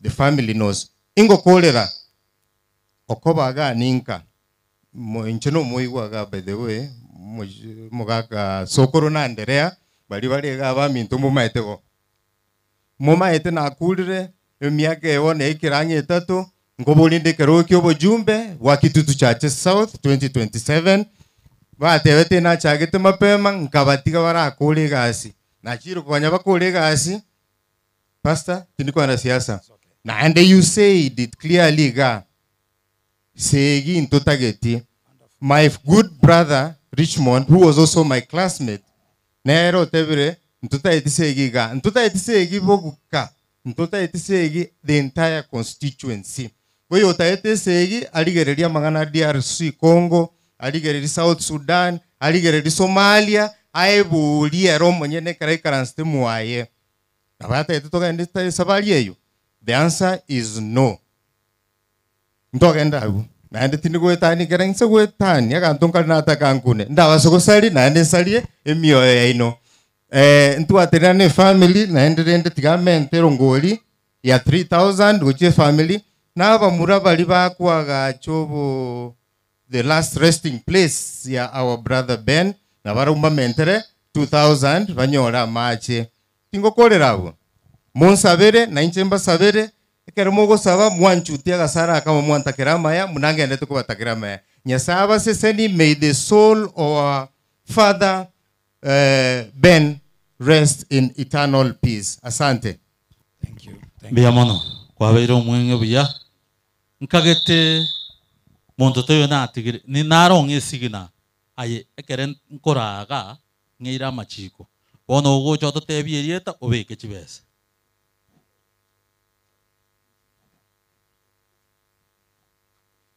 nkiotachira aya aye bono tegerera nta tokoro bunango gotebi toigo kwana mangana mangi erieto yo gotoma obeke bese umurandi yo tenene ga tinta tikogenda mamincha ya machikae family kanisa abana kenyoro abanene n'abakengo bakwani mbe yamure mwensi asamalieta nkorukuka kasonko nchenkaga iga tari nchenko boria okerugeke iga ngochukwana kunante nine mutuga iga inato n'abantu babere hakinare gutene na mara kabere gosenaki nate atigante nenelimo nkore ibintu ebiga bono litanganie natomwa no mweshimiwa okoborio bwa musiye bwabo geka ward okoruse itoma hata indianyi okoruku Fred maisiba marungu ni gangero ngori aya ya 1500 amachuma nkoko hererinde 500 go chabo erongori nkobekande nande ya 1000 igaiga ante inte yo mongna Eunice Pole last no to arengega iga no mogaka twatenine maega aria matanga yo mwalimu uyo iga twarieta mangana makego lakini ntwa maete gosenero ya renge last minute twari gocha gotena nere igo okwegena kori tubwata ase siasa yiga tiga kogenda na masabo nande gento kende gya kabere nato muno mu jumbe okobori obujumbe bwa Kitutu Churches South okorku Vincent Ochoki Gitene umweshimiwa kwa gotika akitinkwana n'uyu yes nato muno mweshimiwa okorku Vincent Ochoki Gitene nera ngairongori ya 5000 ontebia amachuma nko bande 1000 pastor ngo kwande na erunguria ani kurende transport ya 1000 e family na inu chintigari nko babekirande maiga takora buyaigo 2027 mubwato okoboko no muntu moremu na beto mwe musiye emiaka 10 go na bwate experience muroche sante sana biya mono nko bwati yo mata machiko ntaite erunguria na omoshimwa naro kubori chukura Kitutu Churches not okorokwa Joshua Nyarenji erieta iga ototebi ngane yemo bas Bwana asifiwe omonene yesaba kwenonye turasama tanga Bishop engoteva thank you asenjiri watoa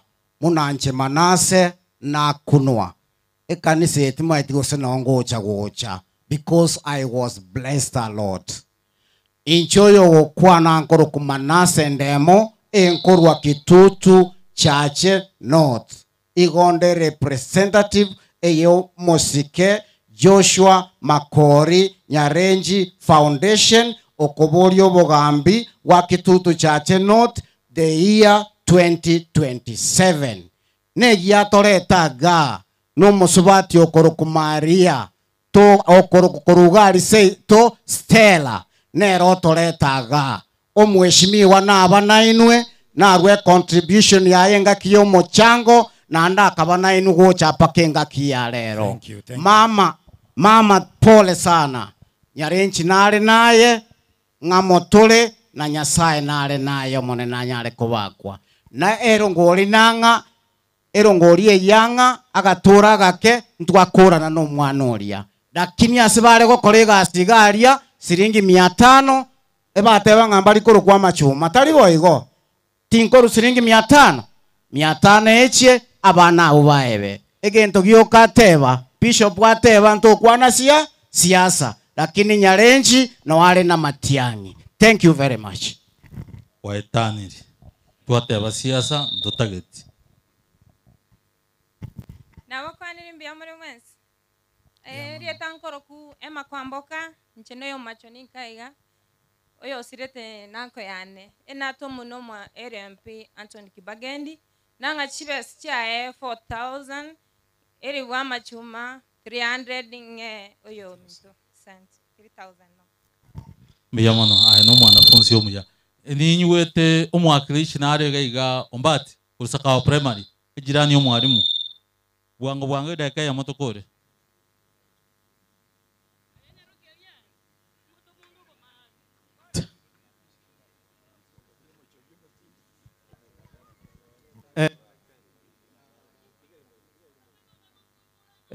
abantu baminto abakena abanene nko bakwani mbiyamule nchengo kwana gaiga Nicholas Ombati Angweni siasa gebwato boruaire lakini rende nchege ntokiandeta omwalimu Ben was my teacher gobuna rengo mwalimu naende he was very keen accurate and brave nakie kinaro dire familia yayo ichakoligereria asenjeri abantu bakolera ngo kumia lakini okoranga igobale mete una peni arenge igona nde kinde no mwalimu ominto gaiga nere ngotigarare nimbugate basaga iga ewere fana arenge se kiombe kigaita ige school na nde ne POM vice chairman gonko irande gali Eunice omwalimu tigagenderi ntosali chinsambia Biamono MC inke Luka kama omo edit Osakawa awase omwalimu Ben arenge one of the board members na endom of vice chair igo ase family etogote bapole asa iyo oyo minto mo chairman ni Ombati na bakolwe pa sheria tuaru na BOM members bukiase omongina Eunice. Thank you so much. Thank you so much. Aya eda keyemo nkore summary ono tuakori na tum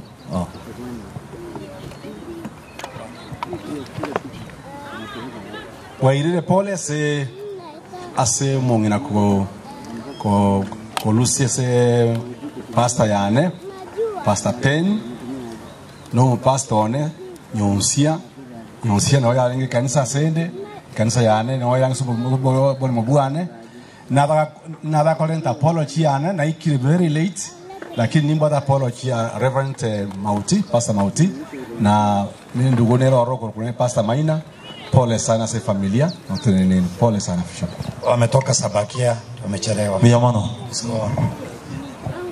nainche na iweru ngoli specifically have a message for Dr. Bonnie from Dr. Calvin Lizanga of Mount Olives Medical Center Mosocho. Amesema nilete rambirambi yake ya 1000 andente vya walimu shanja igoretwe moche muruari gwe Mount Olives Medical Center mbiamono aya nkore summary yemo ukonganchira nkagete gotogokorera egento nko basabaneke kate siyo mwalimu na atewe family umwalimu had been giving him pressure na ataete chitaya in the next 2 weeks chitaya nkobe katore ase pare chiko na paka nyaore gatongo amachaya nkobe katore kindly togo chikobe ka chitapunjera mo kubuna ebinto chito barangeri tocho toiseranse asaboni gane rinko batebia ebinto ebionsipi ebigokorekana katesio mugavana Paul Simbarati igo komuranche adon spisi mwabeta bintu binde bionsi mokoro no empare korosigu tigatorende because tiwese chichiko ruas kon asebango yeino goja korosia igo komora agende nabonko bama igayo mugavana Paul Simbarati mogende naro na chache abakwani ngaki Yesu guku etaraika ada wesimbi ya mono emoko nganchira tigandwero ngoriane na cheta muraba arimo koga arimo tige muraba arimo tige koga abwo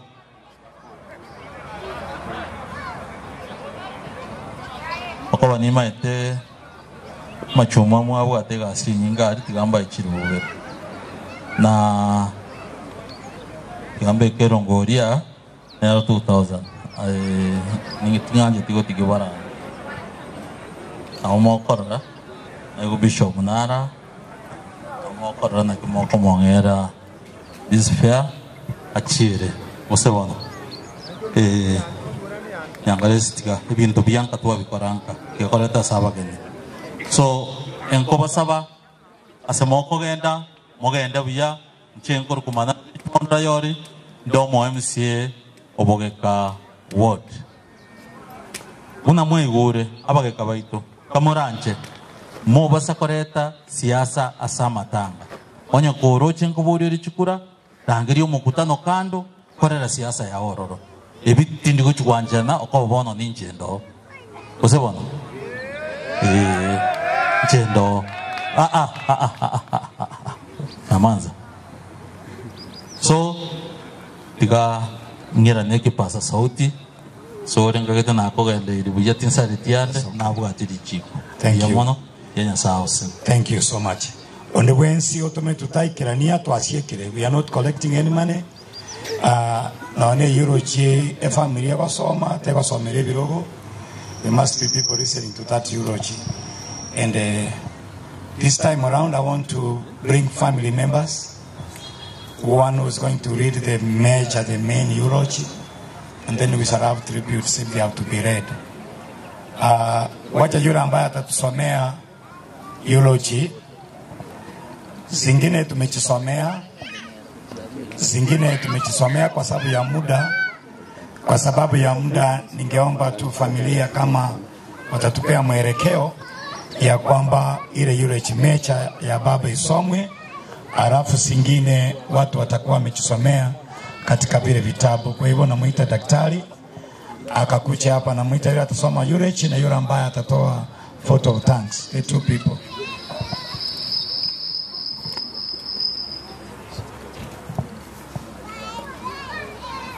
Kuna nani Humphrey utakuja usome eulogy and the elder brother atatoa thanks, photo of thanks. Kwa hivyo tungependa tusome every tribute, but you can see how time has gone because you have fathered many friends. We have tried to use time well, but the father has so many friends. So tafadhali tusoma eulogy na mwingine atoe photo of thanks. Wengine mko na vitabu, tafadhali mnaweza soma hayo na Mungu awabariki sana. Those are two major things we are doing and then we are done.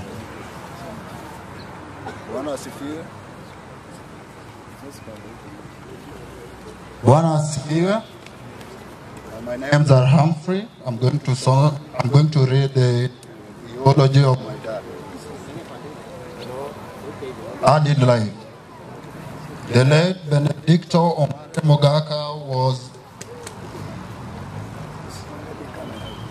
Okay, let us start. The late Benedicto Omare Mogaka was born in Mamoriango village, Menyinkwa, in the year 1956. He was the son to the late Mzee Henry Mogaka Onderi and Mama Rosaria Sese.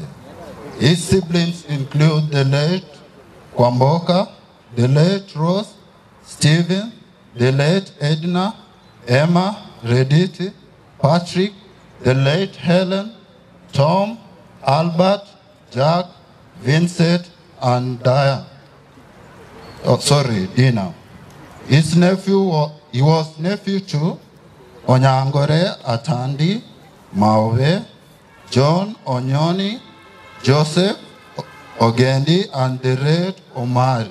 Cousin to Peter, Panteleo, Pius, Pascal, Pancreasis, the late Philip Miroro, Momanyi, Meshach, Samson, Semeo, Kwamboka Mora, Kerubo Nyantika, Kaboni, Rose, Gesare, Eunice, the late Omari, James, Eunice, Kwamboka, Neema, Kemto, Susan, Sivia, Nyabayo, Guako, Nyamwamu, Kanyuko, Joel, the late the late Charles, Naftal, and Eli. Despite the efforts and the dedication that he received, his condition progressed and deteriorated. He spent most of his time in ICU, requiring high oxygen support,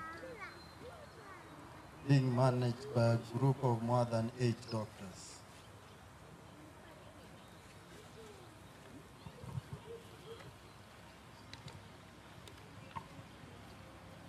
In terms of saying thank you, I want my Uncle Steve Akoapi.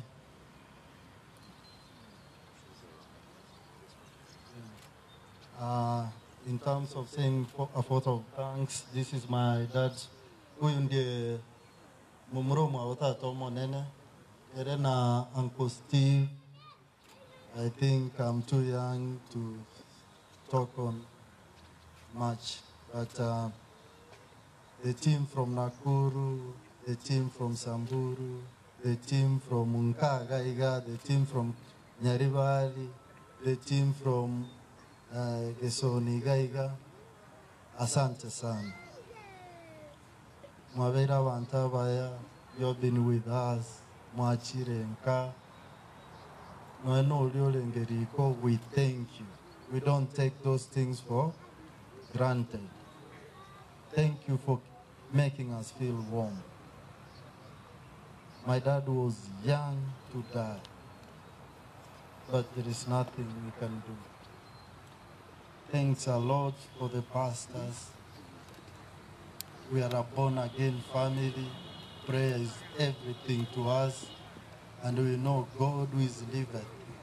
Mungu mwenye anaishi, He will take care of us, He will comfort us, and above all, will be victors in the name of Jesus Christ of Nazareth. My mom, God will be with you. We will protect you with the heavenly prayers and with being near you all the time. We will send our grandchildren all the time to stay around. We will be there all the time. When I'm off, I will be driving to Kisii, not driving to Marawa.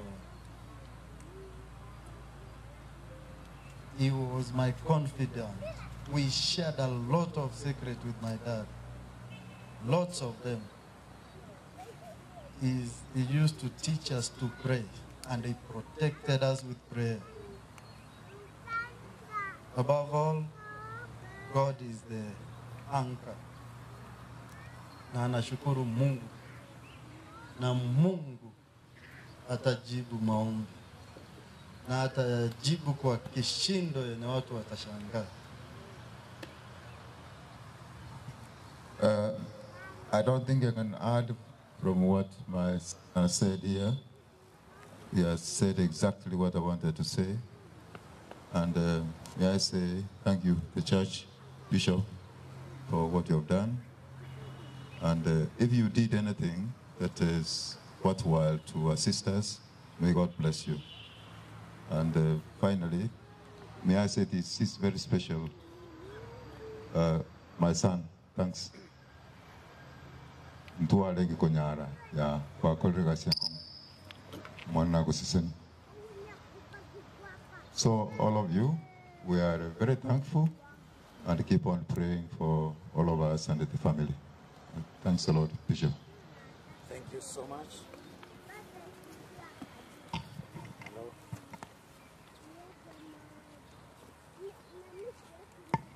Hello.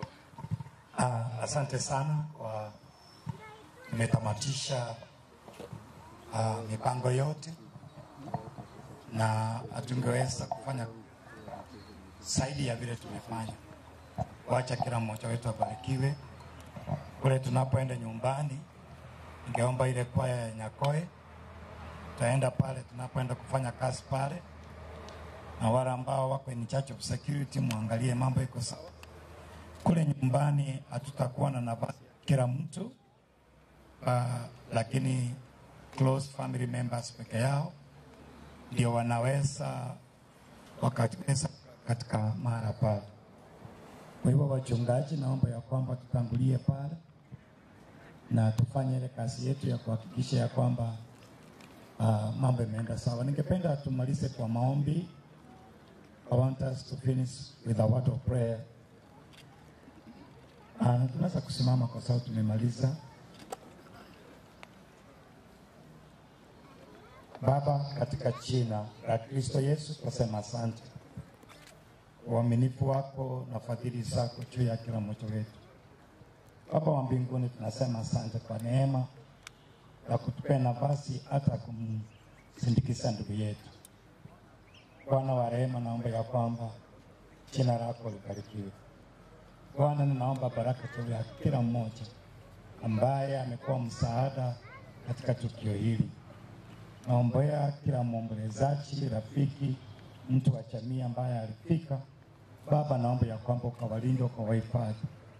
Tuwafunika barabara zote na njia zote watu wa Mungu wanapita kwa damu ya Kristo Yesu. Nikiomba ya kwamba nafasi ya Shetani haipo katika tukio hili Mungu.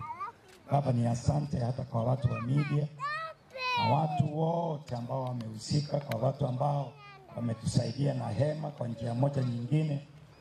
Asante Bwana kwa kila mmoja ambaye alitoa msaada wake, hata wale ambao walikuja kuwa pamoja nasi. Mungu, naomba uwabariki. Asante Mungu, sasa bariki jamii na wote wanaohusika, na ni katika jina takatifu la Kristo Yesu tumeomba na kuamini. Ningeomba ya kwamba mweze kupea nafasi familia kwa heshima waweze kutoka na wachungaji, halafu na wachache sana ndio watapatikana. Maeneo yale hayawezi kututosa sisi zote, na Mungu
Everything that has a beginning has an end, has an end.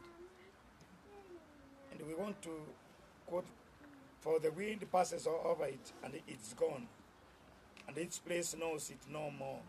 Does that maisha ya binadamu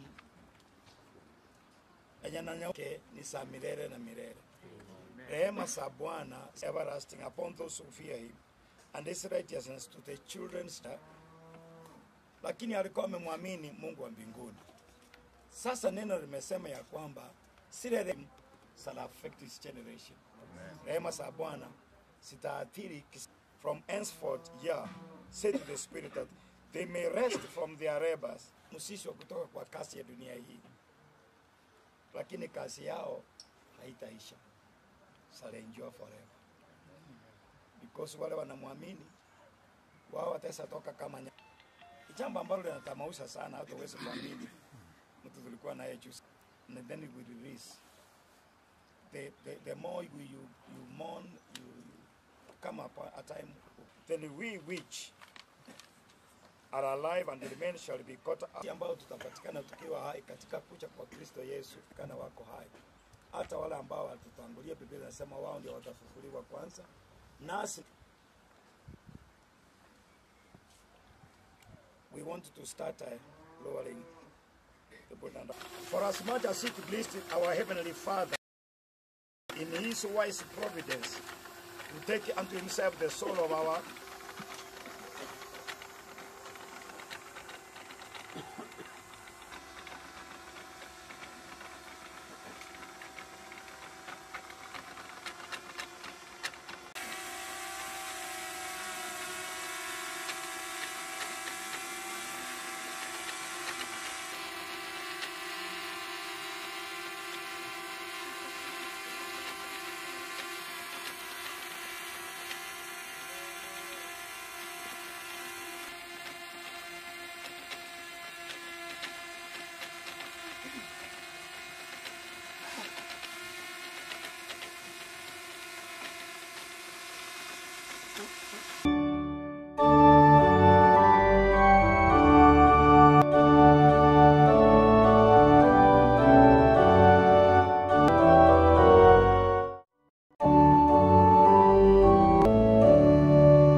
looking for the blessed hope and the glorious appearance of the great in the likeness of his own body of glory, according to the working of his mighty power, where he is able even to himself.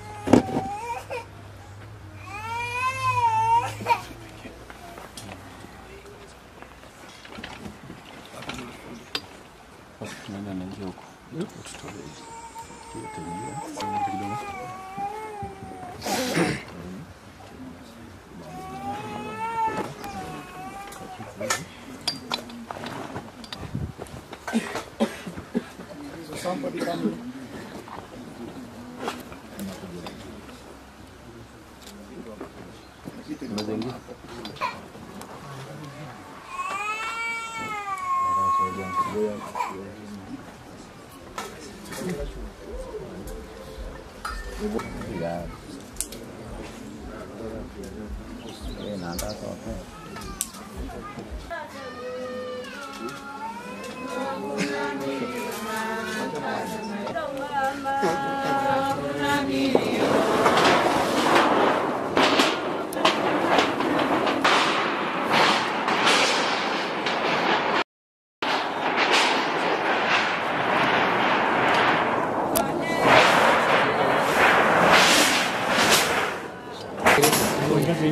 Pastor, wamerusha mchanga.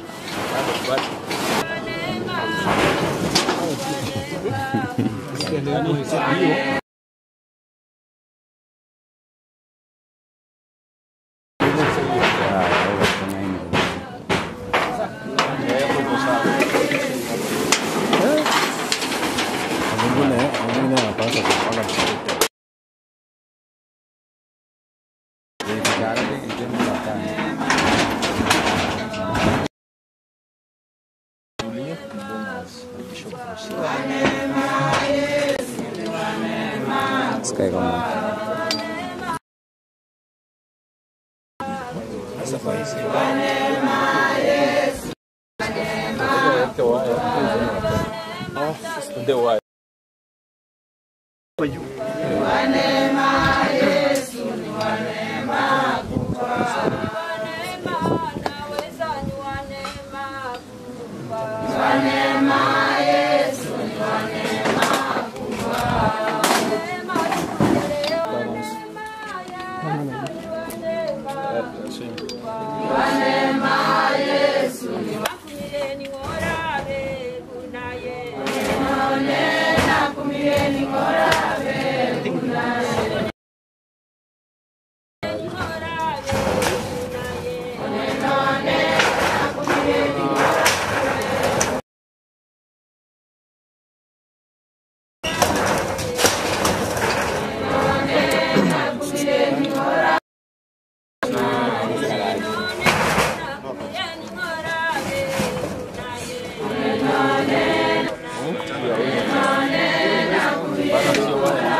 Mama nafasi aweze kutupa mchanga, tutaruhusu mchukuu na ndio tutafanya hivyo tu kila mwezi.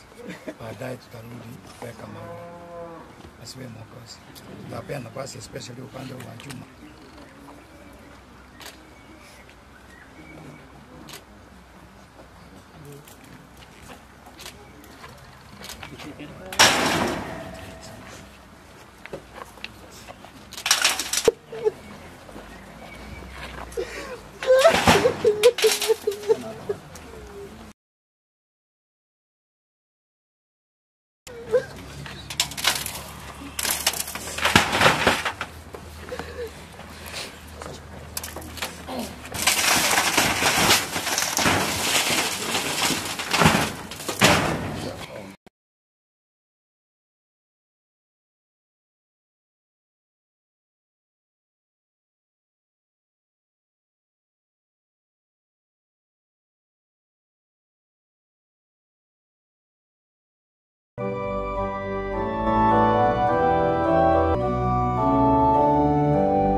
Pachani bo mone naga kira ndialingana era ndialingana oyolege ne atoleke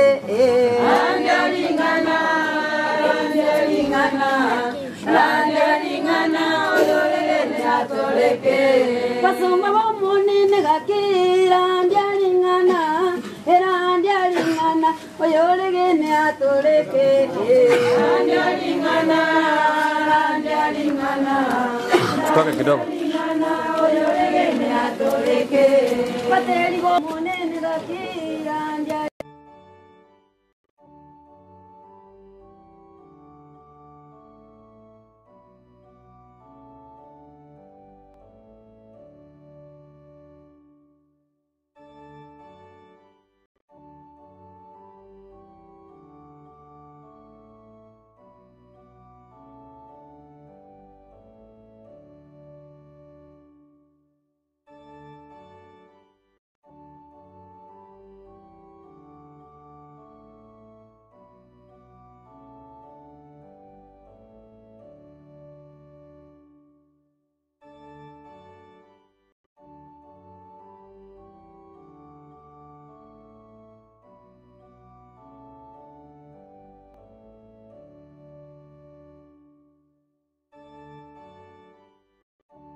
jina lako kwa uhai na kipindi cha maisha ulimpea mtumishi wako Ben.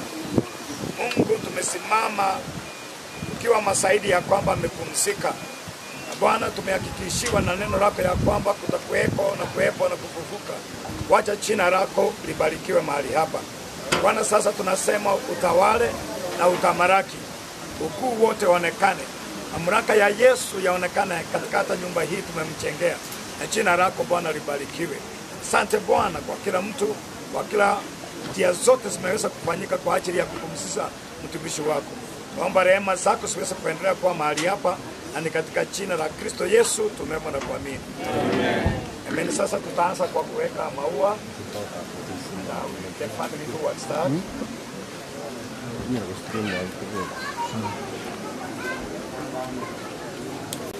So tutaweka maua. Weka maua. Bishop.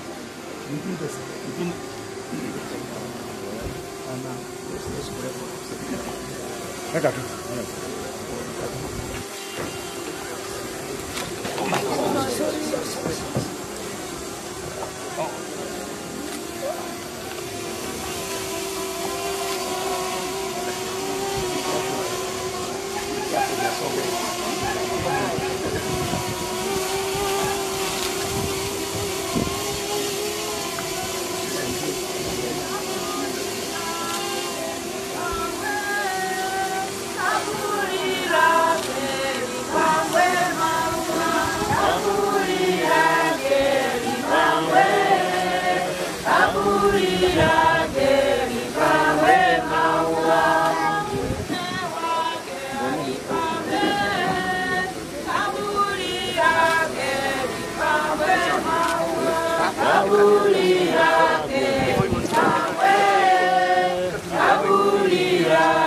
Mwangalia pa kuna foto, naangalia picha. Mimi nafaa kuingia hapo. Ndio.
Iya